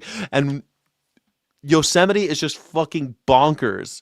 Nobody can park. People are getting hit by cars. It's just madness in Yosemite right now. Look it up. Like, the video is crazy. Just like lines of people ass to cheek to jowl. Where fewer Americans can afford to go now because of the rise in gasoline prices, and spending that money in Washington, D.C. on the reflecting pool. And for that, he was worshipped on cue in his cabinet reality show today.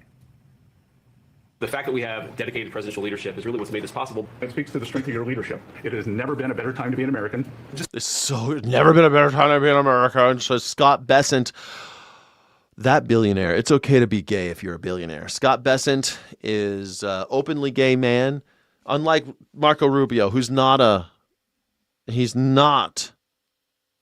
billionaire, but he is gay. He's not allowed to talk about it. Don't talk about it. Don't say gay. Yeah, he talks about, 45 minutes after the recent attempt on his life, Trump talked about the reflecting pool, crowd size, and ballroom. Yeah, we're supposed to think this is normal. This is not normal. This is insanity. Just a reminder of another war you helped settle, Mr. President. It's exciting to see.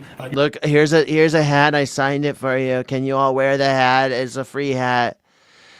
This is my merch. This is a merch operation. Like, this is literally a commercial for that merch, for his Chomo hat. Your vision. You're leading us to the greatest economy that the world has ever known, and that's why they tell you to tell me to tell you, Mr. President, thank you, and they love you. God, that's so crazy. What's her name? Kelly Loeffler? Kelly Fluffler? Just like you talked about with the reflecting pool, we didn't do the same old thing the way we've done it in the past after, Iraq and Afghanistan, the way we waged wars. Instead, you said we're going to do this smart. And so on this, the 88th day of Donald Trump. Hold on. Look at Donald Trump's face. Look at Donald Trump's face when he does this. Look at Donald Trump's face. Wars. Instead, you said we're going to do this smart. And so on this. Who the fuck? Holy shit! It's the 88th day of Donald Trump's smart war. Donald Trump's cabinet, once again, laughed about war. Of course they are. And the Secretary of War, Pete Hegseth, Central Casting, he loves war. I got he's a good man, Ellen. He loves war. Ha ha ha. No presidential cabinet has ever willfully, publicly shamed itself before. I mean, I'm laughing out of desperation at this point, Ben. I'm just laughing because the gallows humor. Gallows. Such is the buffoonery of Donald Trump and his cabinet that when Donald Trump says something that no previous president has ever said about a member of his cabinet, he loves war, they all decide to underline that obscene. He looked like, oh man, who's the guy who played Inconceivable? What's his name? Sean something. Who is the guy that played the Grand Nagus in Star Trek Deep Space Nine? Wallace Shawn, man, he looks like Wallace Shawn in the Princess Bride, like inconceivable. He looks like the inconceivable Wallace. I know that you couldn't possibly you would never put the poison in front of you. Like he looks like Wallace Shawn at this point. He looks like an ancient Wallace Shawn. Pictures of ancient Wallace Shawn. Wallace Shawn is an old man. Oh, yeah. This is it. He looks like this guy. This is... Hold on. View image, open image. Here we go. It looks... This is what I think Donald Trump was going for when he said... Like, Wallace Shawn has this look. I fucking love Wallace Shawn. But I think Donald Trump is doing his impersonation of Wallace Shawn. Does he not look like this guy? Oh, God. Shit. Watch. Do you remember Wallace Shawn on Star Trek? He was great on Star Trek. Wallace Shawn as the Grand Nagus. Grand Nagus and Wallace Shawn. Here's what he looked like as the Grand Nagus. Donald Trump is the Grand Nagus. Here he is. Here, I got a picture for you. This is Donald Trump. This is the face he was making. This is the face that Donald Trump was making. That's the same actor. That's Wallace Shawn. Gold-plated lapdom. This is Donald Trump. God damn, he's the Grand Nagus. You don't know how to make money, Quark. Quark, why aren't you making me more money? You're supposed to do the war smart, Mr. Hegseth. Mr. Hegseth, why aren't you doing a smart war? Why aren't you buying more hats? Inconceivable! Oh my God, Trump is a DS9 alien. He is a DS9 alien. My precious ballroom is not going to build itself.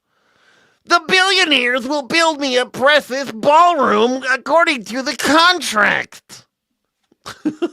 Oh, fucking Christ. Oh my God, this is Donald Trump. Holy shit, man. I can't believe I just watch all of Jimmy Kimmel's going to tell this joke now. I know it. He's going to see this. Someone's going to tell this joke now. God damn it. Inconceivable. Why can't they put gold-pressed latinum at the bottom of the reflection pool.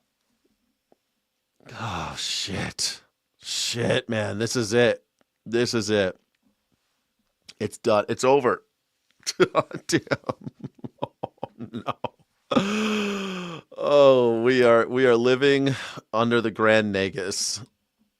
Build a ballroom, but do it smart. God bless. Man, Wallace Shawn was such a genius, man. He was such a good actor. God damn. I miss Wallace Shawn. Why did Wallace Shawn have to die before Donald Trump? Hold on. I need this picture. I'm going to download this picture. Save image. I need this picture. Grand Negus. The Grand Negus has spoken. If you doubt the Grand Negus, I will crush you. Line with their own laughter. The cabinet room has never reeked of such. You like my Ferengi? Back on Ferengar, we know how to handle people like you. We're capitalists. They really are. The Ferengi are the capitalist aliens. Like, they can't handle, like, they don't have art and science. They don't have like engineers. They just buy things. Like, they actually like bought space travel. They didn't actually invent warp drives like the other races. And they're not part of the Federation, but they're in the same galaxy. They don't want to be part of anything. They're isolationists because they want the money. Man, I love Ferengi, man. Ferengi is always my favorite. And inhumanity before, and it never will again after the Trump presidency. A Trump cabinet can be sure. Oh, yeah. They also have trad wives. You're right. Trad wives is part of the whole Ferengi thing, man. On Ferengar, women don't wear clothing. Man.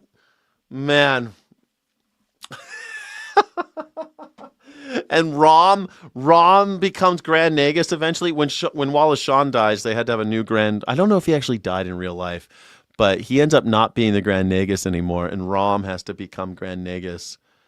I don't think we should be. I think the workers should have rights. It turns out he talks like that, but he's a genius. I fucking love that show. But they will never be outdone in their cruelty, as they listened in awe to Elon Musk describing to them how he put the... It's traditional. MAGA trad wives are 300 plus pounds. That makes sense. They're 300 plus pounds. That makes perfect sense. MAGA wives are all three. That's traditional. Like a traditional wife. They're trad. 300 plus pounds makes perfect sense. The United States Agency for International Development, as he put it, into the wood chipper, denying food to starving people, denying medicine to people who would die without it. Such cruelty has never been overtly approved by American government officials. The way they like their lobes. They like their lobes massaged. I mean, seriously, Donald Trump looks like Grand Negus, and Rubio definitely looks like a Ferengi with the big ears. Man, he's got the big ears already. Oh my God. I don't know why I didn't see it before, that they're just MAGA, the administration, not all of MAGA, but the administration, they're just Ferengis. All cheered on Elon Musk doing what Bill Gates called, quote, the world's richest man killing the world's poorest children. Mm-hmm. They cheered that on. They did. The Trump cabinet's incompetence will never be outdone, has never been outdone. Donald Trump's defense secretary is in a war that he does not know how to win or to end. Yeah, I mean, that makes sense, right? Ferengi. Well, let's see if man's best Oh, man. Is this the one? Oh, friend I can love dig this. himself out of this I one. love A dog this left story. alone in a truck. I love it when shit like this happens, when dogs kill people. I fucking love it with guns. Man, this happens a lot more than people think. People leave their guns out, and dogs, they shoot their owners with the gun. I love it when this happens. This is not the first time I've heard this story. I've been doing a news show for a while. I love it when this happens. It's my favorite. Apparently set off a shotgun, shooting a woman in the arm just outside a store in Nebraska. According to Scottsbluff police, and this is no bluff, the driver went into the store to buy something when his dog accidentally triggered the shotgun, hitting a woman at a stoplight who had her arm out the window. Let's bring in our ABC News legal analyst, Brian Buckmeyer.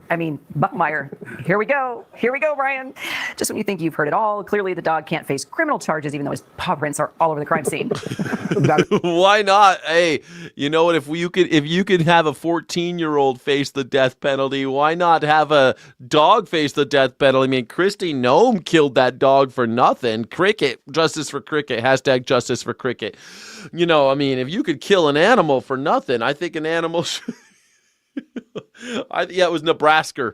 It was in Nebraska. True. And as a dog owner myself, getting a 70-pound Doberman, my worry was what's going to happen. I know what happens to dogs when they bite people. What happens to dogs when they shoot? He's a Buckmeyer. Buckmeyer. He's a dog owner. Don't let your dog. People need to learn some gun safety shit, man. I would never let my gun near a kid. I don't let my gun near my dogs. Now, I don't think there's going to be any kind of criminal or civil liability for the dog, but what we are talking about is recklessness on the part of the dog owner, leaving the firearm in a place where anyone can access it. I mean, think about it. If a child had gotten the gun, we'd be talking about this in a very similar way, but a dog clearly If the child had gotten the gun, we'd be executing that child. Touched the gun in some sort of way, his paw, a nose, whatever it may be, and it went off. This is a loaded firearm and a gun. I'm looking at... Think about that dog, man. They got good hearing. That shotgun, probably that dog's deaf, right? That dog's deaf now. At Nebraska law, maybe there's a theory of second-degree assault here for recklessly harming someone else, but we'll see where this goes because I don't think any charges have been filed as yet. I just have so many questions. Was it on a gun rack? Was it in the back? Oh, yeah. Also, what was the dog's name? What was the goat's name? I forget what the goat's name. Jake or something? Dirty Jake. What was the goat's name from Kristi Noem? The Kristi Noem shot. Kristi Noem shot that goat. The goat's name was... the goat was Nasty and Mean. Oh, he didn't have a name. He never gave a name. The goat didn't have a name. The goat was just a nasty and mean goat. We don't know the goat's name. Cricket was the dog's name that Kristi Noem shot, but she shot a goat the same day. She was on a roll. She just loved killing animals. She's like, well, that went so well shooting that dog in the head. Poor Cricket. Time to shoot the goat. Let's get that goat out here. Let's shoot another dog in the face. Let's shoot a dog in the face. Let's shoot a goat in the face. What's the difference? At least she was equal opportunity shooting animals in the face. The truck, was it, on the scene? Lots of questions here. And the details could play into this, maybe, possibly? I mean, a lot of people will be barking about this for quite some time, right? And I think the details matter here because you asked the question, one, it's Nebraska. What are the laws when it comes to having a gun inside of a car? Well, the officers told us. It has to be either unloaded and or put in a place where no one can access to it, right? Not even your dog. Not even your dog. You gotta watch. How about just a goat's face and it just says nasty and mean? Because I'm kind of nasty and mean. Should I get shot in the face? I'm kind of a little geile Bock. Ich bin so eine geile Bock. Vielleicht soll ich in die Stirne schießen bekommen, ne? For everyone nowadays, right? Ich soll in die Stirn einen Schuss bekommen, weil ich ein geiler Bock bin. Not just dog hair is the issue here, but them pulling the trigger. There's an issue also, I think, civilly, where this woman who was struck, right? Right. Could she sue the owner? I think so. I think there's Co-setter, you've had the sweetest gyats. an argument here of saying you had a firearm in an illegal manner. It was left in a way that anyone could have accessed it. Two-legged, four-legged, two wings, whatever it could have been. But here you have Air Bud or Air, I guess, shotgun instead, discharging this Shotgun Bud. firearm. And this unfortunate woman, thankfully, from the report, it's non-life-threatening injuries, but she's harmed. Who's going to pay for those medical bills? She can't just walk into a vet and have... I don't know. I wish that you could just walk into a hospital and get fixed. I mean, that should another example of why we need healthcare in America. Thank you. taken care of. She has to go to a proper hospital, and I think there is a civil claim here of recklessness to not... Vets are more expensive than proper hospitals, my friend. She can't just go to a vet. Vets cost way more money than hospitals. What are you talking about? Only take care of the damages here, but maybe also to show the dog owner that you've got to do a better job of taking care of your firearms. No, we're still trying to figure out what kind of dog it was. You've got a Doberman, I've got a Golden Retriever. You're well protected. I'm just loved. You guys just love, you just like those purebred animals, huh? Fucking Nazis. Fucking KKK. AKC is the same as the KKK. Oh, I have a Golden Retriever. I have a Doberman. I love breeding animals. I love the purebred. Pure blood is how, I only accept pure blood. As woke as the freaks, James Tellerico furiously trying to rub away his radical past after learning he'll be facing off against Trump back Ken Paxton for a Texas Senate seat. I've had enough of this fucking guy. I wanted to...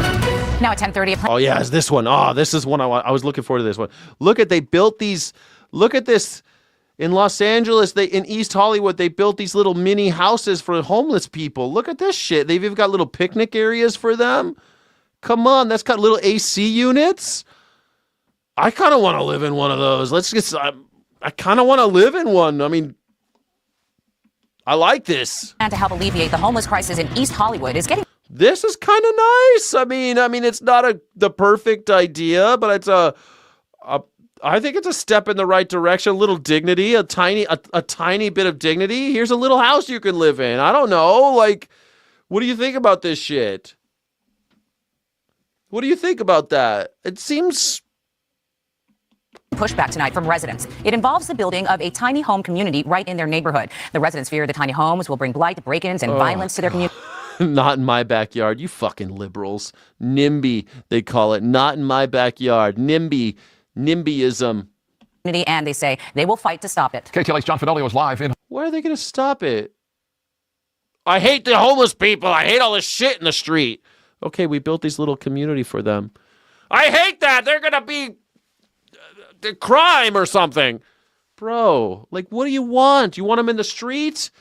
You want to be slipping? You want to be slipping in human feces? All right, we built these little houses for them, man. Is there a little toilet in there? I want to see what's inside these little houses. Hollywood with more on the controversy tonight, John. Micah Share, this project and those like it is at the center of a growing debate across Los Angeles, across California. How do you address homelessness humanely while also addressing the fears and frustrations of the people who live here? These East Hollywood neighbors say they were blindsided by the Sierra Vista Tiny Home Project, a city plan to move people experiencing homelessness off the streets and... Oh, these are like little cute, they're not great, but I don't know. Like, I would hope for better, but this isn't... Look at they got little plants in front and shit. It's well lit. They can have like a little life. They can maybe get back on their feet. To what officials call a safe managed environment. None of these neighbors heard anything about it. The project, according to Councilmember Hugo Soto Martinez's office, would bring 51 private tiny homes operated by Hope the Mission with case management, mental health care, job services, and 24/7 mental health care, job services, 24/7 security. But neighbors say they're still worried about safety after living. What are you worried about, you little bastards? Aren't you more worried about, people living in the street, desperate, starving? If someone's living in the street, desperate, starving, you're in much more danger than having someone in a home with mental health facilities. I mean, I don't trust the government to actually pull this off anyway, but I mean... I don't know. At least it's something, Melissa Sweetster. Melissa Sweetster, I think I'm with you, Melissa. I'm with you. I think it's crazy that they're upset about years this. of homeless encampments in their neighborhood. For me, it's security. I'm sure it's going to attract people here again. Security. It's going to attract people. There's only 51 units, assholes. What the fuck? And once the housing is built, from what I've seen from other small locations, tiny home locations, that there are usually encampments surrounding it. The city claims it did conduct outreach, mailing notices to about 400 households and door knocking more than 600 homes near the site. And says they didn't answer the door. I mean, that's something that happens. That is something that happens. Like, as someone who's done the door knocking, you canvass and you're trying to go talk to people about this. They're like, I don't have time to talk to you. You're like, okay. I tried. We called you. We wrote letters. We've knocked on your fucking door. You didn't have time to talk. But now you got a problem with it. Too late, assholes. It's kind of like, so long, thanks for all the fish. You know what I mean? If you've read... it's like if you've read Hitchhiker's Guide to the Galaxy. Hey, we told you. We left letters. We told you guys that we're going to destroy your planet and you have to leave. And the only people that got the message were the dolphins. And they're like, all right, so long. And the humans, everyone else didn't get the message. And so they had to blow up the earth. God, I love that book. With strong support for the project. Officials also say the site will have a controlled entry point, ID checks, and strict rules against drugs, weapons, and alcohol. Still, some residents say they're not convinced. You're not allowed to drink? Why can't I drink? Whatever. I don't care. Fine. No alcohol. Fine. There's always going to be homeless if you homeless addicts if you put out the carpet. What? If you make it easy. But the whole thing was done under the cloak of. If you make it easy, there's going to be homeless people? No, it's what the fuck? Cowardice. Dylan Kendall is challenging Councilmember Hugo Soto Martinez for the District 13 seat. If not tiny homes here, then where? Because the city argues that this will help improve the homelessness crisis. Look, we have to be realistic about what's happening. This is a housing first property. That means we do not require sobriety to be inside the walls. Housing first has not worked. We know it doesn't work. We need to put people who are struggling. It is the most sobriety. You have to prove that you're sober to get in? Fuck you. Are you sober, bitch? Fuck no, you're not. You know you drink and smoke. Don't give me this bullshit. Oh, yeah. There's literally a term called California sober. Anybody know what California sober means? Does everybody know what California sober means? Am I the only person? You guys all know what that means, right? Most compassionate thing to do. Put them into recovery programs before putting them into independent living programs that are simply just an extension of a sidewalk. They don't have recovery programs. We did reach out to Councilmember Hugo Soto Martinez's office. They responded in an email and essentially said that this project is meant to reduce street homelessness, not increase it. The project is expected to be completed early next year. More barriers to entry. More barriers to entry. I don't know. What did they call this? The what did they call Domingo Hills, East Hollywood? What do they call it? Tiny home project in Los Angeles meant to curb homelessness. Well, I'm just trying to Google this thing. Los Angeles is using tiny home villages as key transitional bridge housing strategy to curb homeless. These low barrier managed communities, individuals with secure climate controlled shelters with wraparound social services, aiming to transition them into permanent housing. I mean, it makes perfect sense. Why is this so bad? Okay, City of Los Angeles, Sierra Vista Avenue. But what about my first thing is like same as on the space shuttle. Where are they going to poop? Are there bathrooms inside of these tiny homes?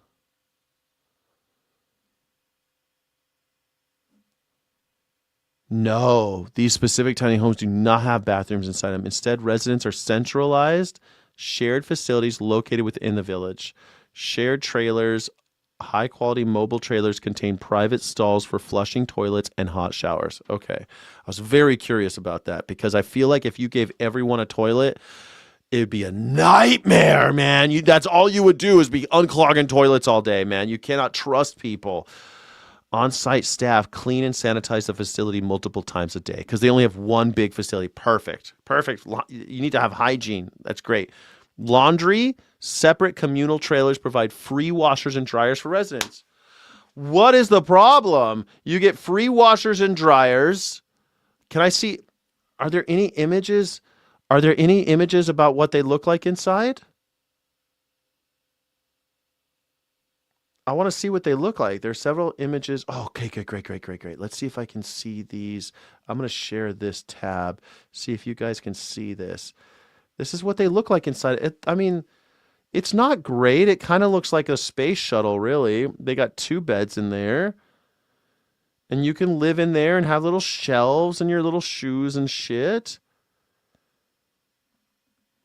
And be out of the sun. And it's got AC. And you could do your laundry. I don't know. I mean, I prefer to that not all humanity end up like this, because that's my immediate fear is like we're all gonna live in these fucking things. But like, yeah, it's kind of District 90. I know, man. It is kind of District 90. You're right. It's a little District 90. But like we got people without places to live. Probably some good parties. Probably, and they have don't touch the trim. Like they'll have places where they could do laundry. They'll have mental health facilities, and they'll have what else was it? Bathrooms that are clean, so they're not shitting in the street. Showers. Like that's luxury for a lot of these folks, man. They're just down on their luck. They're just trying to get back on their feet. What's so bad about that? I mean, I wish it were better actually, but I mean, I think this is pretty good. At least you don't freeze. I mean, seriously, in LA, there's no shade. You know, that in LA, there's a real problem with shade. And actually, there's a whole thing where, like, if you live in the rich neighborhoods, there's all the shade and trees and structures to keep people out of the sun. But if you live in poor communities or in worse places like homeless shelter, there's no protection from the sun. So you're just getting fucking cooked. There's even like, there's a huge movement to try to get shade structures at bus stops and stuff, but it's a nightmare because of all the moving parts of Los Angeles. The city is just a clusterfuck. I'm surprised they're able to pull this shit off. I'm surprised that they're gonna pull it off, actually. I don't know, man. I feel like this is a step in the right direction. Maybe I'm crazy. I don't see the con here. I don't see the negative. It's just these NIMBY fucks that are like, not in my backyard. I don't want it. They better be sober before you give them a house. What? Are you sober? Addiction is a wicked, fucked up way to live, and they want used to normal stuff that we do. It has to be a program that they should improve the rehab facilities with real health care. Yeah, I mean, this is a problem. We don't have it. Star Trek economy. Wouldn't that be great? Star Trek economy. We get paid in prestige. We get paid in social capital. There's a whole joke in the comics, in the Lower Decks comics, where they find out like we get paid in social capital, and it's like then they're like, well, I get a small stipend. You get a stipend? It's a whole Star Trek. Star Trek's funny. Grandiose. All right. I can't believe that people are arguing about this. It seems so weird that people are upset about this. I don't know. I do want to like at least. Here we go. One more. The soccer games. Soccer games are starting. Look at this. Meanwhile, in Los Angeles, same fucking place where they're building tiny homes for homeless people. Teams in the world are coming to your hometown, and you can't watch. That is, unless you can shell out some serious cash. Official World Cup. That's so true. Like, if you live in these areas, you don't have enough money to, as an American, as a little wormy American, you don't have the money to go see this shit. Match tickets are going for upwards of $11,000, with resale reaching as high as $2 million. $2 million. These outrageous prices led New York and New Jersey to launch investigations into FIFA just weeks before the games are set to begin. Attorneys General Letitia James of New York and Jennifer Davenport of New Jersey released a statement today announcing they have subpoenaed FIFA, seeking information about its ticketing practices for the 8 World Cup matches set to take place in New Jersey. CNN's Bryn Gingras joins me now. Bryn, what do they expect to find? Yeah, look, they're looking at how many tickets were allocated for these different games. Not only, Jake, in New York, New Jersey Stadium, MetLife as we know it here, of course, but also if a New York, New Jersey consumer bought tickets at a different stadium for the World Cup, they want to know more about that as well. So they have a very wide scope of this investigation that they're looking into. And look, Jake, I talked to a fan who's based in Washington State and actually said he hopes his attorney general takes some similar action. But he basically told me this story about how he went on. $2 million for one game? Yeah, $2 million to watch a 90-minute game of sports. What is going on here? Online, waited in a queue for 12 hours to get World Cup tickets in Seattle. Finally got to a point where he could pick his 2 seats. He said they were pretty good seats on the side of the pitch, not behind a goalpost. Waited another 5 minutes to check out. Finally paid $515 each for those tickets. Okay. And then when he got the confirmation, his seats were in a completely different area of the stadium. These are the kinds of stories that were put out in the press. Oh, FIFA. Oh, FIFA. Oh, FIFA, you're fucking over Americans.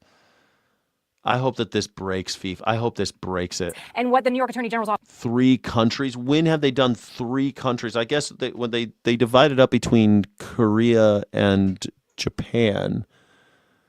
So now Canada, America, and Mexico. FIFA.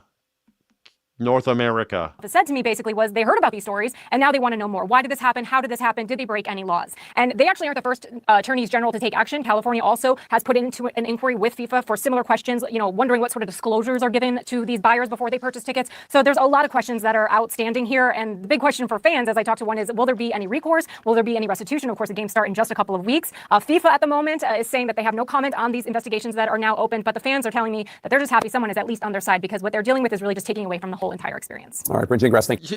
Take it away from the whole entire experience. They're killing the game.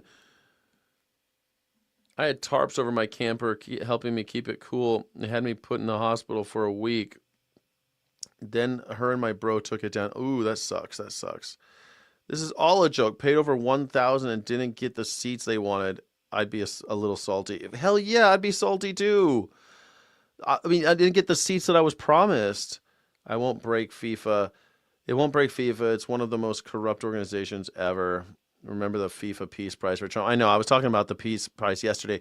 No, I mean, they built Qatar, the Qatari village. They call it, like they have to build all these stadiums and stuff. They use slave labor. They literally bought people in Nepal, put them in containers, and then shipped them, human beings, and then shipped them to Qatar.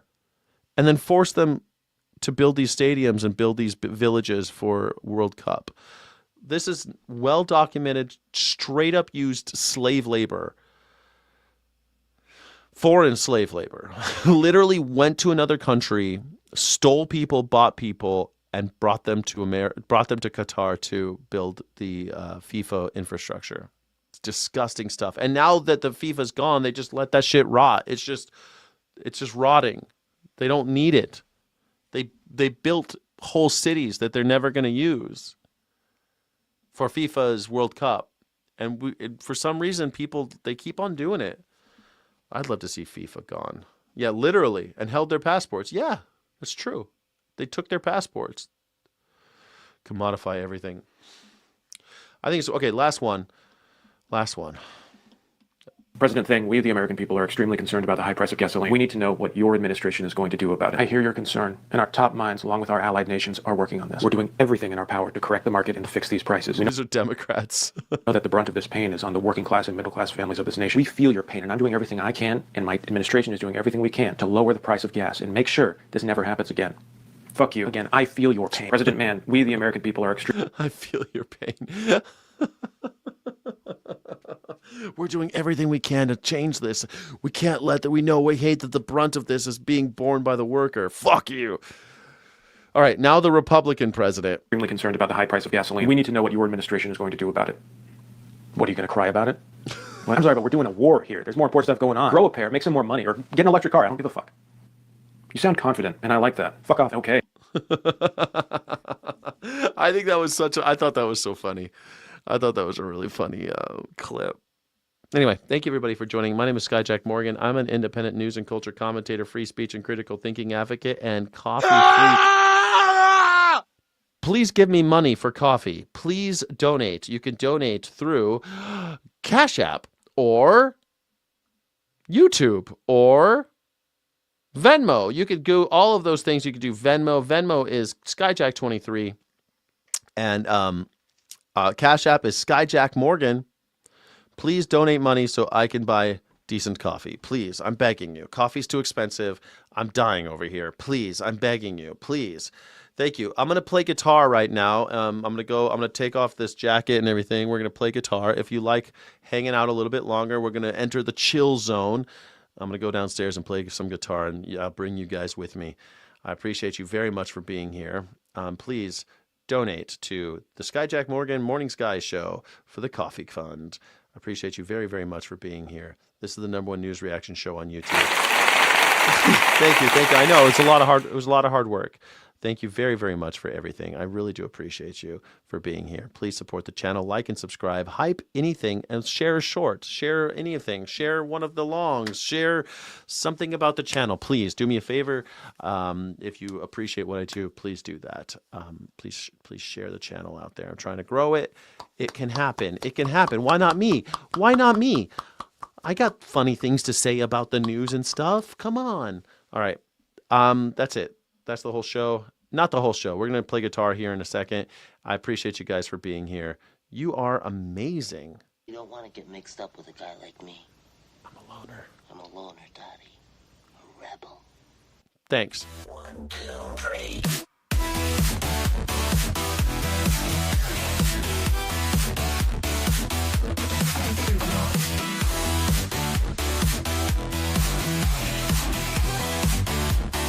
Get on up and get down with Skyjack Morgan.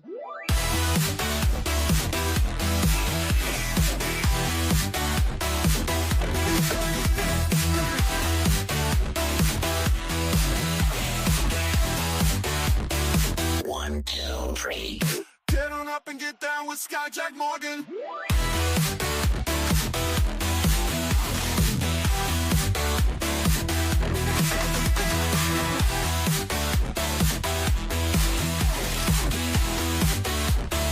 One, two, three.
You don't want to get mixed up with a guy like me.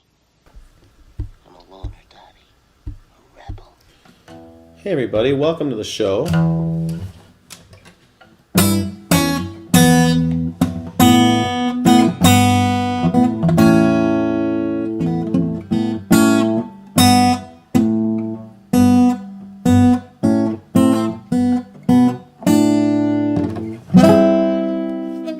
Do you know any good Thursday songs? What's a good Thursday song? Is there any good Thursday songs? I don't know if there's any good Thursday songs. Here, we'll put that up there. Welcome to the show, everybody. It's like blaming the rats for the Pied Piper, but the scenario of the Pied Piper is getting rid of the rats. Is the sound okay, everybody? Is the sound okay? I hope. Hey, Smoking Blondie. How you doing, Smoking Blondie? Don't blame the rats. Don't fear the Reaper. Don't fear the Reaper. Romeo and Juliet. Does anyone know Morphine Thursday? I don't know that song. Morphine Thursday. Morphine Thursday. I'm going to look it up. Do you think I can play it? Sounds good. Thank you.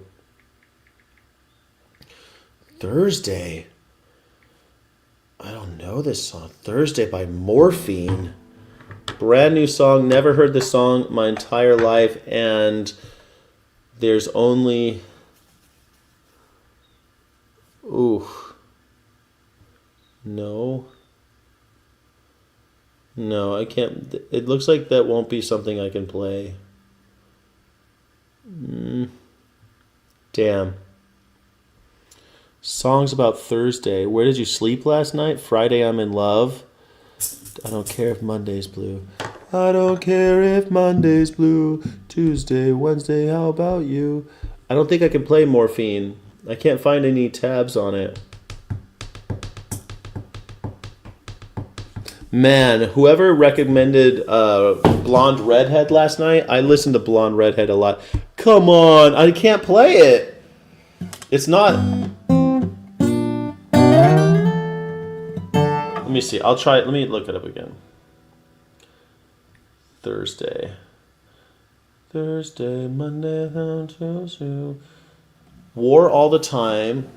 Jess Glynn Thursday. Understanding in Paris in Flames. Oh, there's a band called Thursday. Morphine Thursday. Doesn't exist. I can't find anything.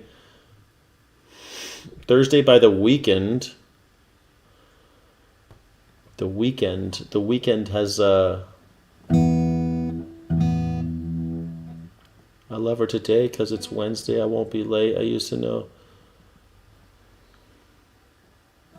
Just play the bass line. Yeah, it had a whole bass tab. Peach Pit Thursday. Pet Shop Boys Thursday. I don't know any of these songs.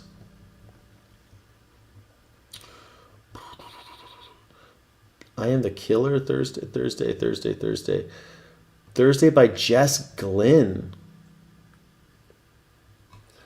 Don't Follow Alice in Chains. What's that?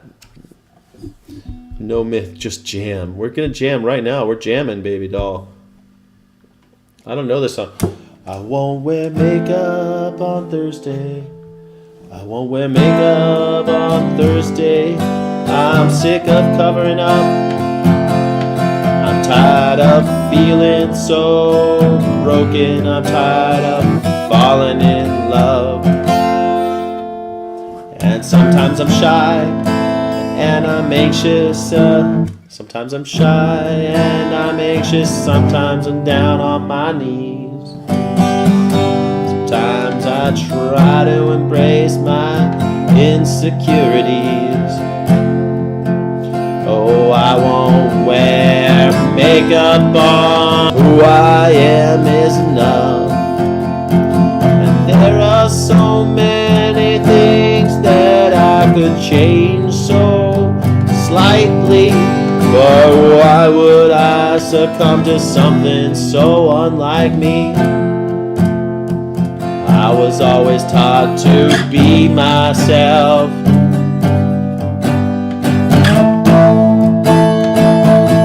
Don't change for anyone.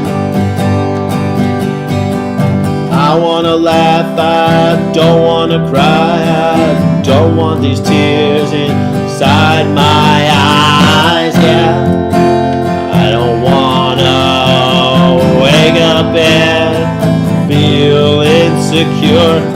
I wanna sing, I wanna dance, I wanna feel love inside my hands again. I wanna feel beautiful. Oh, I just wanna feel beautiful. I'll wear my sweatpants on Thursday, and I'll drink a soft drink from a can. I'll build my own independence. I don't always need a man, you know. Sometimes I feel lonely. I could do with the company. Oh, I get high when I'm down, but you know that's alright with me. So I will do nothing on a Thursday, sit alone and be.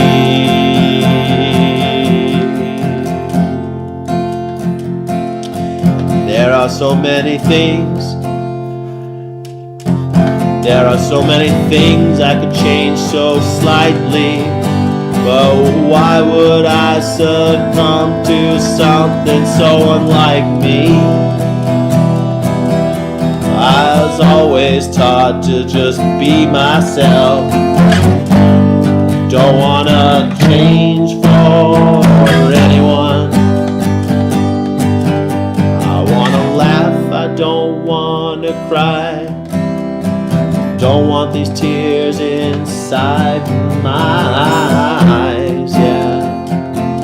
Don't wanna wake up and feel insecure. I wanna sing, I wanna dance, I wanna love inside my head again. I just wanna feel beautiful.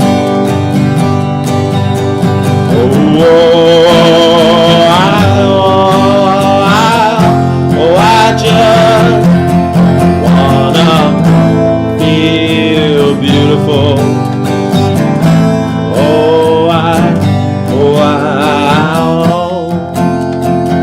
I just wanna feel beautiful.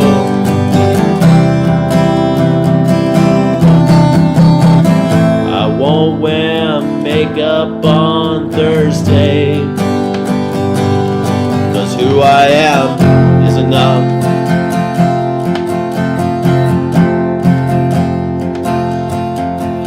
Wanna laugh, I don't wanna cry, I don't want these tears inside my eyes, yeah. I wanna wake up and feel insecure. Wanna sing, I wanna dance, I wanna feel love inside my hands again.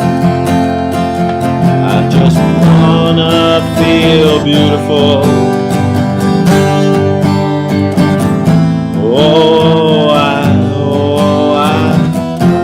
I just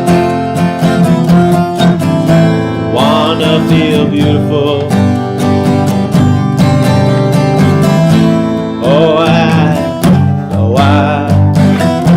I just wanna feel beautiful. Okay, never heard that song before, but it was a song about Thursday, so I thought that was kind of fun. A Thursday song just for you. A Thursday song. That's my song for Thursday. I just wanna feel beautiful. I just wanna feel beautiful. I just wanna feel. I'm not gonna wear fucking makeup on a Thursday. No siree. Because fuck you, that's why I don't wanna do it anyway. I thought that was a fun song. You gave me some material. I gave you some material, Jack. Okay, pause the track. Where material? Just play the bass line. Pause the track. Thursday sucks, and I know Friday will too. So why talk about the weekend? I ain't got nothing to do. My rent is due because she's dating some guy named Drew. Monday will come, and I'll be fucked. That's a fun song. Pause the track. Because the door will be locked with nothing but lies. She knows that I'll die. For some reason, it won't matter because Monday will suck. That's not fun. That's a foggy, it's a gray day. Lots of gray today.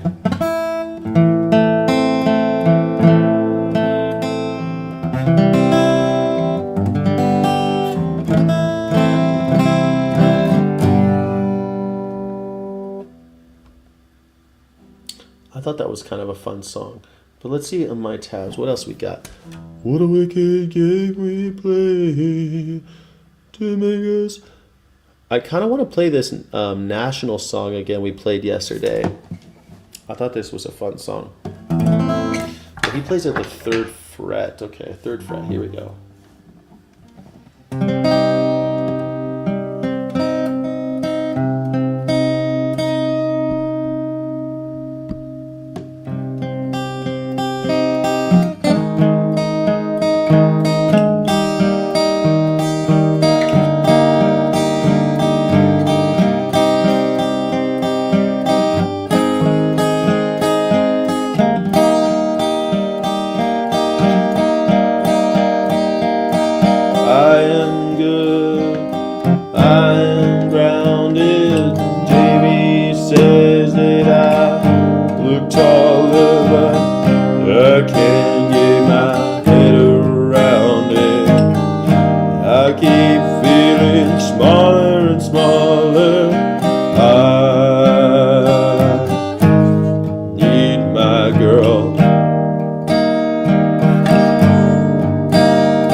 keep feeling smaller and smaller.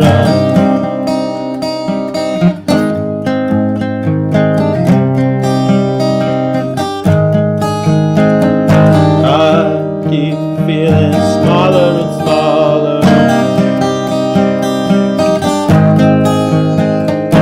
I keep feeling smaller and smaller.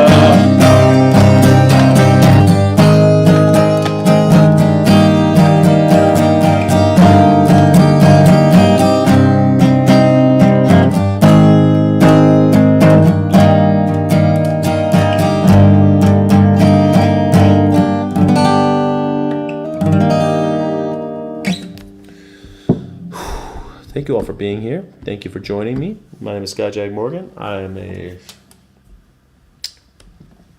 guitarist. I'm a guitar player. I like to play guitar after I look at the news. Gotta have some time to breathe.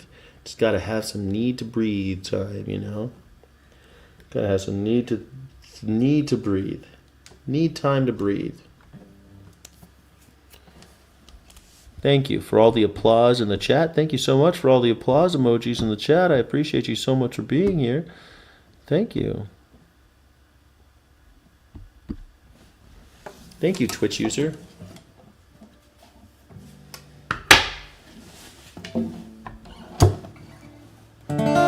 Sugar, sugar.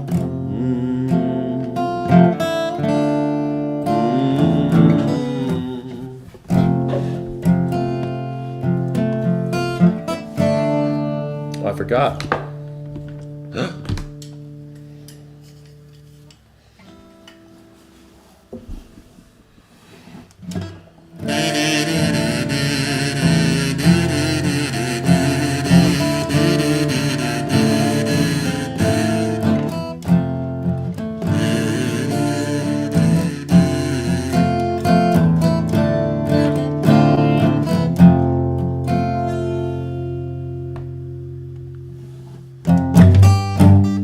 Sits alone waiting for suggestions.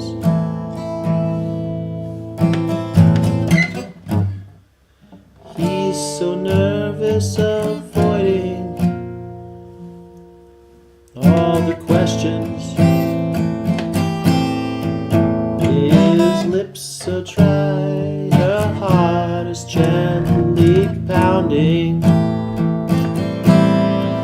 Don't you know exactly what they're thinking?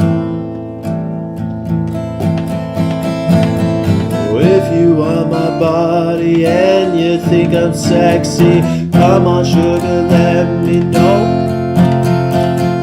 If you really need me, just reach out and touch me. Come on honey, tell me so, baby.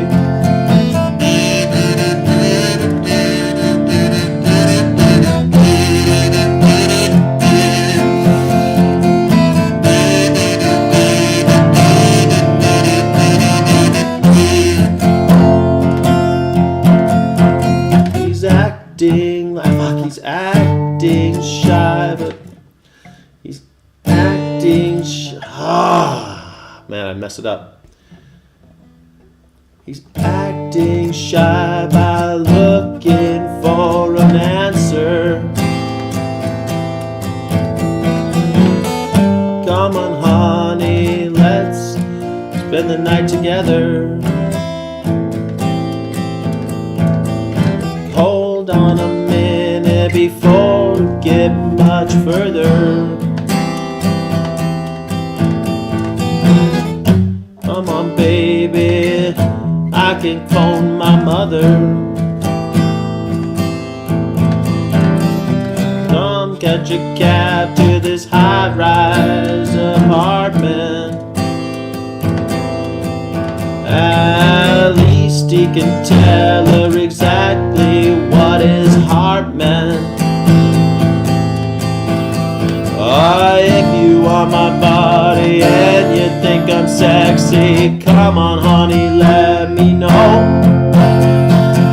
If you really need me, just reach out and touch me. Come on sugar, let me know.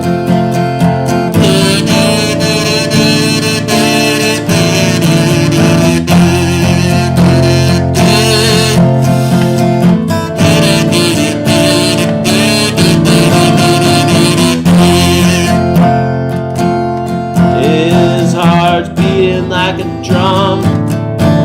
'Cause at last he's got this girl home. Relax, now we're all alone.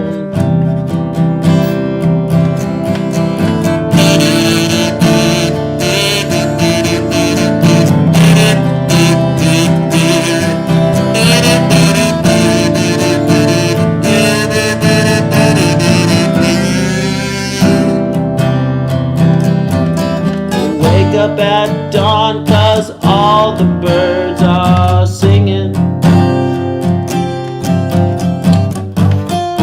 Fuck. Two total strangers, but that ain't what they're thinking. Outside it's cold and misty and it's raining. He says it's sorry, but I'm out of soy milk and coffee. Never mind sugar, we can watch an early movie. Oh, if you want my body and you think I'm sexy, come on sugar, let me know. If you really need me, just reach out and touch me. Come on Johnny, tell me so.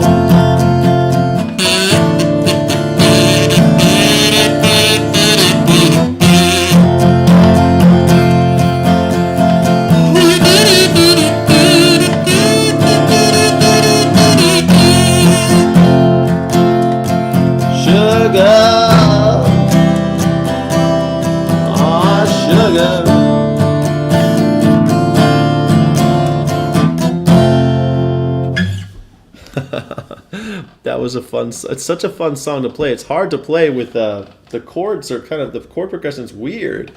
It's not really a guitar song, you know. Thank you so much, Navia. 5 Skyjack Morgan memberships. Thank you, Navia. Thank you. Thank you. Thank you. Thank you. Thank you. Thank you.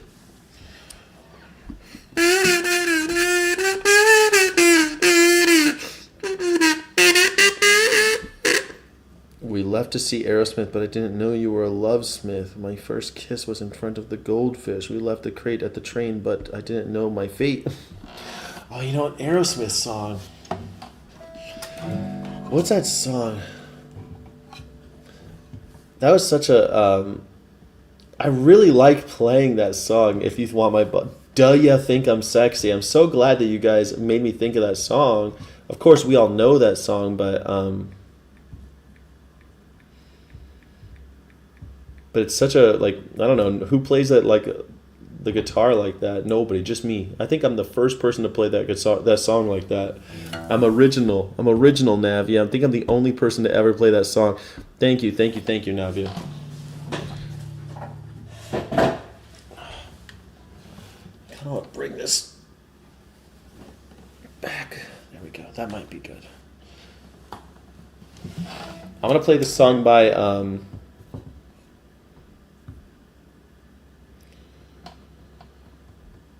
let's see.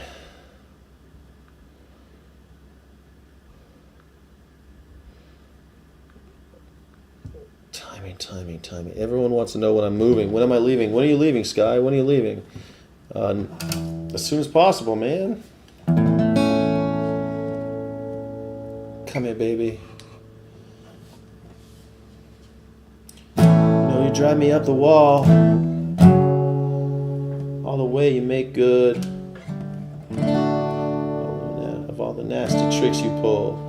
Seems like we're making up more than we're making love. And it always seems you got something on your mind other than me. Girl, you gotta change your crazy ways. Hear me. Say you're leaving on the 7:30 train and you're headed out to Hollywood. Girl, you've been giving me that line so many times. Kinda starts feeling like a bad looks good. That kind of loving turns a man into a slave. That kind of loving drives a man to his grave.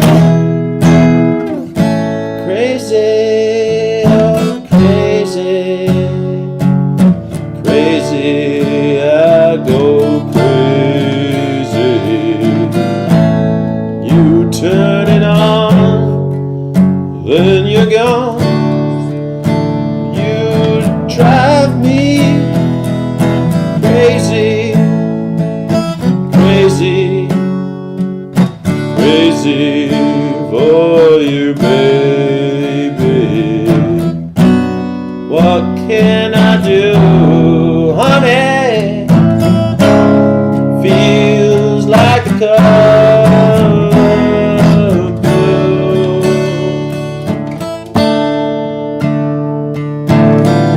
You're packing up your stuff and talking like it's tough and trying to tell me it's time to go, yeah. But I know you ain't wearing underneath that overcoat, and it's all for show. That kind of loving makes me wanna pull down the shade.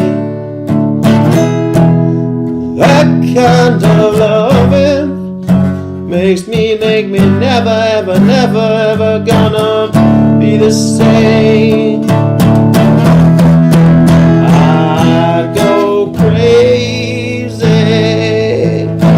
crazy, crazy for you, baby.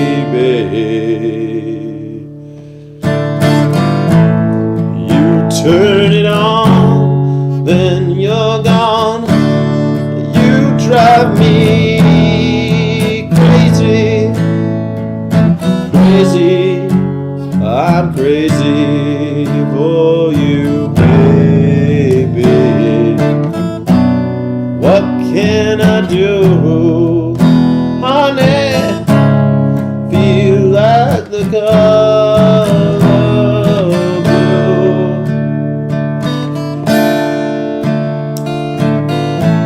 Losing my mind, 'cause I'm going crazy.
For you, baby. Losing my mind, girl, 'cause I'm going crazy, crazy, crazy, crazy for you, baby. You turn it on, then you're gone.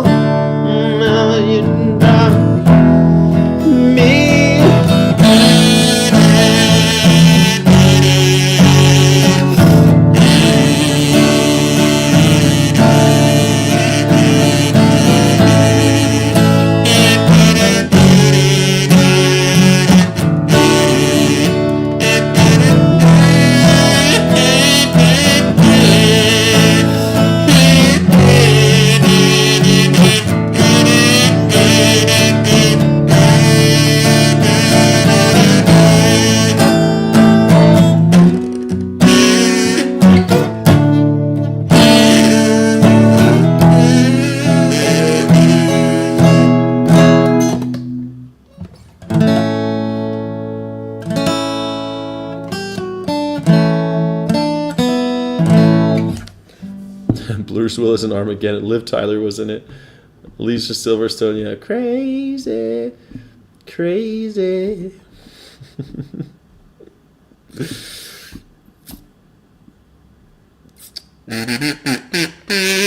Yeah, there were two songs that were like that. I forget the other one. The other one with Alicia Silverstone, or was that Silverstone?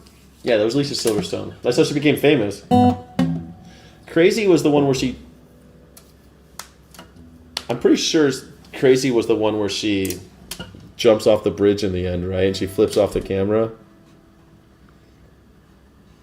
I'm pretty sure that's what it was. There were so many good Aerosmith songs from that era, though. Someone mentioned the...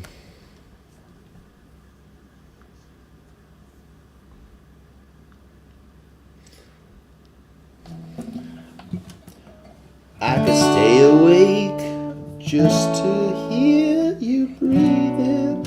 I could stay awake just to hear you breathing.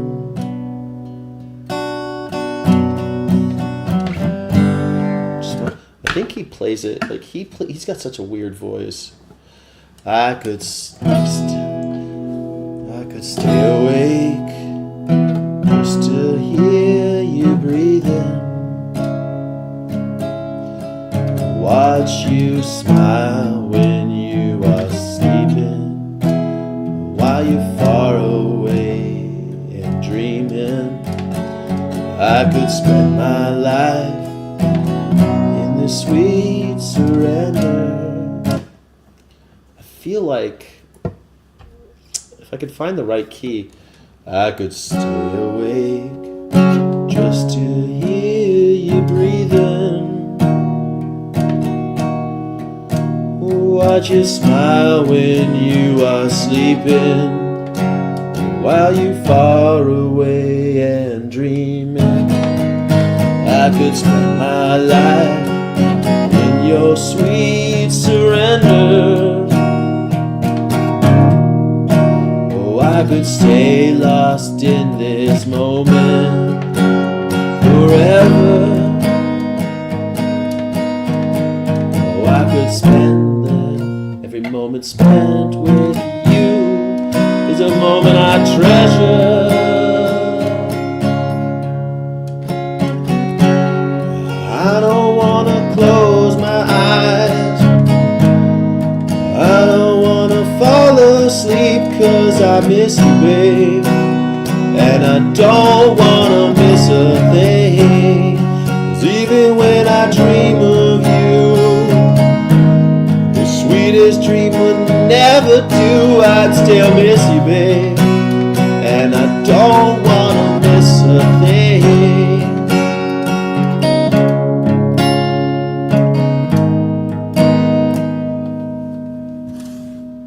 I'm close to you, feeling your heart beating.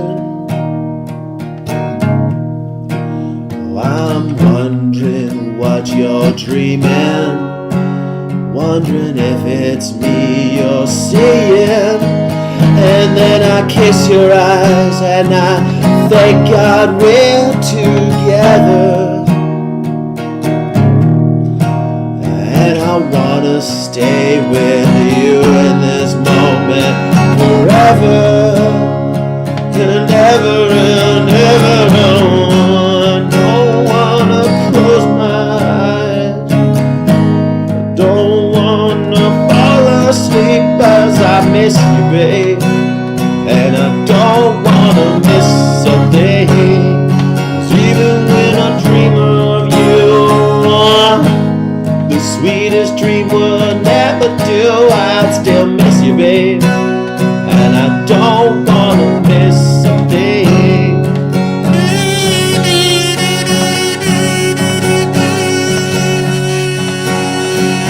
I don't wanna miss one smile, I don't wanna miss one kiss.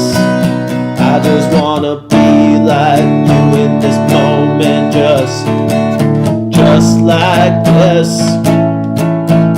I wanna hold you close, I feel your heart so close to mine. I just wanna stay here in this moment for the rest of time. Yeah, yeah, yeah, yeah. I don't wanna close my eyes. I don't wanna fall asleep 'cause I'd miss you, babe. And I don't wanna miss a thing. And even when I dream of you, the sweetest dream would never do, 'cause I still miss you, baby. And I wanna miss a thing. Don't wanna close my eyes. I wanna fall asleep 'cause I miss you, baby. And I don't wanna miss a thing. 'Cause even when I dream of you, the sweetest dream will never do. And I miss you, baby. And I don't wanna miss a thing.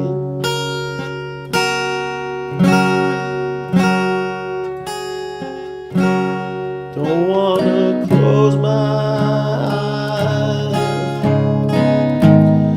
I don't wanna fall asleep, yeah. I don't wanna miss a thing. No, I don't wanna miss a thing.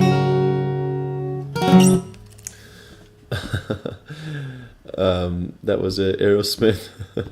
That was the Aerosmith. I don't want to miss a thing. Someone mentioned the Bruce Willis thing. That was the Bruce Willis song with Liv Tyler and Bruce Willis and Ben Affleck, where they send oil drillers to the moon. Not to the moon, to an asteroid. Only oil drillers, only oil rig workers can save the planet. Thank you. Oh, here's the song. This is the song that was the Alicia Silverstone song. Let me see if I can remember this one. I don't know if I can remember this shit.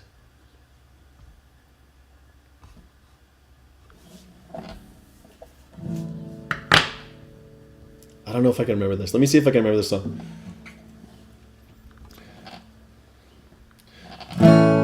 There was a time when I was so broken hearted. That's it. I think I got this. There was a time when I was so broken hearted.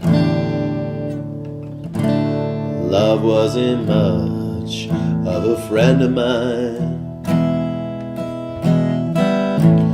Tables have turned, yeah, 'cause you and them ways have parted. That kind of love was the killing kind. Listen, all I want is someone I can't resist. I know all I need to know by the way that I got kissed. He's always like, it's funny. I was crying when I met you. Now I'm trying to forget you. Love is sweet misery. See, I think it always has to be, to play a Steven Tyler, man. His voice is so crazy. I feel like there was a time when I was so broken hearted. Love wasn't much of a friend of mine. The tables have turned, yeah, 'cause me and them ways have parted. That kind of love was the killing kind. Listen, all I want is someone I can't resist. Know all I need to know by the way that I got kissed. I was crying when I met you. Now I'm trying to forget you.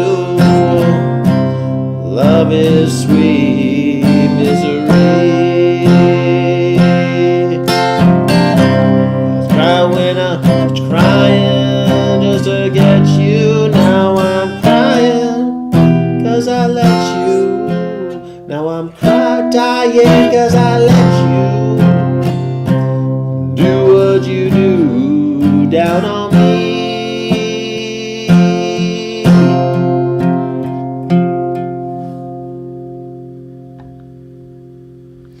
What the fuck? This is like...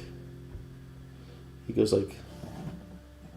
a bunch of power chords. I don't know. Then there's a bunch of power chords. It's down on me. It's down on me, yeah. I've gotta tell you something. It's been on my mind. Girl, I gotta say. We're partners in crime. Yeah, you've got that certain something.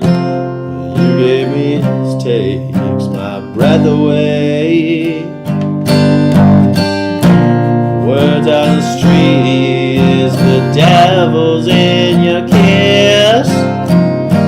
If all love goes up in flames, it's a fire I can't resist. I was crying when I met you. Now I'm trying to forget you.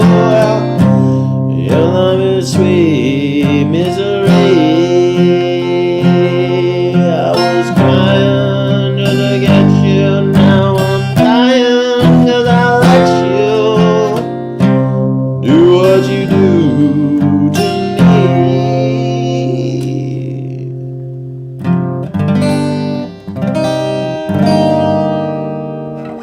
I think that's kind of... It's a kind of a weird... It's got a lot of weird little breaks with a bunch of power chords that I don't know. Like C5, F5, G5.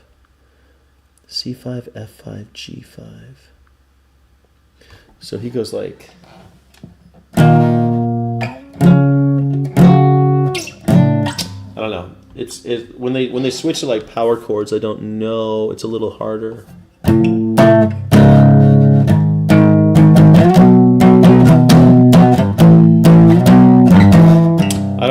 I don't know which power chords.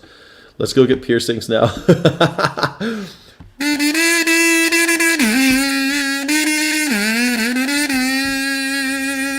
I was crying just to meet you. Now I'm dying. Yep. I thought that was a fun song. God, it's bringing me back memories. I remember when I first moved down to this part of the country. I was just a kid. Oh, Veg in the Woods, thank you so much. Thank you so much. Thank you, Veg in the Woods. I appreciate that.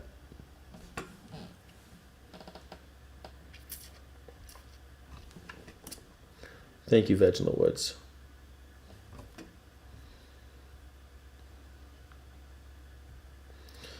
God, I'm looking at all these Aerosmith songs. It's like Living on the Edge, Jaded. All these 90s Aerosmith songs were so like formative, dude. That album was so big. I forget the name of the album. What was the name of that album? Crying. What was the name of the album? Aerosmith. It had the cow's udder on it, and then it had imprints on their nipples on the CD. Amazing. You're amazing.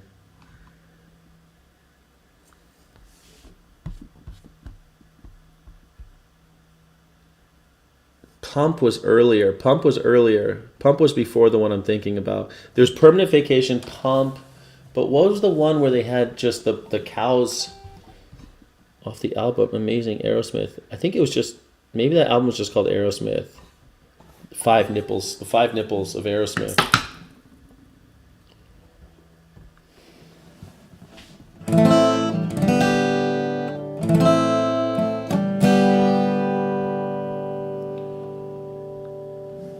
Let's see if I can play this. I don't think I remember the song. Kept the right ones out, I let the wrong ones in. Had an angel mercy. Yeah, had an angel of mercy see me through all my sins.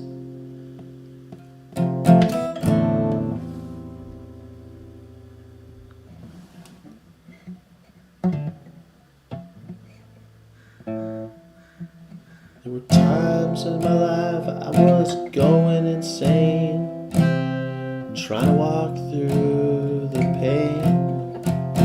When I lost my grip and I hit the floor, yeah, I thought that I could leave but get out the door. I was sick and I was tired of living a lie. I was wishing that I would die. It's amazing.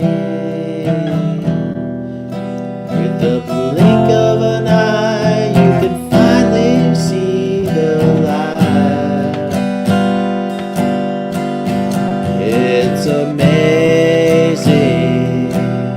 when the moment arrives that you know that you'll be alright. It's amazing, and I'm saying a prayer for the desperate hearts tonight. That one last shot's a permanent vacation. How high you can fly with broken wings. Life's a journey, not a destination, and I just can't tell what tomorrow brings. Learn to crawl before you learn to walk, and just couldn't listen all that righteous talk. Well, I was out on the street just trying to survive, scratching to stay alive. It's amazing. With the blink of an eye, you can finally see the light. It's amazing when the moment arrives and you know you'll be alright. It's amazing, and I'm saying a prayer for the desperate hearts tonight. One last shot's a permanent vacation, and how high you can fly with broken wings. Life's a journey, not a destination, and I just can't tell what tomorrow brings. It's amazing. With the blink of an eye, I'm gonna finally see the light. Amazing. When the moment arrives that you know you'll be alright. It's amazing, and I'm saying a prayer for the desperate hearts tonight. That song reminds me so much of Flaming Lips. I've never played that song before. Barely. I remember that. It's amazing. The blink of an eye, you can finally see the light. Steven Tyler and the guitarist grew up near the Hopedale, Massachusetts. They did? Get a Grip. Yes, Chris. It was Get a Grip. Get a Grip was that big 90s album that had just hit after hit after hit after hit. It was crazy. I remember I knew who they were because of the Dream On, like everyone knows who Aerosmith was. And I knew Pump, they were a pretty big band. But then out of nowhere they came out with this crazy huge album.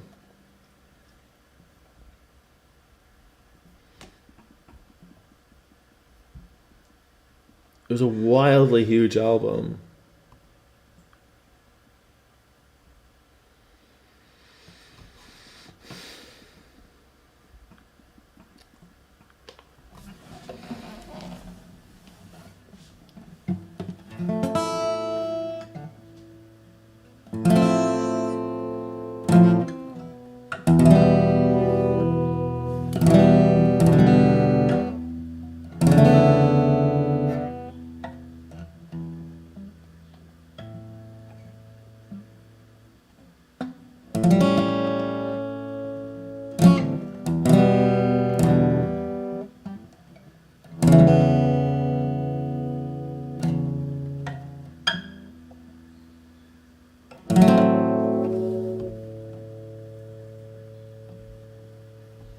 I was gonna try to play Dream On, but they're like, Dream On, Dream On.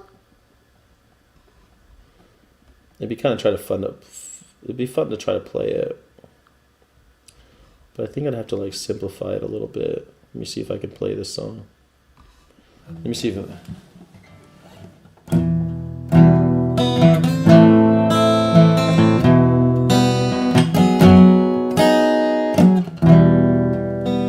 every time that I look in the mirror, these lines on my face get clearer. Past is gone, went by like a dust till dawn. It's not the way. Everybody's got their dues in life to pay.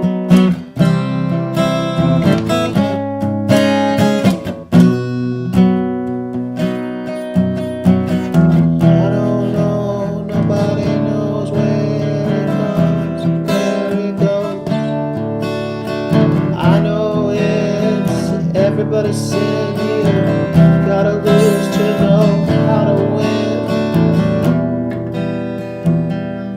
I don't know the melody of the song. Half my life's in books, half my life's in books written in page, half my life's in books written in pages. Lived and learned from fools and from sages. I know it's true. All those things come back to you. Sing with me, sing for the years, sing for the laughter, sing for the tears. Sing with me, it's just for today. Maybe tomorrow, good Lord will take you away.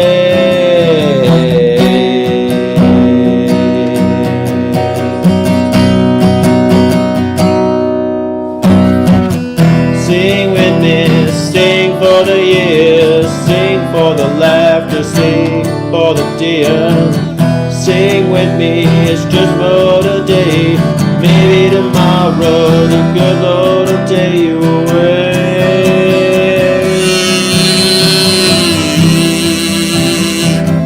Dream on, dream on, dream on, dream until your dreams come true.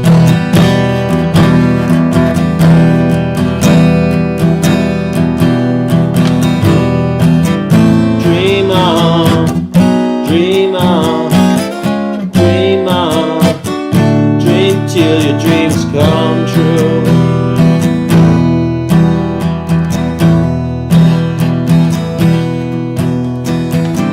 Dream on, dream on, dream on, dream on, dream on, dream on, dream on, dream on.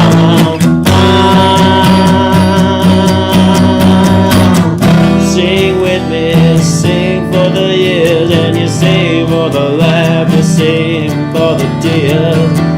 Sing with me, just for today. Maybe tomorrow the good Lord will take you away. Sing with me now, sing for the years, sing for the laughter, sing for the tears.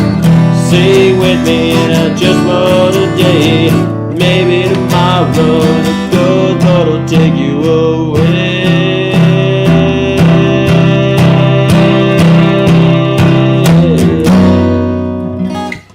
Something like that.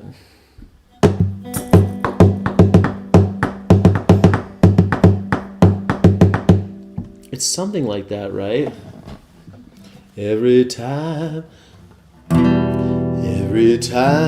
I look in the mirror, all these lines on my face getting clearer. The past is gone, and by like dusk to dawn. Isn't that the way?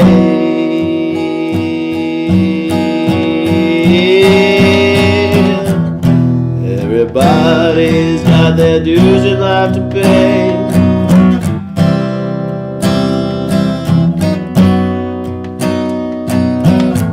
I know nobody knows where it comes from, where it goes. I know it's everybody's sin. You gotta lose to know how to win, yeah.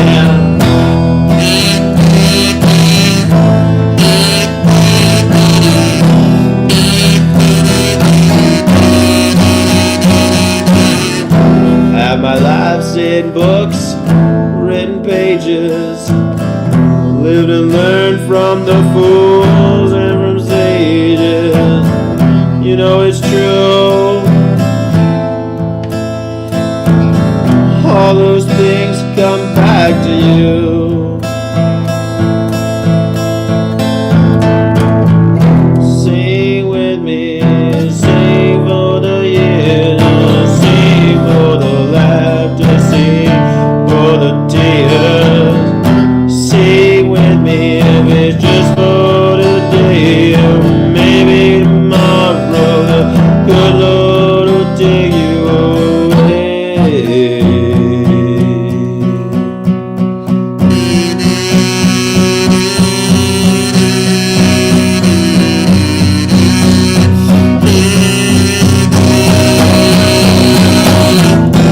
Sing with me, sing for the year, you sing for the laughter, sing for the tears. Sing with me if it's just for today, and maybe tomorrow the good Lord will take you away.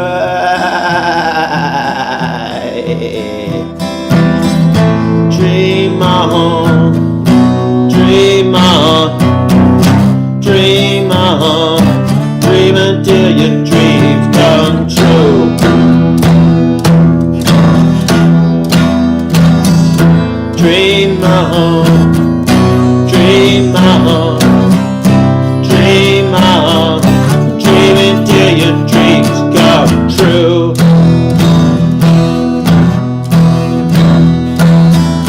Dream on, dream on, dream on, dream on, dream on, dream on, dream on.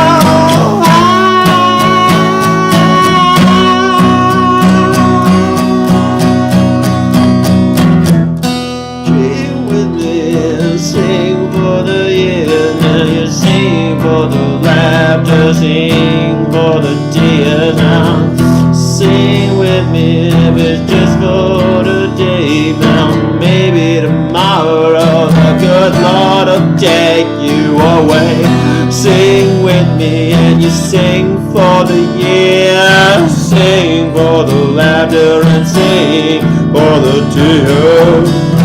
Sing with me if it's just for today, 'cause maybe tomorrow good Lord will take you away.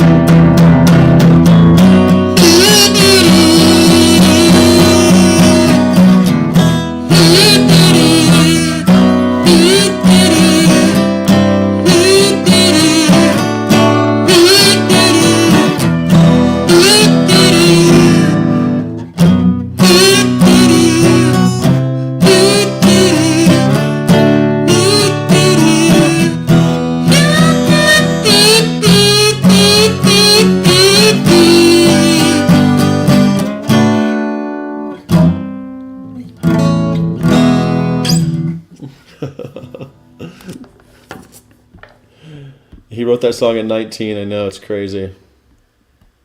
That's like Steven Tyler. Like, he's so big. At 19, he's putting down tracks like that. Him and that guitarist. What's that guitarist's name? Famous guitarist from Aerosmith. Anyway, he and that guitarist, man, just hit after hit after hit after hit. And he had that crazy voice, man. And it's like, as soon as Steven Tyler opens his mouth, you're like, oh, yeah, Joe Perry. Thank you, Joe Perry. Bingo. Yeah, Joe Perry. For sure, man. Joe Perry and Steven Tyler. Those guys. I mean, the rest of the band is fantastic, and they're all, like, in on it, you know, but my God. Whoa.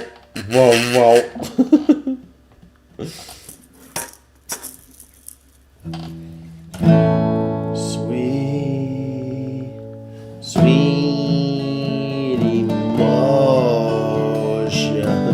sweet emotion. You talk about the thing nobody cares. You're wearing out things that nobody wears. Calling out my name, gotta make it clear. Make it clear. Say bye, beware, be the year. Sweet emotion when some sweet hug mama with the face like a gem. Better get up and go, must have went. Yeah, anyway, he reminds me of. It's funny playing these Aerosmith songs. I realize so many of the Flaming Lips songs are very, very much part of the.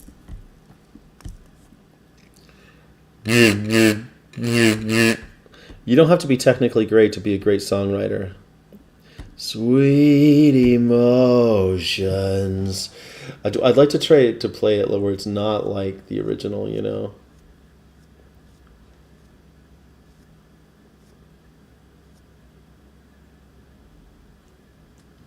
Who wants to play the song exactly like the original? I never understand that. People want to play exactly the original song. I don't get it. Boring.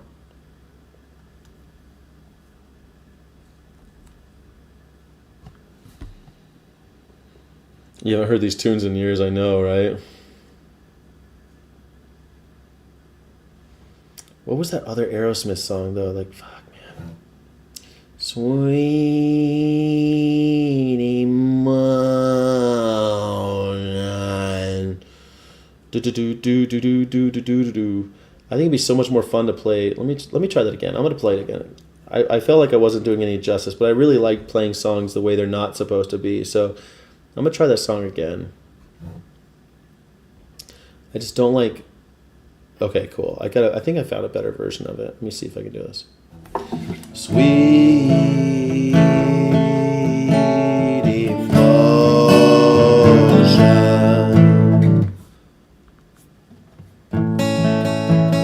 Sweet emotion. Sweet emotion. You talk about things that nobody cares. Wearing out things that nobody wears. Calling my name, gotta make it clear. Can't say, baby, where I'll be in a year. With some sweet hug mama with a face like a gem. Said my kid up and go, well, it's got up and went. Well, I got good news, she's a real good liar. Backstage boogie, set your pants on fire. Oh, sweet emotion. Sweet emotion. When I pulled into town in a police car,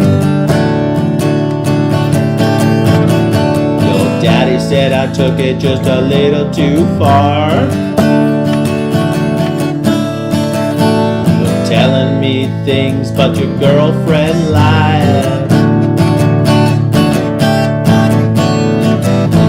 catch me, cause I'm a rabbit done died. Yes, it did. That's a reference to how they used to do pregnancy tests back in the day. They used to kill a rabbit to see if the girl was pregnant. Yes, it did. Stand in front just shaking your ass. Now I'll take you backstage and you can drink from my glass. Telling me things that I can sure understand. Cause a month on the road and I'll be eating from your hand. Sweet emotion.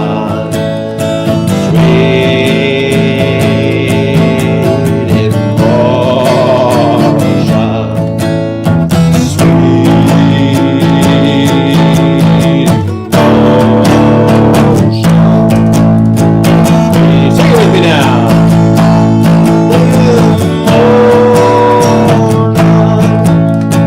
Sweetie, sweetie, sweetie emotion. I'm sorry that rabbit had to die to find out if you're pregnant. Now that you're not pregnant, I'm probably gonna go find another girl. Your girlfriend lied about all the dick you got, and now you're fucking up my world. I'm going on a world tour, and you can't stop me, cause I'm a rolling stone. I'll probably end up having lots of babies, but I'll still be alone. Cause I got sweetie, sweetie emotion on a mountain. Sweet emotion.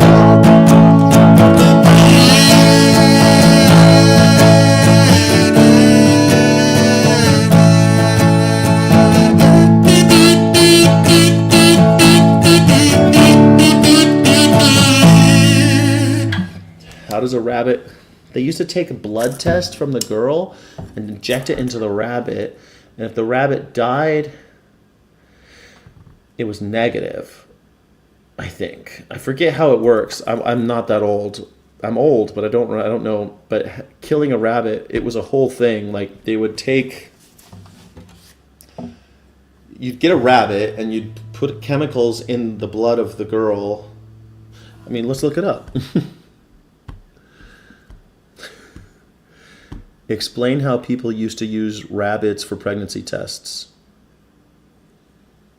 Before the invention of modern over-the-counter urine tests, medical professionals used the famous rabbit test. They injected a woman's urine, not blood, into a female rabbit. If the woman was pregnant, the pregnancy hormone HCG in her urine caused the rabbit's ovaries to swell. The rabbit test was a biological assay developed in 1920s and 30s that relied entirely on female rabbits to detect pregnancy. The phrase "the rabbit died" comes from because the only way to examine the rabbit's ovaries was to perform surgery and euthanize the animal. Every rabbit in the test died, regardless of whether the pregnancy result was positive or negative.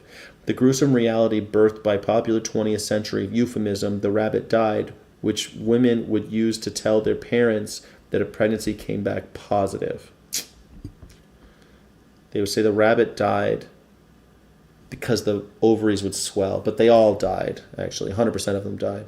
Rabbit test was nearly 98% accurate, but it was highly labor-intensive, expensive, and required dedicated laboratory animal housing. In the 1950s and 60s, scientists discovered that they could use toads, like the African clawed frog, instead, which would release eggs when exposed to HCG without needing to be killed. Still, they'd fuck with the frogs. They wouldn't have to kill the frogs, though. Eventually, in the late 70s, chemical immunoassays were developed could detect HCG in a lab without the use of any animals, paving the way for convenient at-home plastic dipstick tests used today. Shit, can you imagine? So like when when Steven Tyler's writing the song, yeah, they would inject the pee. They did it until the 1970s. How about waiting until she doesn't have her period? Well, they want to know early, don't they? You know, so they do pregnancy tests. And the pregnancy tests meant killing a rabbit. The rabbit done died. Yeah. That's what Steven Tyler's talking about. He's saying that, what was the line? You're telling me things, but your girlfriend lied. You catch me 'cause the rabbit done died. Because you're trying to catch me saying that I made you pregnant. Yes, it did. You stand in front just shaking your ass. I'll take you backstage and you could drink from my glass. You're telling me things I can sure understand because a month on the road I'll be eating from your hand.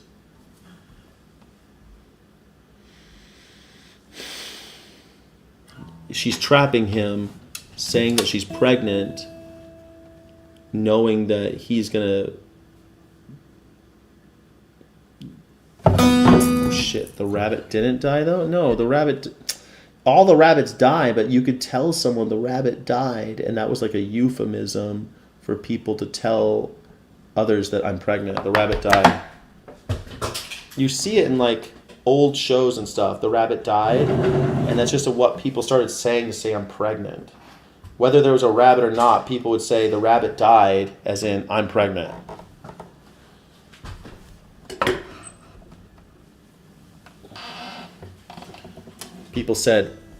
People wouldn't say, hey, I'm knocked up. They'd say, hey, the rabbit died. I'm preggers. The rabbit died. Sometimes you still hear shit like that. Sometimes people still say it as like a funny old-fashioned thing to say. And Steven Tyler is kind of an old-fashioned guy. I kind of like that version of Sweet Emotion. What do you think about that version of Sweet Emotion, guys? I thought that was kind of a fun version. I'd like to play that again. I'm going to heart that. I'd like to play that one again in the future. Sweet Emotion. I wanted to play Jenny's Got a Gun. I was like, I love that song. Jenny's got a gun. The whole world's got a gun. The whole world's on the road. Janie's got a gun. What did your daddy do? Let me see.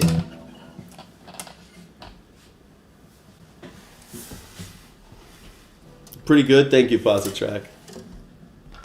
I thought he said it in the song. Why didn't... Because he's on the road. He's on a tour. He's on a tour. It was sweet. Thank you, Navia.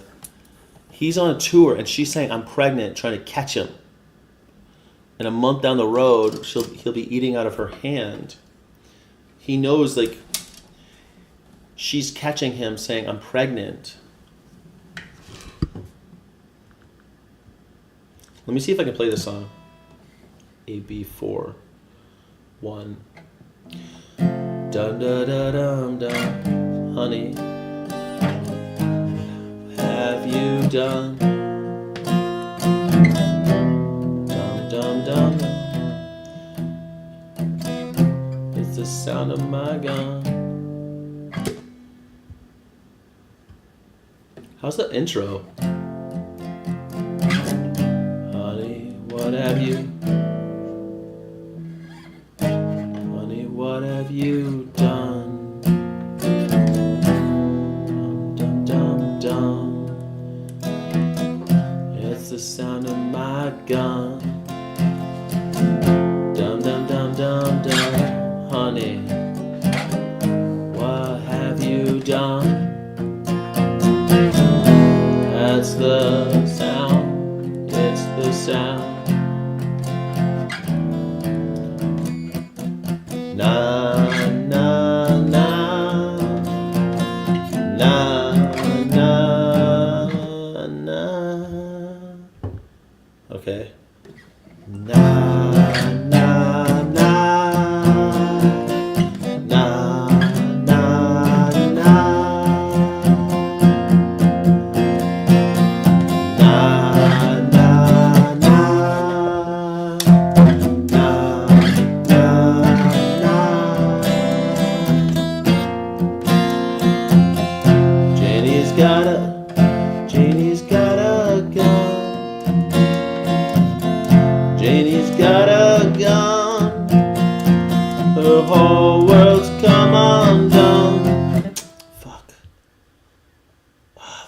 playing it wrong. Playing the wrong chord.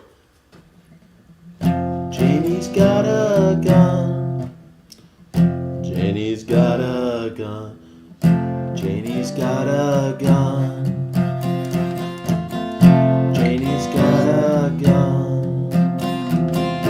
Whole world's come undone. Are you fucking kidding me?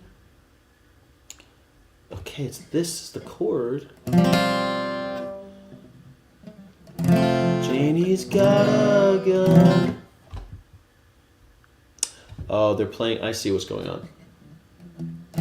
Janie's got a gun. Janie's got a gun. Whole world's come undone. Looking at the sun. What did her daddy? What did her daddy do that she did put you through? They said JD was arrested, but they found him underneath a train.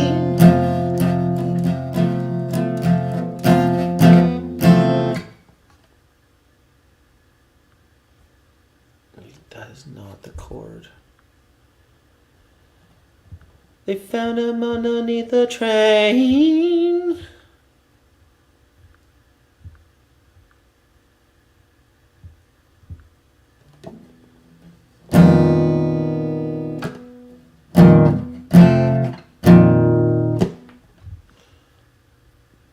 Why is this category politics? Because, well, it was politics, and then in the end, I do politics for like 4 hours, and then I play guitar for a little bit, and we talk about politics a little less. Kind of chill out after all the politics. Did like 4 hours of politics, and in the very end, dum dum dum.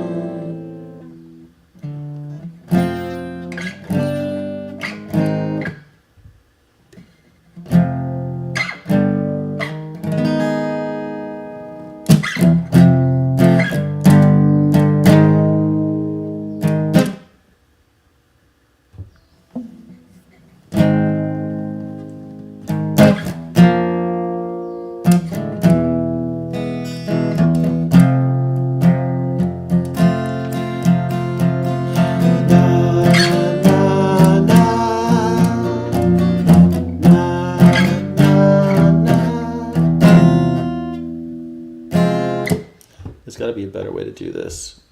What do they do? What does Aerosmith do? What would Aerosmith do? 8. Let's try that.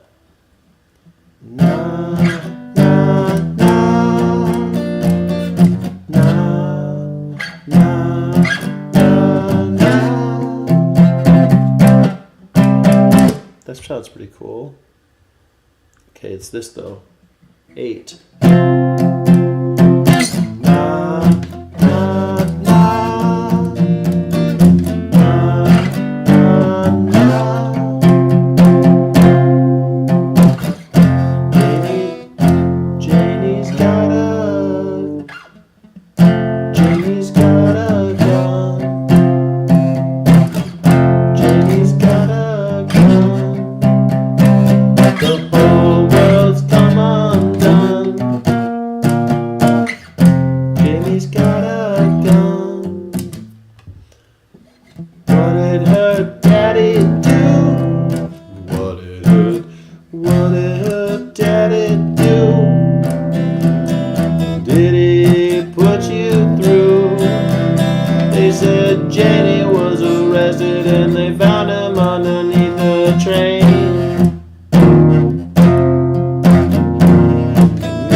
I'm fucking up this song somehow. I don't know why the C sus4 is so an annoying chord for me.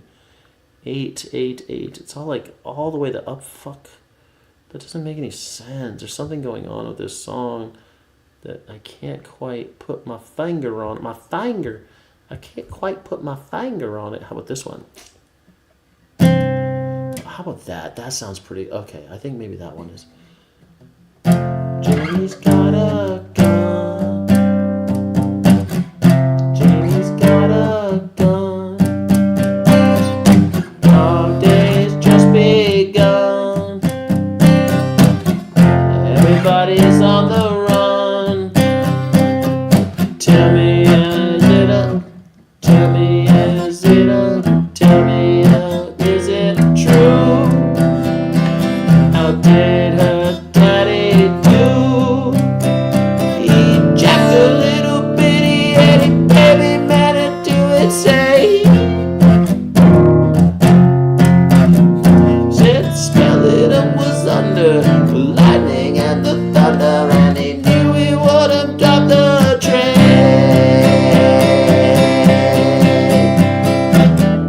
Run away from... Fuck, man. Anyway, it's past 12. We've been live for a long time. It's time to go. Thank you all for joining. I appreciate you. A clone Turkish gun. Yeah, that's the kind. I have a Turkish Glock clone. Is that what you're talking about? You wanted to say something about politics? Elijah, go ahead and say something about politics, man. Elijah, if you're still here, say something about politics, man.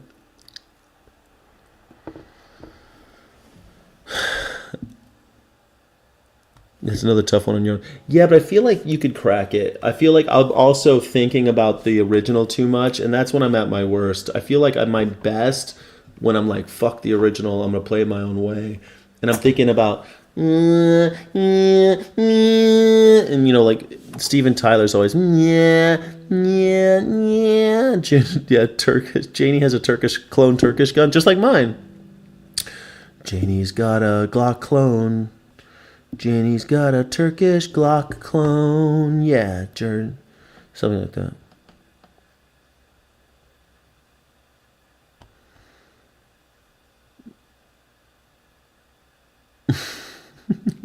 Chai Pixie.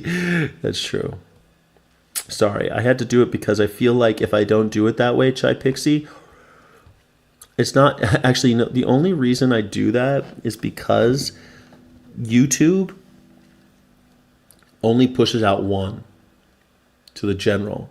So if I have one that's members and one that's non-members, it'll push out the non-members one to the vertical stories. But if I have vertical and horizontal at the same time, it splits the audience and it sucks.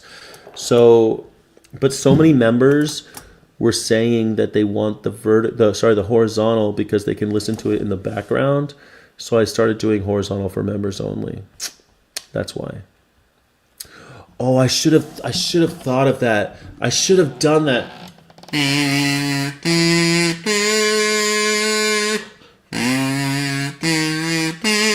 I should have done that. You're right. I didn't think of that. I should have. Maybe next time. Steven's mouth is an instrument for sure.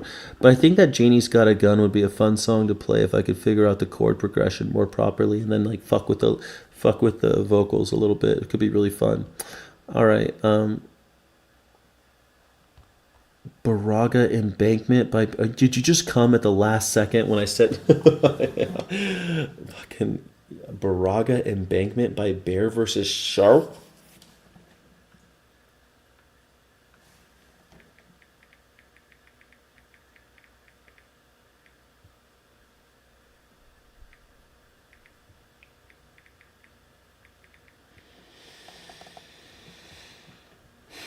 Baraga Embankment.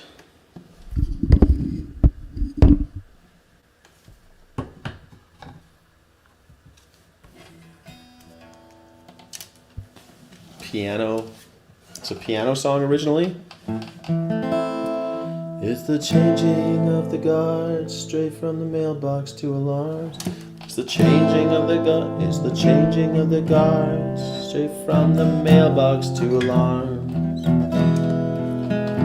And the kitty cats did scream of how they howled behind the house. big one laying in the frying pan. Talk around town as you've been listening to cover it up as you've been listening to cover it up as fast as you can, 'cause you're trying to keep it from growing, getting big. And they will all be heirs to their own thrones and old homes, without a downtown to grow old in, or a son to telephone. And either side of paper is erupting a snake. You're pulling trains to Oakland in the pouring rain. Well, every drop will count when they tally it up. And you always learned a lot from the deep end of faith.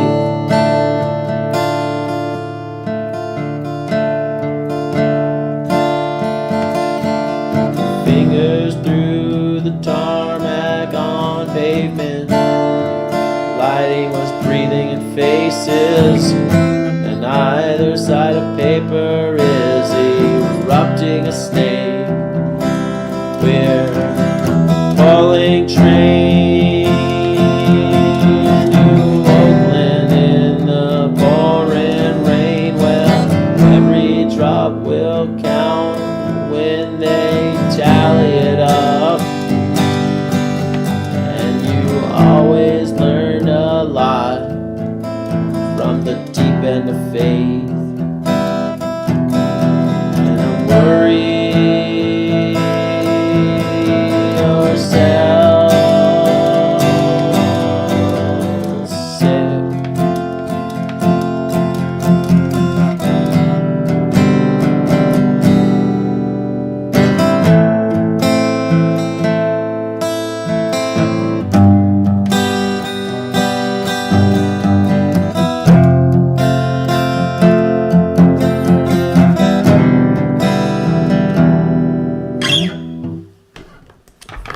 Was that sort of like the original at all? What do you think? Was that okay? Jack is a slave to his fans. That's true, I am. Going to write a song about the orange fat ass. Was that okay on Honest Dad? I see your applause emojis. How was that? The coffee, though, seriously.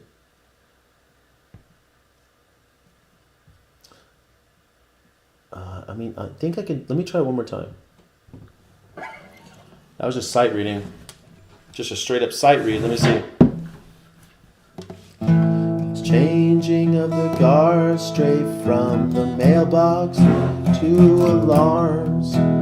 And the kitty cats did scream, oh how they howled behind the house. Well, the big ones laid in the frying pan. Talk around town is you've been listening to cover up as fast as you can, 'cause trying to keep it from growing and getting big.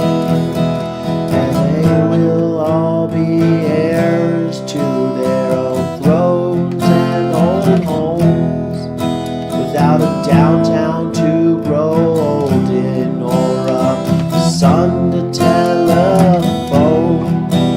And either side of paper is erupting a snake, pulling trains to Oakland in the pouring rain.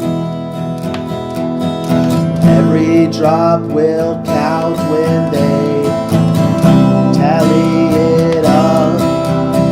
When you always learn a lot from the deep end of faith.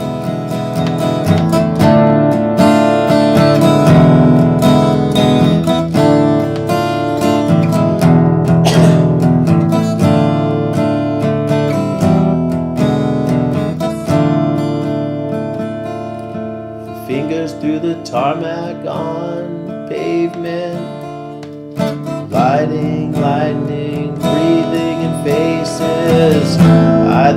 inside a paper is erupting a snake. We're pulling trains to Oakland in the pouring rain. Well, every drop will count when they tally it up. And you always learned a lot from the deep end fade. And you worry yourself sick.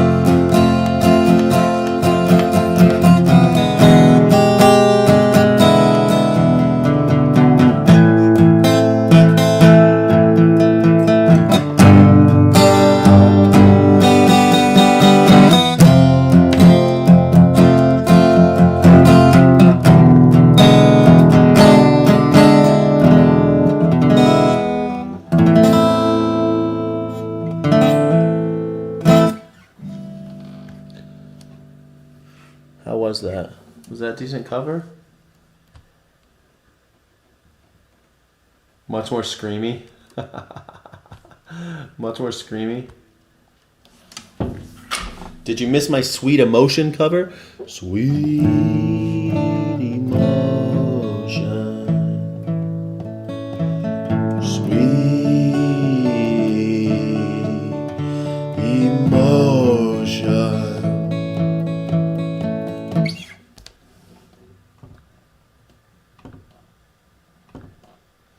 I think that's the winner of the day, is that Sweet Emotion cover. I really like playing that song. Sweet emotion. Sweet emotion. You talk about things that nobody cares. Wearing out things that nobody wears. Calling my name, I just gotta make clear. Can't say, baby, where I'll be in a year. But some hot, sweet hot mama with a face like a gem said, I get up and go, must have get up and went.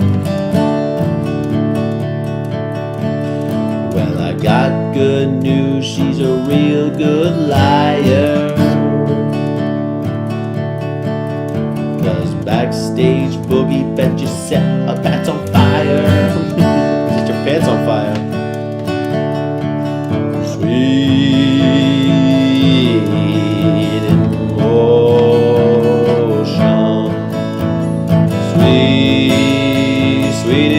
Sweet emotion. When I pulled into town in a police car, your daddy said I took it a little too far. You're telling me things your girlfriend lied. You can't catch me 'cause the rabbit done died.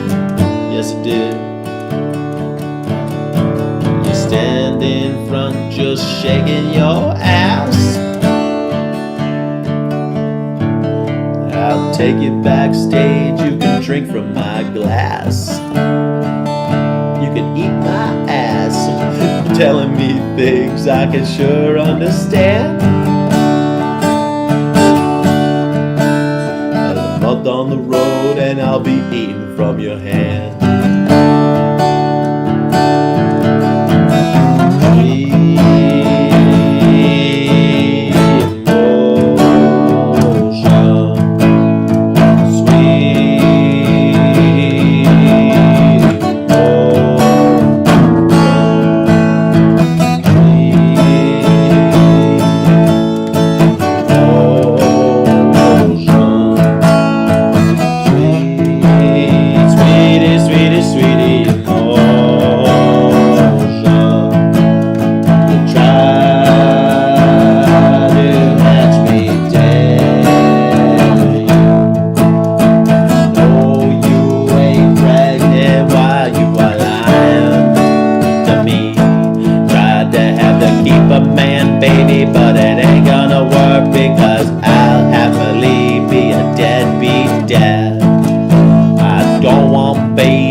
Ad lib, Skyjack and lib. All right, that was it. That's the show. Thank you so much to everyone who contributed to this wonderful experience called the Skyjack Morgan After Show Experience. Oh, fuck. I forgot to do Poetry Club. Oh, man. I don't have the energy to do Afterglow right now, but I love you. Don't do drugs. Watch out for Van Halen. Yes. But I love you. I'm not going to do an Afterglow right now. I'm sorry. 12 more hours. 12 more hours until the next show. All right. I'll see you guys later. Thank you so much for everything. I really do appreciate you. I'll do a members only stream. I'll make it up to you guys. All right. Thanks, everybody. Skip it. Have a good one, Sky. Thank you so much, Honest Outer. I'm going to skip it. Take it out. I'm going to eat lunch, and I have to clean. I'm cleaning my house. I'm cleaning my house. I'm throwing stuff away that's very difficult to throw away, and then I clean and I clean and I clean.